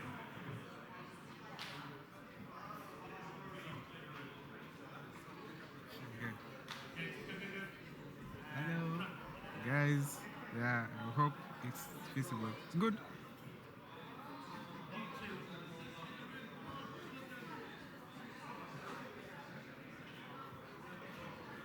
I'm so sorry. Quick.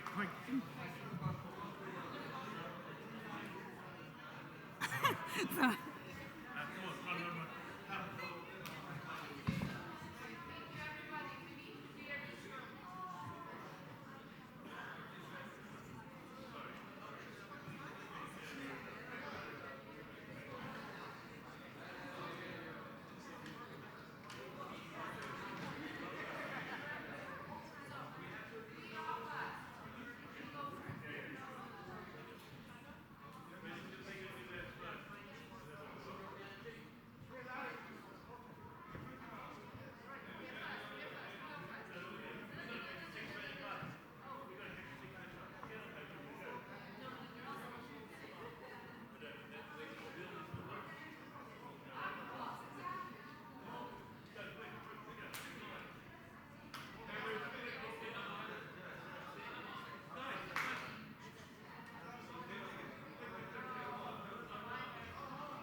Still working. Fantastic. But very funny voice. Oh.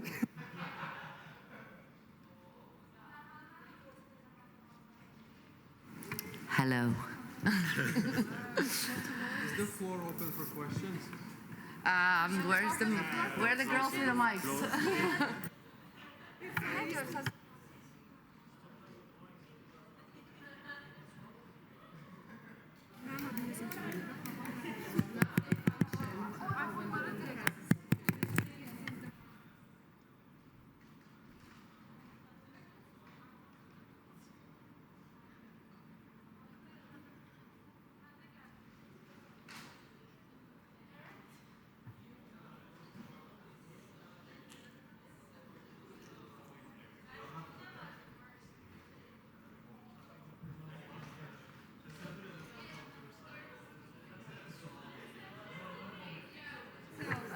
No.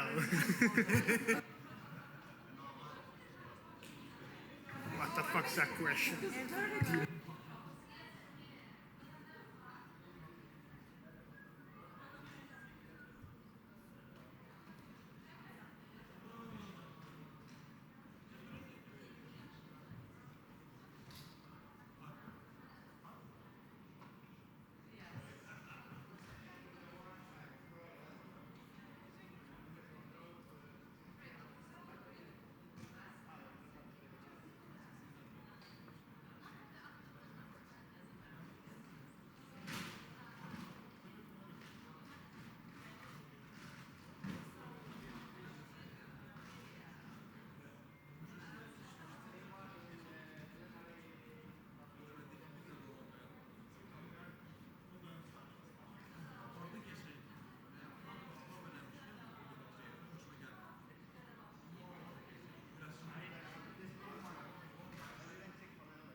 Thank you for coming. Hello? She's abusing her. Phone number. Another phone number. Another one. And another phone number. I bet. He's like the only guy in the whole chat.